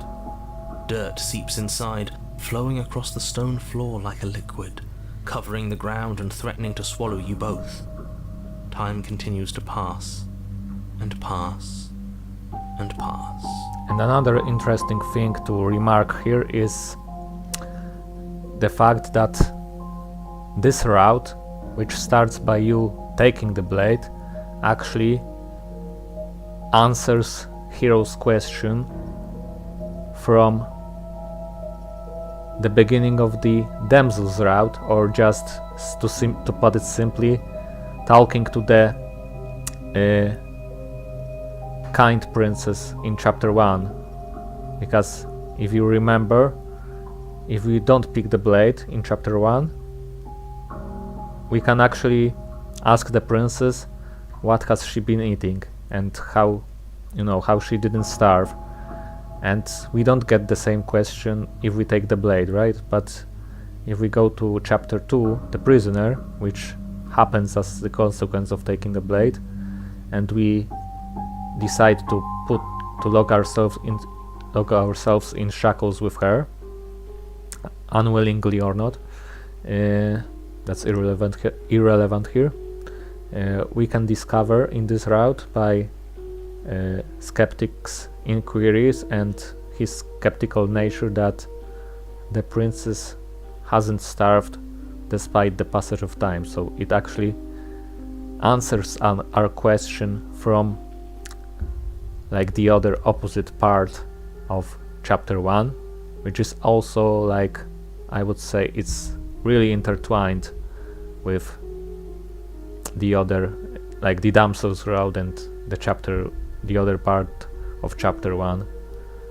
So yeah, I think it's very insightful. Until suddenly, there are no walls. And then... And what a surprise, there are no walls anymore. So I guess we're free. And... I think he's gone. Would you look at that? We made it out of the cabin, and nothing bad had to happen to either of us. Also, another parallel I would like to point out here is notice how you can get out both in the damsel chapter and in the prisoner without anything bad happening to either of you two, so the princess and the player. But the way you get out is very different, because in the damsel you actually slip her hand through the chains, slip her wrist through the chains without doing any harm to her, so you don't have to cut her out of it. But in this chapter you're not only is the princess fully locked up here by 3 chains, but also you as well, so like you trade, so to speak, a bit of your freedom, or a major part of your freedom, depends on how you look at it, for being freed from the cabin. So there's that. So this is the outside world. It's cold. And notice how every princess, when it's time to go, she says it's cold. I was reading some debates on this topic, and I think some user on some forum, I'm not sure if it was Reddit or something else, pardon my memory, said that cold here refers to voice of the cold in a way, and I like that theory because it adds up.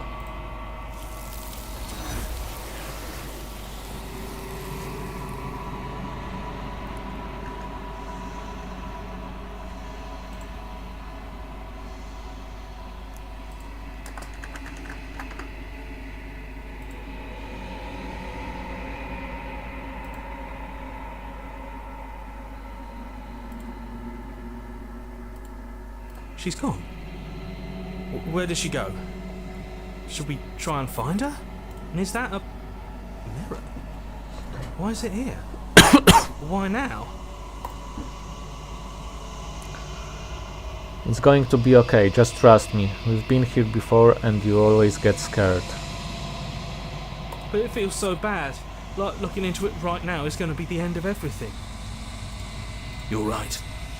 Part of me wants the truth, but something stronger is holding me back. Fear.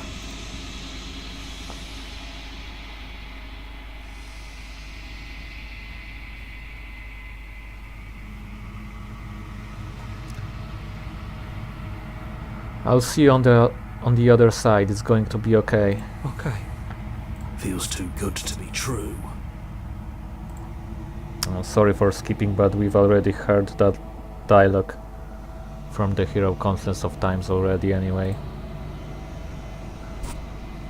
You approach the mirror. Gaze into your reflection.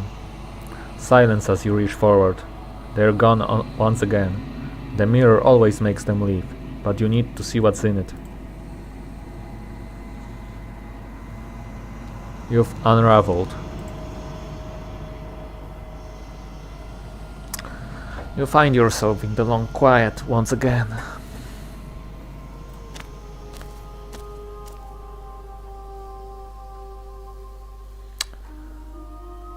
You are at the cabin.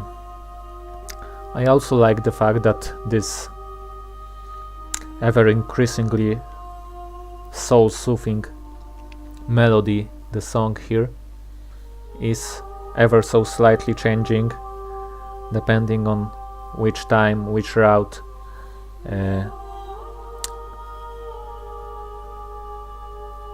like as you progress, and the more times you've been here, the more the song changes until I think this is the last time, and it's basically just chorus. You don't hear much of any instruments anymore.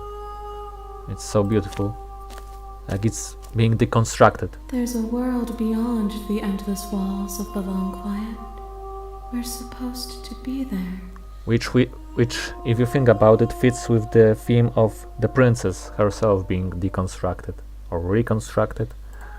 Do you know what we'll find out there? Is that a rhetorical question? Do you know? Do you want to tell me? Rhetorical. I am not rhetorical. I have only known these spaces, and I have known flickers of the lives you've brought me, short and violent and full of passion. But all of those flickers end where the long quiet begins. I'm asking you because I cannot know your mind. Do you know what we'll find out there? Well, there's trees and stars, and there are people, I think. At least there are supposed to be people. There is a warmth and sadness in me at the thought of people. Fresh tears on a winter's day. They are not like us. They do not last. Well, there's certainly a sadness to it, but what can we do? That's just how life goes, doesn't it? Do you think that anything is real out there? Do you think that we're real? We are real. Nothing is an idea that dwells in the absence of something. But nothing cannot exist on its own. And because of that, nothing can't exist. Very beautifully put. I couldn't agree more. Let me just repeat it once. We are real. Nothing is an idea that dwells in the absence of something, but nothing cannot exist on its own, and because of that, nothing can't exist. Well, from one vantage point, if you think about it, it's like very philosophical, very deep-like, but if you think some more, it's actually a really simple concept, like nothingness is absence of anything, so in a sense, nothingness doesn't exist. It's just a lack of anything. Do you have thoughts on this vessel? This one is determined, but also cautious. One that would rather let the world move around her than move it herself. She will make for a patient heart. Do not mourn her. She is exactly where she needs to be. Patient heart, Well, patience is really her strong suit. I couldn't agree more. Do you think... Do you know what's going to happen when you awaken? If I did, I would already be awake. When you send me back, I'm not alone. There are voices that speak to me. Some of them are me, but one of them is something else. I call him the narrator, and he wants me to kill you. Do you have a narrator? Have the vessels had one?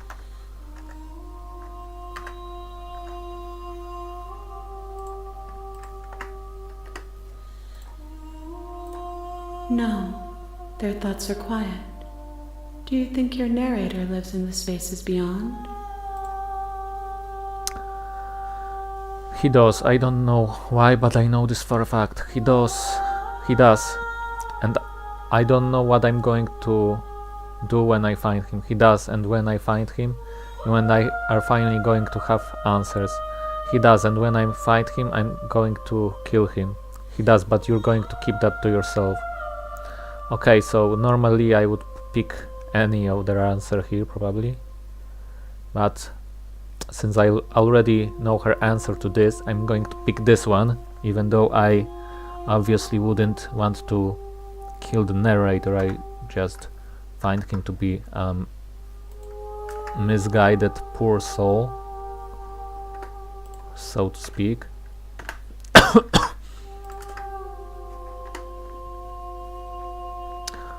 Hold on a second.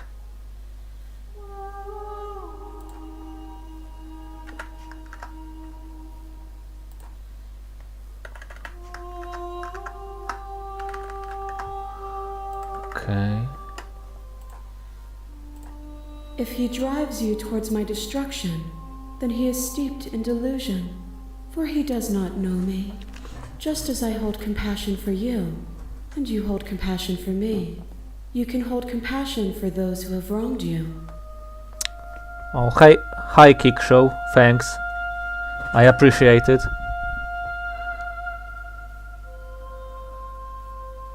Well, and those are once again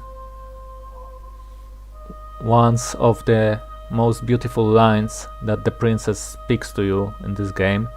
If he drives you towards my destruction, then he is steeped in delusion, for he does not know me, steeped in delusion.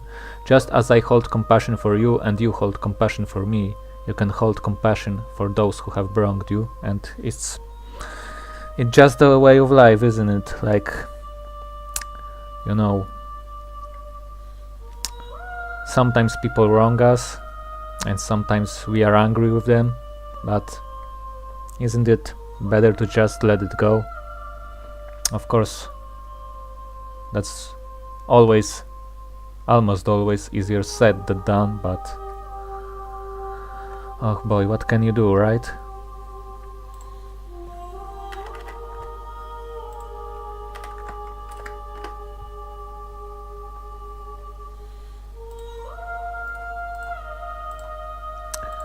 Just a moment, please.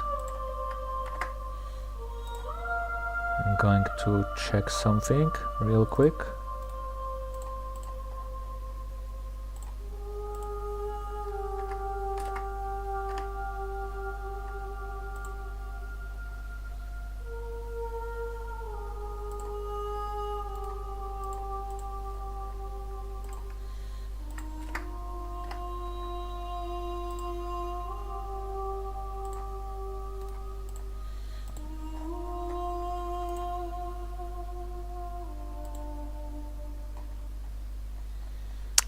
Okay, this.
Okay, I'm back,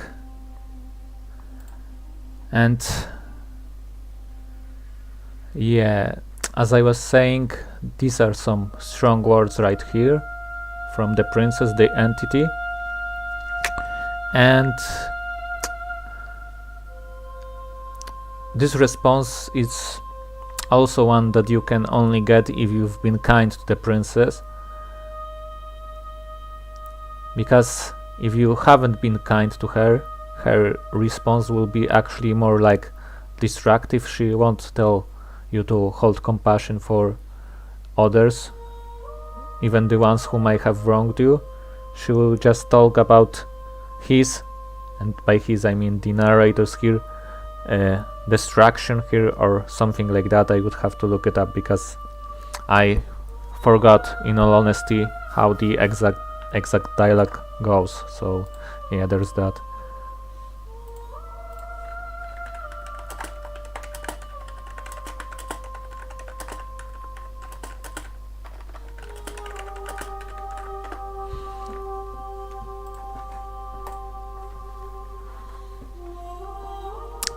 How many more vessels do I need to bring you? 1. Whatever you bring me next will be enough, and then gravity will pull the others back to me. I will be singular, a final multitude. Okay, so last vessel, here we go. But before that, some more questions. If this is the last time, is there anything you would like me to bring you? These gifts are a conversation, and each one shows me the contours of your heart. The only thing I want to see is what you choose for me when the thread is fully drawn. Nice.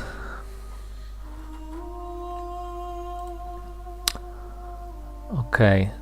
We've already tried waiting, so I don't think this will do anything, but let's do this. If this is the last stage before your completion, then I'm not going back. I'm just going to stay here. You've already tried waiting, but I understand if you need more time. I'll wait with you. Okay, so we still get an option to wait. I will see you when you return. What textures will you weave for yourself to occupy forever? Will you place the images of you and I into a box for safekeeping? If you close that box, will you become another you in another world? An imaginary pattern repeating itself until it can no longer bear the weight of its hand-drawn cage. You'll always come back to the box, because you'll always want to know what it means to be you. I will be here waiting by your side until you're ready to return to mine. I wonder if the game will crash again, actually, because I didn't think this can happen like twice within the same run, but I guess we're about to find out.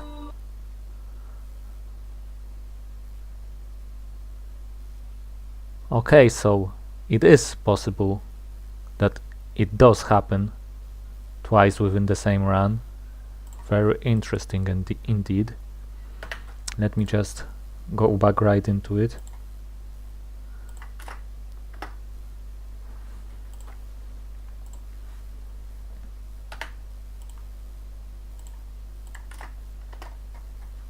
You have returned to me. Though you were gone mere moments, I never left your side. Okay, I'm ready to go back then. The next time I see you, each of us will finally know what we are. I will be here, waiting for you. Everything goes dark and you die. Okay, then let's get ready for the final chapter of this story, shall we?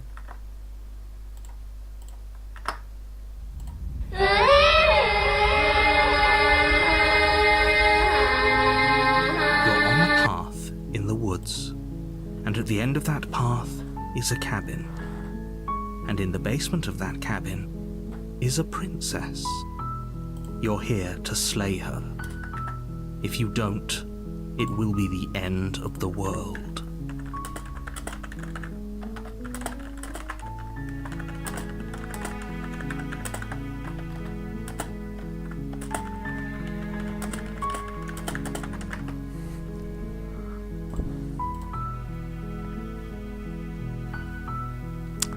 Okay. Silently continue to the cabin.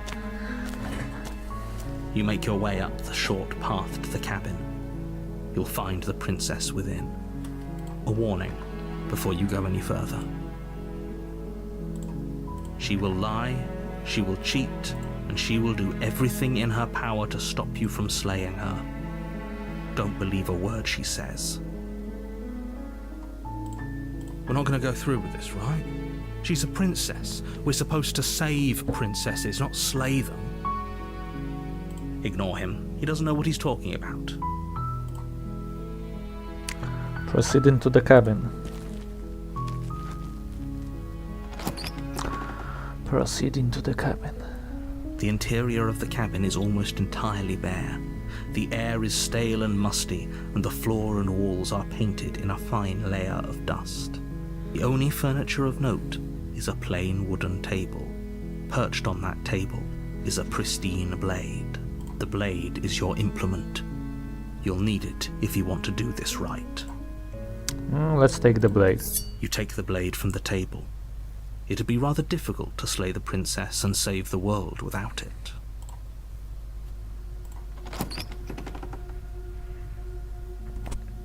The door to the basement creaks open, revealing a staircase faintly illuminated by an unseen light in the room below.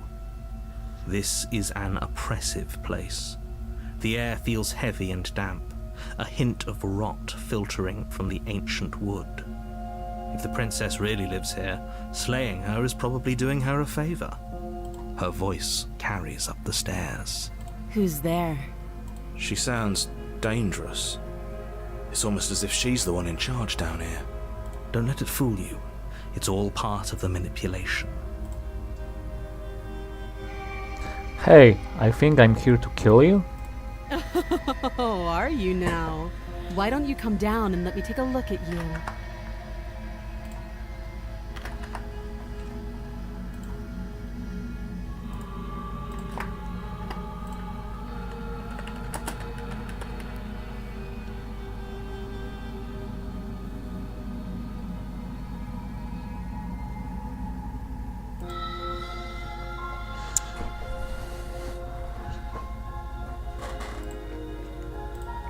Great job. You gave away the element of surprise. Good luck, hero. I don't need your mockery You walk down or the narrator. stairs and lock eyes with the princess. There's a heavy chain around her wrist, binding her to the far wall of the basement. She's so coldly beautiful. Is she really a threat to the world? Focus on the task at hand. You weren't kidding when you said you were here to kill me.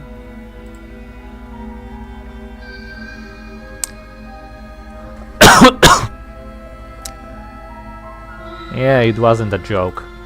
I know. You brought a knife with you and everything. But you don't have to try and kill me. You could always toss that scrap of metal to the ground and give the two of us a chance to talk things out. She makes a compelling point. What if we didn't kill her? What if we just dropped the blade and talked? Don't you dare. It's fine. We can decide what we want to do after we talk to her. Maybe she really is a monster. Killing someone in cold blood isn't very becoming of us. Let's tighten our grip. You ignore the trembling in your hands and tighten your grip on the blade. You poor thing. Your hands are shaking. Are you scared of me? Because you should be. You step forward, your grip on the blade tightening as you steel your resolve. Oh? No talking then? Fine. What even makes you think you can kill me? I'm probably chained up in this basement for a reason, right? And if that knife is the only weapon you have, you'll have to get close enough to use it. So, you should just drop it. Best not to risk finding out what I can do. She's unarmed. If you hesitate now, it'll be too late. End this. I'm not dropping the blade. Then I'm not talking to you.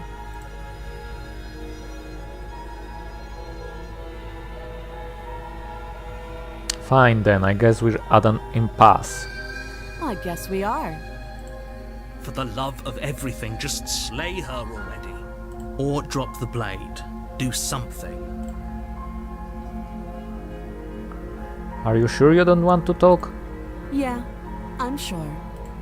For goodness sake, the two of you can't just stand around like this forever. Eventually, something is going to give, and I highly recommend that you be the one to take the initiative here.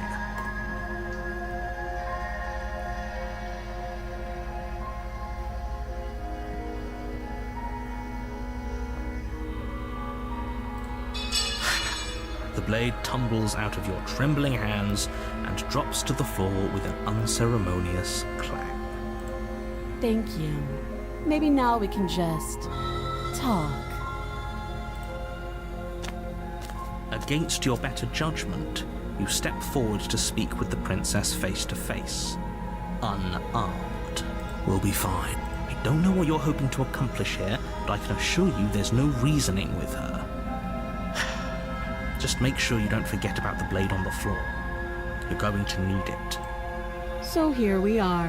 What an awkward start to a relationship.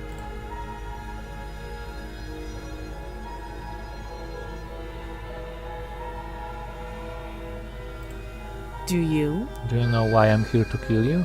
Do you? Okay, and here's my favorite option, the pull back and reconsider your strategy here option, which is remain silent. I see. The silent treatment. You know, if you don't share with me, well, I'm not going to share with you. Yeah, it's pretty awkward. I know. I just said that. Now why are you here to kill me?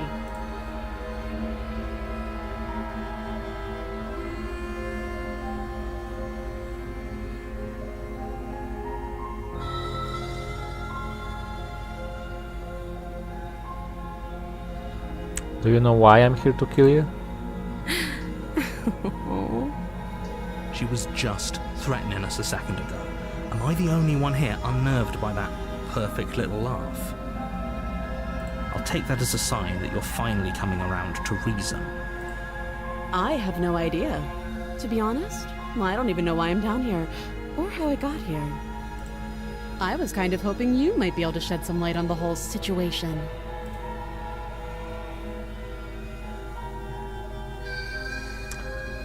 Okay, we've talked enough. Oh? Have you decided what to do with me? You know why you're here.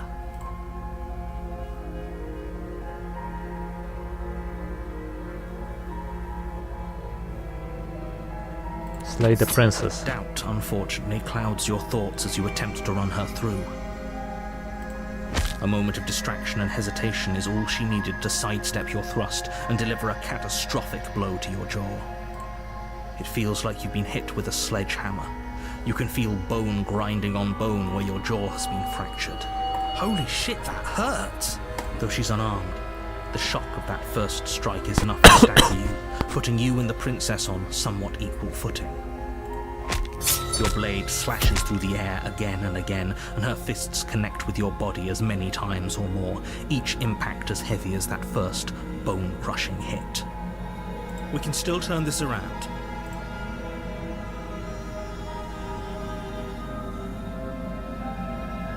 Yeah, let's just give up. Are you serious?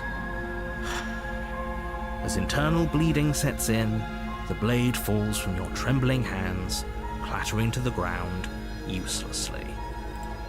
You lacked the will to finish the job, your bruised and broken body falling to its knees before her. The princess, exhausted, chest heaving with heavy breaths, tosses the blade away from you. This is the end, isn't it? Is this really the best you could do? Look at you. Completely broken. I'd be lying if I said I wasn't a little disappointed. She plants her foot on your chest and pushes you onto your back, the air leaving your lungs in a heavy puff.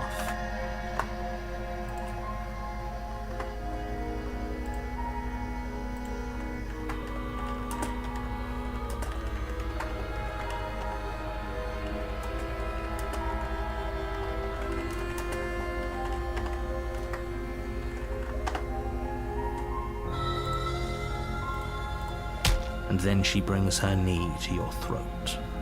She leans into it with the kind of weight you didn't think her slight frame could possibly possess, shattering your windpipe and leaving you starved for breath.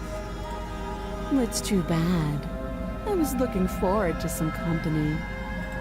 Everything goes dark, and you die.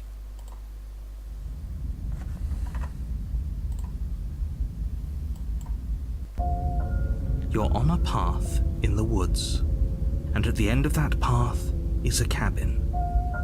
And in the basement of that cabin is a princess.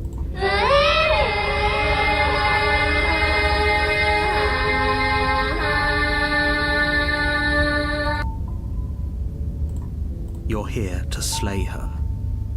If you don't, it will be the end of the world. Okay, let's proceed to the cabin straight away. A warning before you go any further. She will lie, she will cheat, and she will do everything in her power to stop you from slaying her. Don't believe a word she says. We might as well just pledge ourselves to her and stop pretending we're capable of doing anything in this situation. She probably doesn't even need to try to overpower us. Can we tone down the pessimism just a smidge? I'm not being a pessimist. I'm just being realistic. Well, it's all a matter of perspective. They're broken. You're being annoying. Well, you can say that. Just ignore their bickering, and whatever you do, don't pledge yourself to her. I cannot stress enough how absolutely catastrophic that would be for everyone, yourself included. I agree. If she's wrongfully imprisoned, then we should rescue her, but if he's telling the truth, we shouldn't just hand her the world on a silver platter. Rescue her? Given the stakes of the situation, there isn't really a difference between rescuing her and pledging yourself to her. Either would be terrible. So please try to ignore both of those knuckleheads and focus on saving the world. Let's not make this harder than it has to be. If that's what you want, I guess I don't have a say here.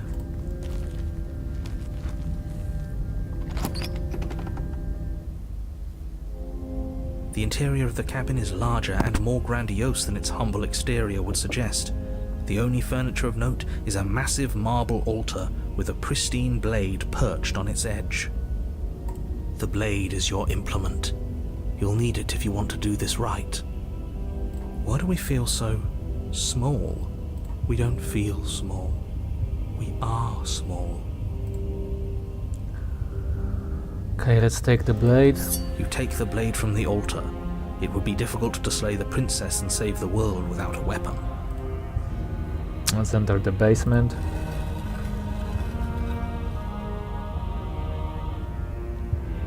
The door to the basement creaks open, revealing a spiral staircase. Its steps almost as deep as you are tall. The smell of incense drifts up from below. For a moment, you almost feel at ease. This is actually kind of nice. But it's still a stone basement. If the princess lives here, slaying her is probably doing her a favor. Her booming voice rolls up the stairs. Booming voice, huh? Is that a guest I hear? Don't linger on the stairs. Come down and witness me. Well, once again, a brilliant performance by Nicole Goodnight. I swear it's not an understatement to say that her voice could put you to sleep like an ASMR, and it fits well with her surname, Goodnight. Well, just a slight digression I've made here. Moving on. You weren't kidding when you said it was booming. She wasn't like this last time. We need to get down there. She wants us to see her. We need to see her. Should we be worried about your sudden change in attitude? Just a few minutes ago you were going on about how pointless everything was. Now you want to go down there. It doesn't matter what that little voice says. He's not the one making the decisions. Though if his ramblings get you to the princess, they get you to the princess. Continue down the stairs. Making your way down the spiral staircase is a time-consuming and exhausting effort, every step requiring you to clamber over one edge before dropping to the next. But soon the end comes into view, and you tumble to the bottom, entering the vast, temple-like room beyond. The princess towers over you, almost glowing in the weak starlight, her figure framed by a stained glass window. Her long hair billows around her, and a chain binds her wrist to the far wall. The chain is nothing to her. It might as well be a toy for all the good it would do. I told you it was pointless to resist her. The little bird has returned to me. I wonder what he wants. You brought that knife again, even though you know it's useless. Such charming audacity. Drop it. Let's tighten our grip. As if on command, the blade slips from your grasp. It clatters uselessly to the floor. Okay, I'm blame Broken for that. But we didn't drop it. We decided to grip it tighter, remember? Are you really just going to let that happen to us? I have a duty to report facts as facts, and the fact is that you dropped the blade. Of course we dropped it. She's so much more than us. You wouldn't understand what it feels like to be in her presence. Oh, I understand what's going on, and you'd better snap yourself out of it. Kneel. Well, how about no? Oh, are you still trying to defy me? I said kneel. Your legs buckle, and your knees hit the floor.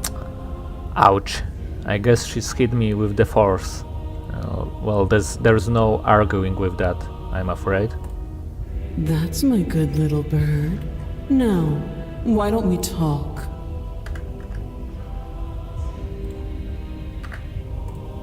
The last time we met, you tried to kill me. And here you are again, trying to succeed where you've already catastrophically failed.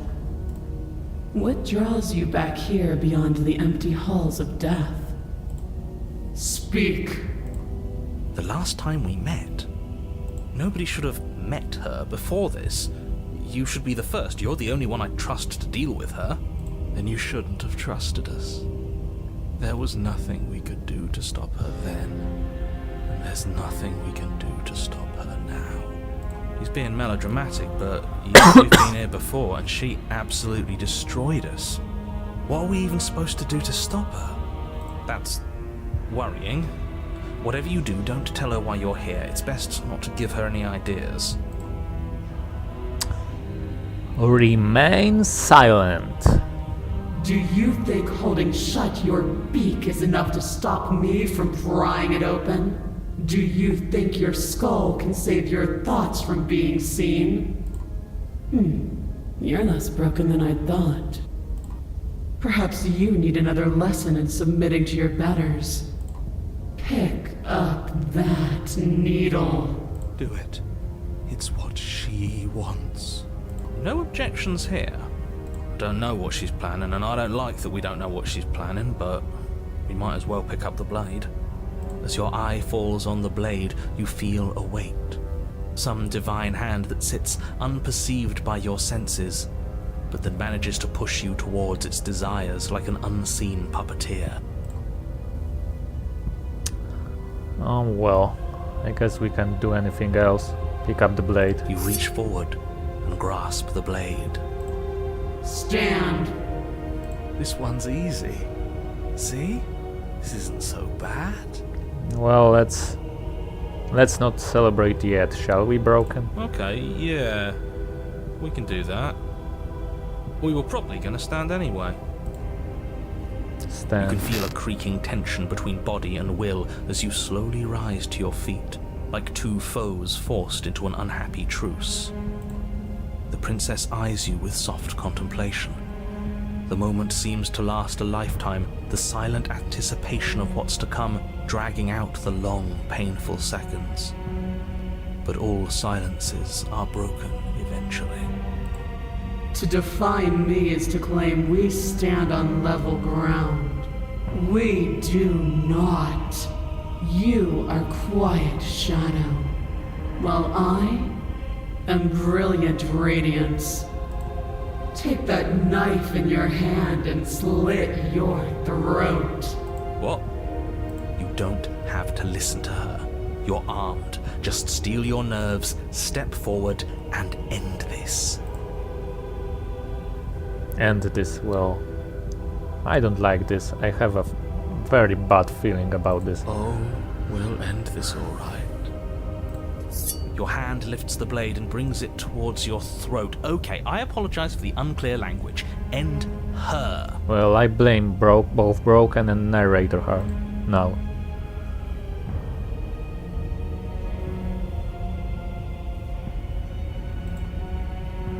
Why can't we pick the option to resist? I forgot what enables it.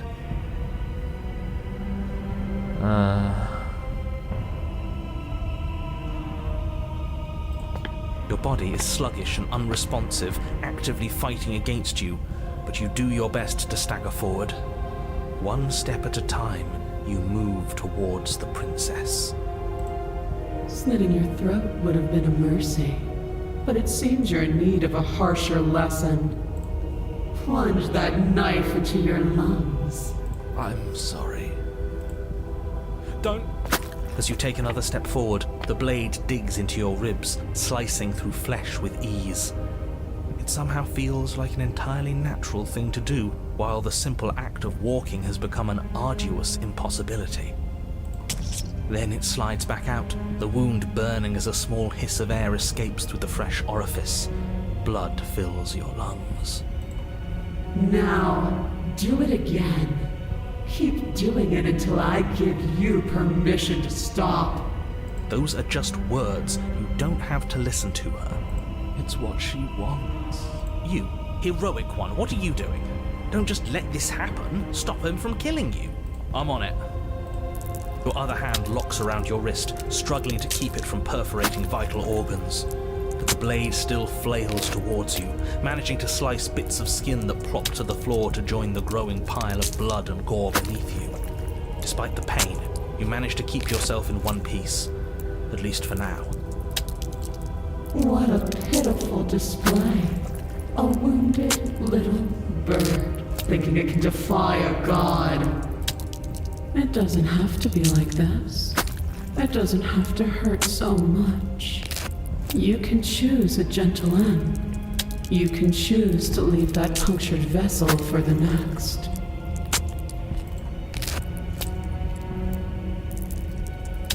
Okay, let's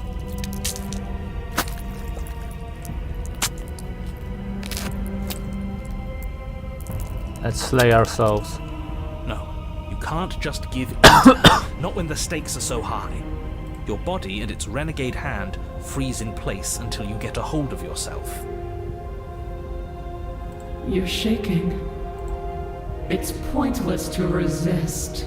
In the end, everything submits to oblivion. But you're not the one resisting me, are you? Is that a person? Oh, sorry. No, it used to be a person. It's something different now. An echo. Is she talking about you? That's impossible. She's not supposed to be able to interact with me. You're a small one, aren't you?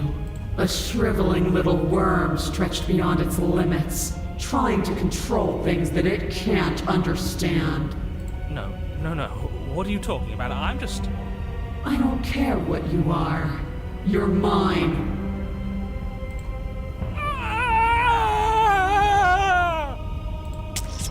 You bring the blade to your neck. You slice through soft flesh, severing veins and arteries, your blood flowing freely down your body. It's a painful lesson in obedience, but the pain won't last forever.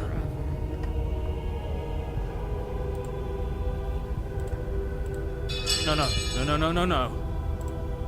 When I see you again, you'll free me from my chains and deliver me to the destiny that lies beyond this place. We will. I promise. I know you will. Everything goes dark, and you die. Well, there goes that.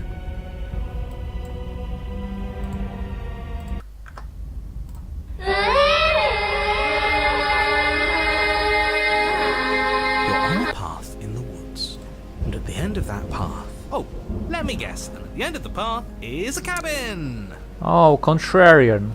Also one of my favorite voices. Welcome. Excuse me? Come on, man. We can see it right in front of us. And besides, we've been here like, 5 times already? I think this is 3. Who cares? The woods are always the worst part anyway. Nothing ever happens in them. I care.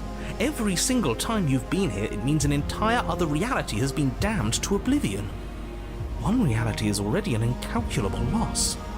And there is a massive difference between 3 and 5.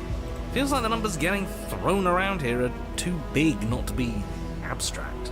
Numbers like 5. Numbers like entire realities. At the end of the day, it's all just silly, isn't it? None of us can count to a whole reality, and he's asking us to think about the difference between 3 and 5. You're already starting to lose the thread. Just because you can't personally sum up the contents of an entire reality doesn't mean that the people inhabiting it don't contain moral value. If you have any sense of ethics left in there, if you have any moral compass, please, you have to stop her. Don't you get it? Might makes right, and she didn't even have to touch us last time to prove her power. So what? Just because she made us kill ourselves, we're supposed to submit to her authority without question? I knew when to surrender to our better. You would have lost eventually anyway, and it would only have made her angry. It would only have made things worse for all of us. Oh, for the love of... Can you all please just get on with it? You're not making this any easier for yourselves. Do we even have agency right now? We either do what she wants, or we do what he wants. Either way, we're listening to somebody. Please, nothing in life is a binary. Obviously, we find a third choice that nobody wants. Well, contrarian, sorry, I can't speak again. Obviously, he just wants to mess with everybody he can, so that's his whole thing. You all talk about choices and freedom, but there is no choice when it comes to the will of a god. I'm going to cut you off right there. She is not a god, and the more times you fail, the harder it becomes for you to succeed. But the fact that you're still here means you still have a chance to pull this off. So, princess, dangerous, cabin, slay, now. Okay, let's head to the cabin. But a great and horrible change is already underway. The ground quakes beneath your feet, and you feel an unyielding force pulling at you and your surroundings. The trees start to sway, then crumble, breaking apart as everything is drawn towards the cabin. Even the earth beneath you seems to shift, your feet unable to grip solid ground as you're dragged forward along with everything else. The end of everything. The beginning of something new. The moment we open that door, she will be free. Any, words of warning? You already know everything you need to know. Proceed into the cabin. As you step forward, the cabin explodes. You're flung backwards, violently slammed into a tree as debris rains down around you.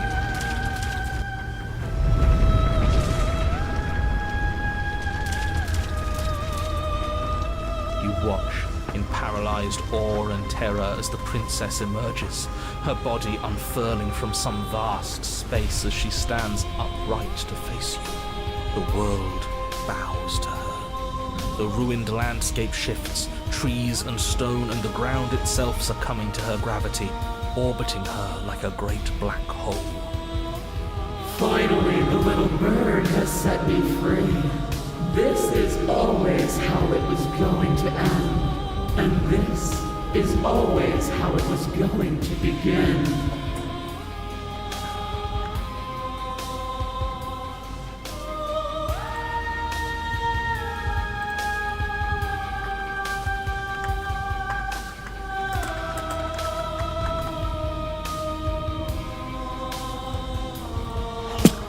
There's a loud thunk from the tree behind you as something embeds in its shattered bark.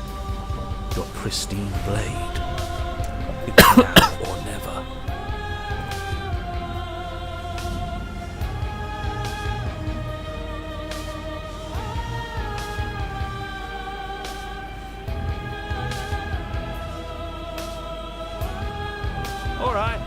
fighting him, it is. You don't know what you're doing. That's half the fun. Fill the empty seat by my side. Join me for a new dawn. You fool. You can feel the pull of her gravity catch you, carrying you from the ground into the violent swirl of her orbit. Come to me. Her words are like a gentle tug, drawing you closer to the mountain of her body. You land softly on her shoulder. Her skin is warm and comforting.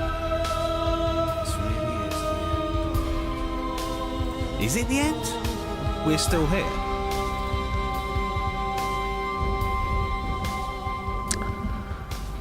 The night sky unweaves into a textured nothingness.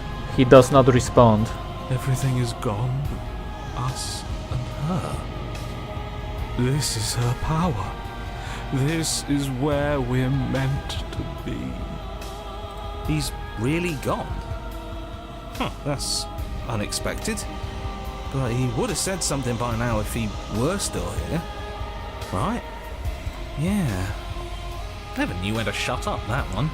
It's part of why I liked him so much. I can't believe all it took to make him disappear was saying no once. What happens now? This world is but an illusion, keeping us from my ascension. A play of shadows dancing on the wall.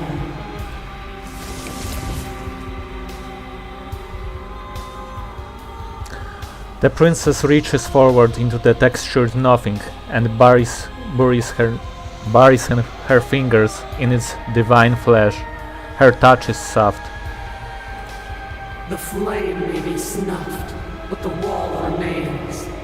This isn't just for my glory. You are part of this now. See? This is nice. We're safe. She's helping us. She's helping everyone.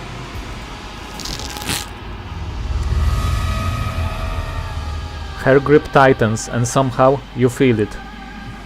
The pain sits at the limits of your comprehension, like an endless sea of hands falling on you, one after another, before finally collapsing in on themselves. You lose yourself in the darkness. Let's suffer in silence. It will be over soon, little bird. Then your eyes will open, and all of this pain will seem but the fading memory of a distant dream. Soon? Soon? Does that mean there's gonna be more? My only comfort is that he isn't here to see us suffer. He would love that, wouldn't he? Oh, he surely would.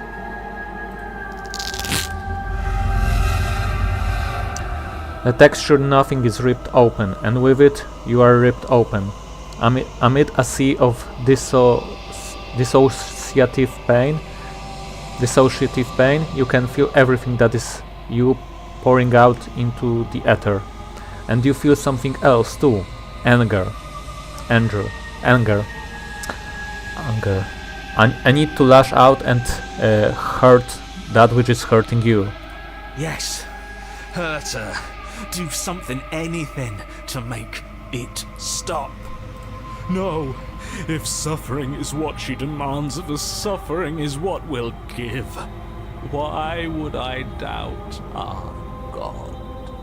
It is so tempting to see what's on the other side of that great big nothing, but I think I'm gonna lose myself if this goes on for much longer. Why do we have to be the ones going through all this pain while she gets all the benefits? Blasphemer! We have been given the gift of offering ourselves to a higher purpose, and you spit in its face.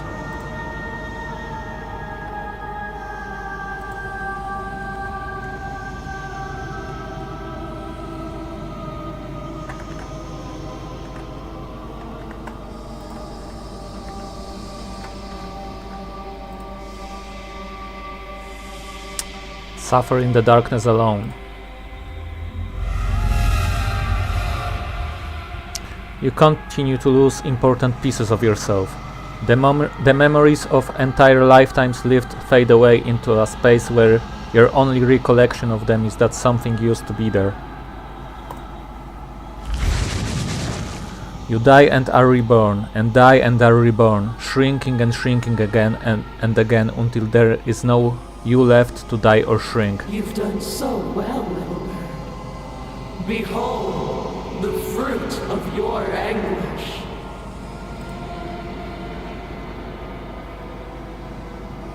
Eyes open. Are they yours? They don't feel like yours anymore, but there is no other word to describe what they belong to.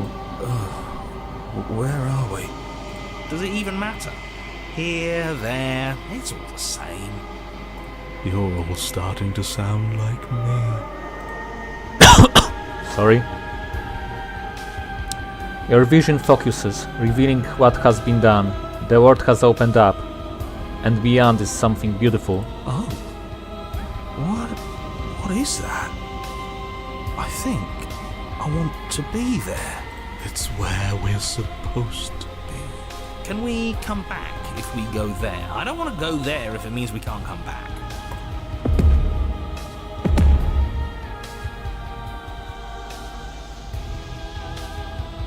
The princess steps forward, bringing you both to the edge of the something beautiful. It is dizzyingly vast. But neither of you cross the threshold. There is a roaring, like underground thunder. She is stopped in place. Were we supposed to stop? I guess not. I don't think this is over. The rumbling is happening? After everything I cast aside on my path to ascension, what remnant of the old could possibly be left to defy me?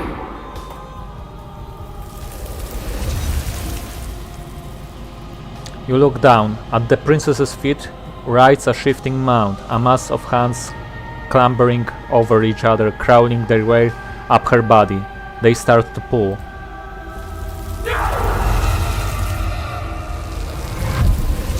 The mound becomes a sea, and the princess struggles to stay afloat, to keep the two of you close to the hole in the world and the light of the something beautiful beyond. But she is drowning. As the sea rises, she pulls you from her shoulder and holds you above the tide. You turn back to look at her. We have to be able to do something to help her. This can't be how it ends. It can't. It can't. It can't. It can't. I think this is the end. I can feel every part of me freezing over.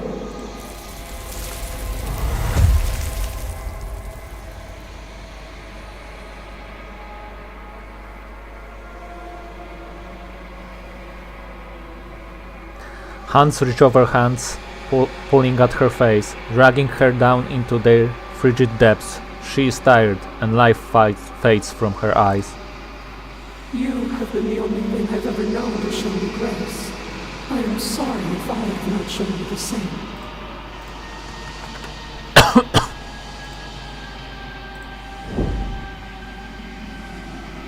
The princess summons the last of her strength, her face a shield of purpose and determination.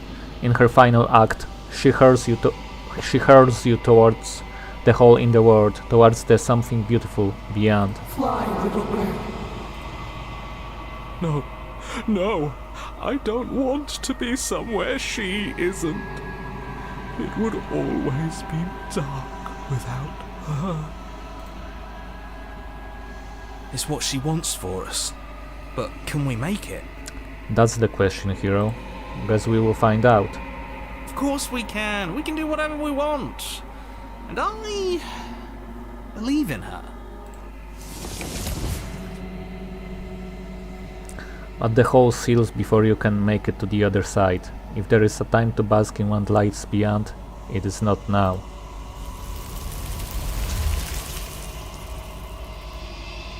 As you turn back to look back at her, you see that she is gone. It's time to leave. Memory returns. And is that a mirror? Why is it here? Why now? It's going to be okay, just trust me, we've been here before and you always get scared. It feels so bad. Like looking into it right now is going to be the end of everything. Yeah, don't look at it. I don't like that thing. I don't want to look at us. I'll see you on the other side, it's going to be okay. Okay. If you say so. We'll trust you. A mercy. You're not messing with us, right? I could say the same to you, contrarian.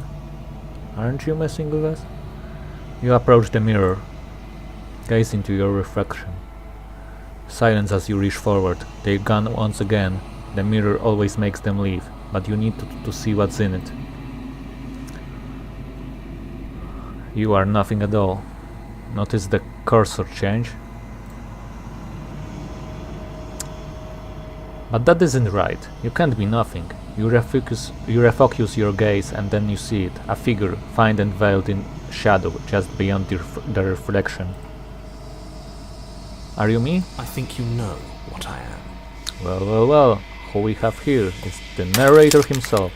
A crack slides down the center of the mirror, splitting the image in the glass in two.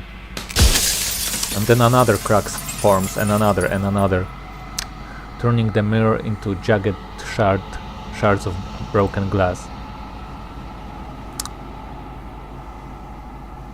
So you're the narrator. I was wondering if I'd ever get to see you. The narrator, yes. I suppose that's my job, isn't it? You needed help after all, an objective voice to guide your blade. But you were never supposed to see me. I wonder how many worlds you've damned to extinction to fall this far.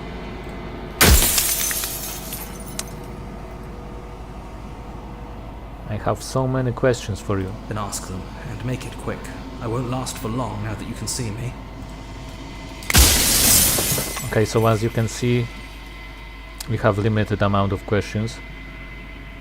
Every time as I ask you something, it's like a piece of you breaks. I'm aware. And if I were you, I'd be more precious about your time. I'm sorry, I don't want to destroy you. Will it help if I look away or stop asking questions? We've already crossed the point of no return. There's no saving me now.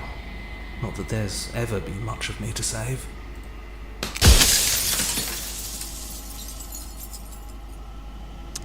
Does it hurt when pieces of you break off like that? It doesn't hurt. I don't feel pain. Not physically. What are you? Are you something like me? Oh, I'm nothing like you. I'm an echo. Likely one of many. Somebody made you after all, and I'm what's left of him. Not that I'm the only one who can make that claim. I'm sure you've met many others like me.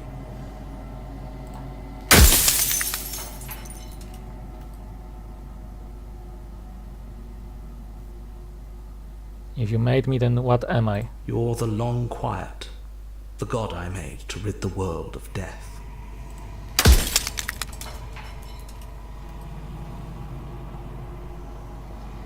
What is the princess? Did you make her too? She is the shifting mound, the ebb and flow, the capacity to change. She is transformation, or most of it. Her nature is why I had to die, for she becomes that which others perceive her to be. But an echo can't perceive things, not in the way that people can.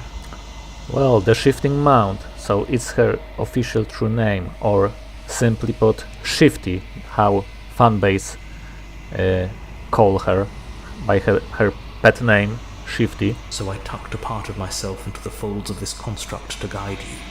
This isn't the end just yet. You can still destroy her and save everyone.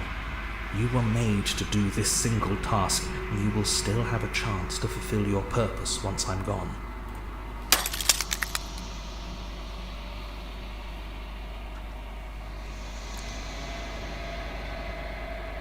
If you made us, then I want you to know that this has been torture. The inevitability of death is torture.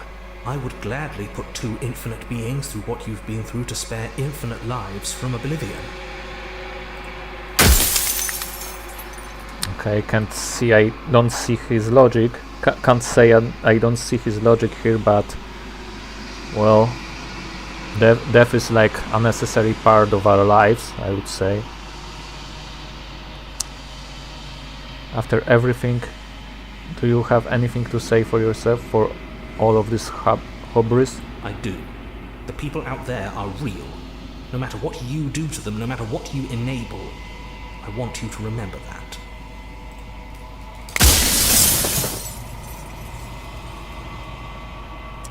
I'm not going to slay her, and I want you to know that before you die for good. Well, there's no reasoning with a god. Even one you've woven into existence yourself. I've said my piece. My time is up. It's like I said, I'm just an echo, and echoes always fade away.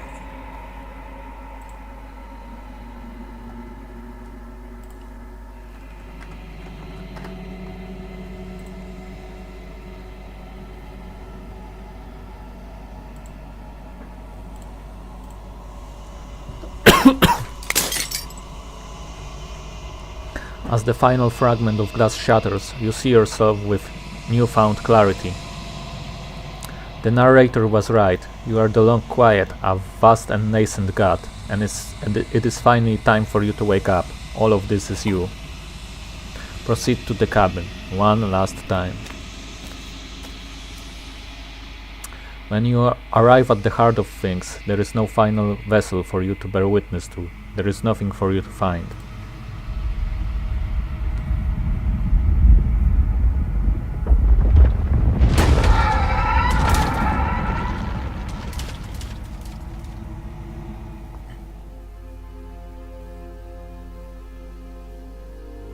I can finally see you, and you can finally see me. Well, all I have to say is, biblically accurate princess. It's been so long, and my heart has ached for this moment. I've missed you dearly.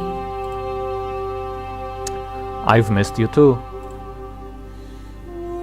She unfurls an endless cascade of smiles in response, and then patiently waits for you to continue. Ah, that's sweet. Do you know about the echo? Did you hear our conversation? Every word you spoke found its way to me. I know him.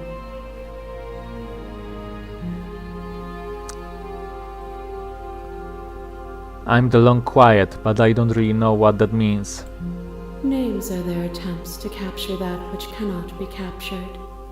They call me the shifting mound, a pale imitation of what I actually am.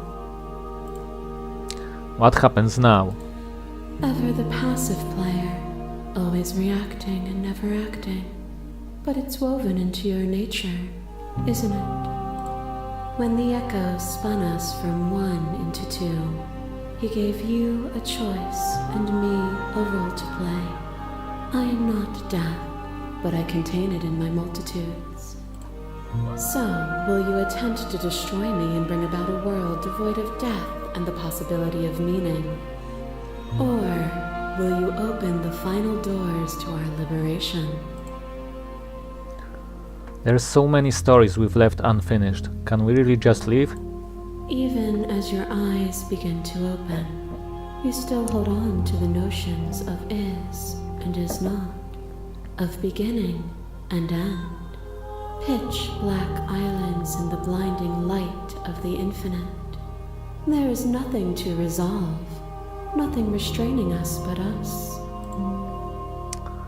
Don't you have a say in all of this? Why is this all falling on me? Of course I have a say in all of this. You and I share reflections of each other's burdens, just as you and I share reflections of each other's gifts. If we didn't, the winding paths that brought us here wouldn't have been full of strife and conflict.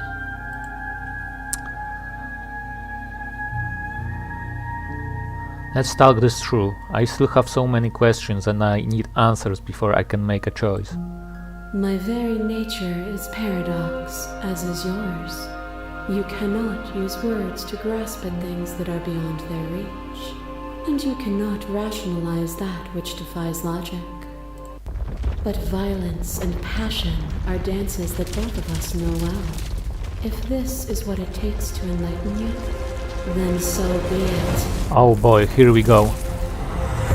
You are weightless and alone, suspended in the gravity of an idea too great for you to hold. The very ground beneath your feet loses its meaning. There is nothing but me. When you were confronted with my vessel's apotheosis, you chose to accept me, to allow me to burn away all doubt, and turn you into an instrument of my divine will. That I certainly you did. accepted that I was everything, and together we found our purpose. Only with both of us is there a future to look towards. It is hope that carves meaning into consciousness. Well, I don't disagree with you here. Let's address her statement directly. We were so close to freedom, it was you who stopped us from escaping. I miss when that was you. Submitting to you was a mistake. You were consumed by your own ego. We were so close to freedom. And we are so close to freedom again, if you'll let us have it. Well, good point, good point. To question everything is to deny the truth in front of you. By believing in your suffering, you make your suffering real. By believing in your limitations, you placed a shackle on your neck. Bound for eternity, you saw the need for impermanence, and it was through that need that you carved our freedom. Without impermanence, the suffering of living things is infinite.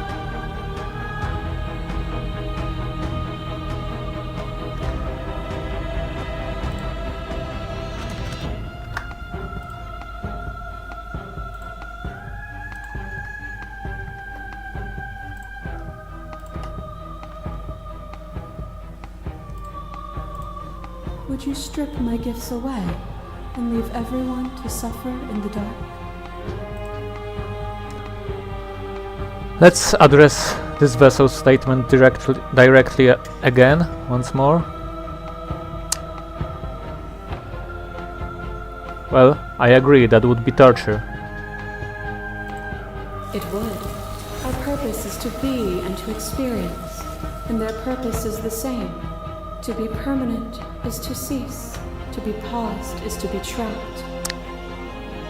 Well, as I said, I can't disagree with her here. A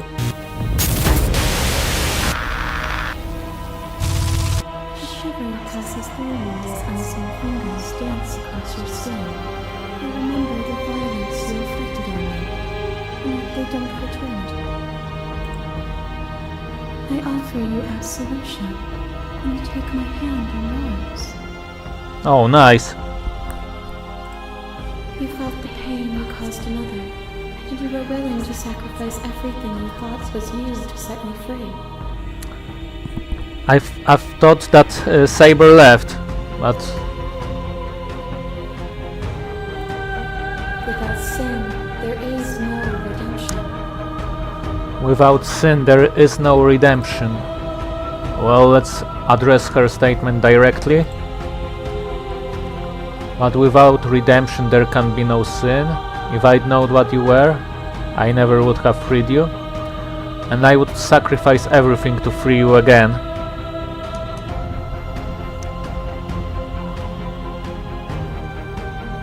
Well, I'm going with that, and I would sacrifice everything to free you again. And yet there is nothing left for you to sacrifice, so long as you accept me with open arms. A thought is a vine, and some thoughts nurture thorns that bleed the soul, and endless growth that blots your vision and strangles your trust. When I succumbed to myself, you patiently stood by me and cut the thistles that rooted in my skin. Your compassion is what freed us both, but compassion is a thing that must be nurtured, and you cannot nurture that which cannot change. Oh my, I really love this quote. I have to read it aloud. Your compassion is what freed us both, but compassion is a thing that must be nurtured, and you cannot nurture that which cannot change. Well, I so agree with her here. The change is necessary for us to progress.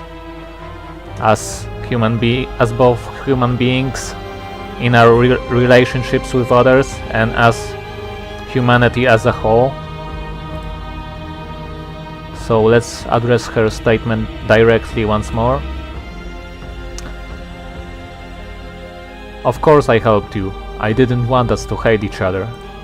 Then help me again. We are each other's liberation. Your little red has a stake into your body, and another, and another, and another.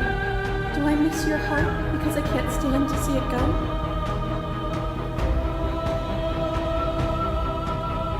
Yeah, I agree, but I wanted to just, voice act the part of the protagonist, the long quiet. Oh, and that's another quote I really love. Your lover drives a stake into your body, and another, and another, and another. Do I miss your heart because I can't stand to see it go? It's so beautifully, masterfully put. But the stakes meant nothing to you. You had a desire, and you set that desire free. You lifting me and me lifting you, forever and ever and ever, consumed by true belief there was nothing that could hold us back. Okay, let's address her statement directly. That feeling never left me. Oh, it sure never has. Then there's no need for you to fight what we are. Whenever you're ready, we can live together, hand in loving hand.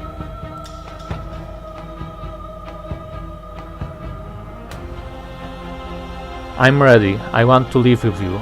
Stop the fight early and surrender. Well, we've already seen all the vessel's arguments, and I want to live with her, so I'm committing to right to the end. Nothing brings me greater joy than to hear those words. The final peace lies with you. Free yourself.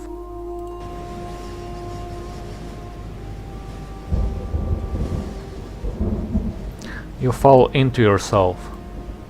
The body of an ancient creature stirs from its hibernation, and you feel sensation in limbs you once couldn't fathom. Everything here, except for her, is you. You feel your wings spanning a cosmic scale, but twisted and crumpled and bound in agonized tension to a finite plane. You can feel the glass of the construct pressing in on you, confining you across infinite sides and infinite angles. You push back and strain against it, but it does not yield. I love you. Oh, I love you too, princess. Shifty, the shifting mount. Take her hand.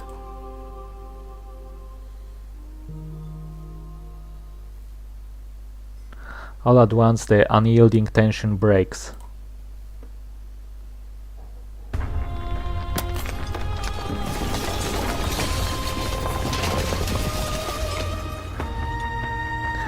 You are free, and she is with you. It's magnificent. Well, it surely is, princess. There are no words, no thoughts to describe absolute reality, something that simply is. What happens now? Everything. Just like it always has been. And just like it always will be. Let's step into the infinite.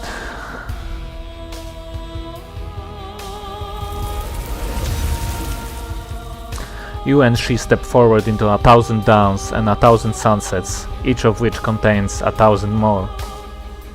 You exist and you are aware, just as you have always been, and just as you will always be. Though conflict is in your nature, the two of you will never be alone, and the two of you will never know fear. You and she are finally home.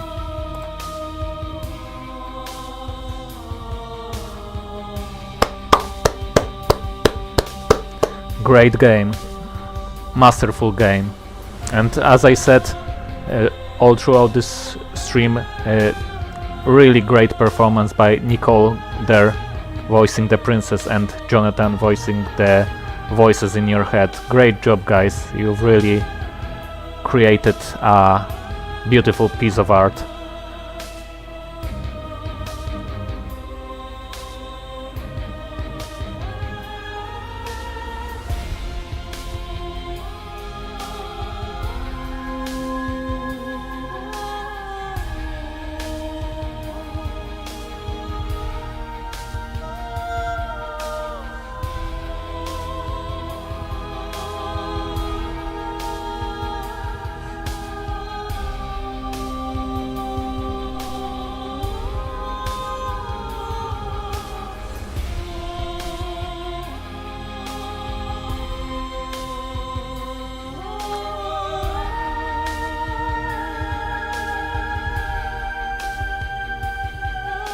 Laundry bear.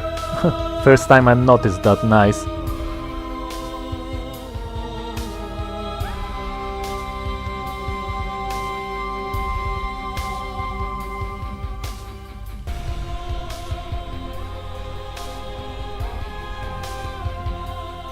Oh, nice Markiplier skill. It's thanks to him that I know this game.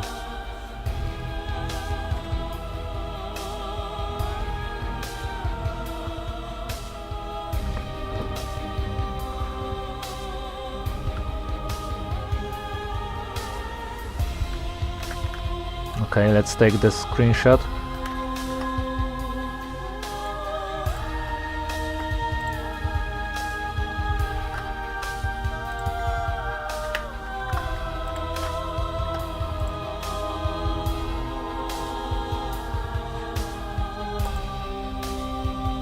Okay, I'm already on the Discord, so I won't do that.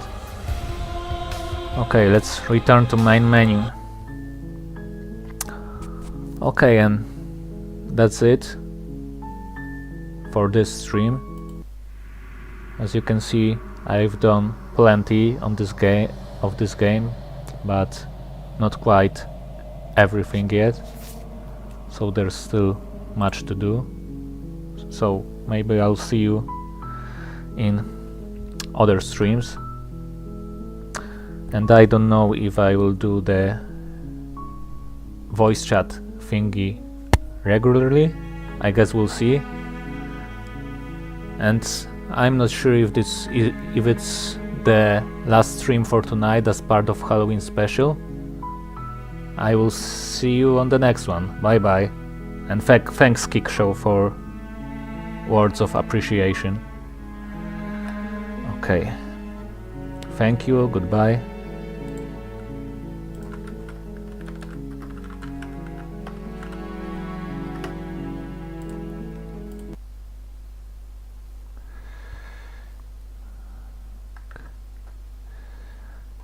And that's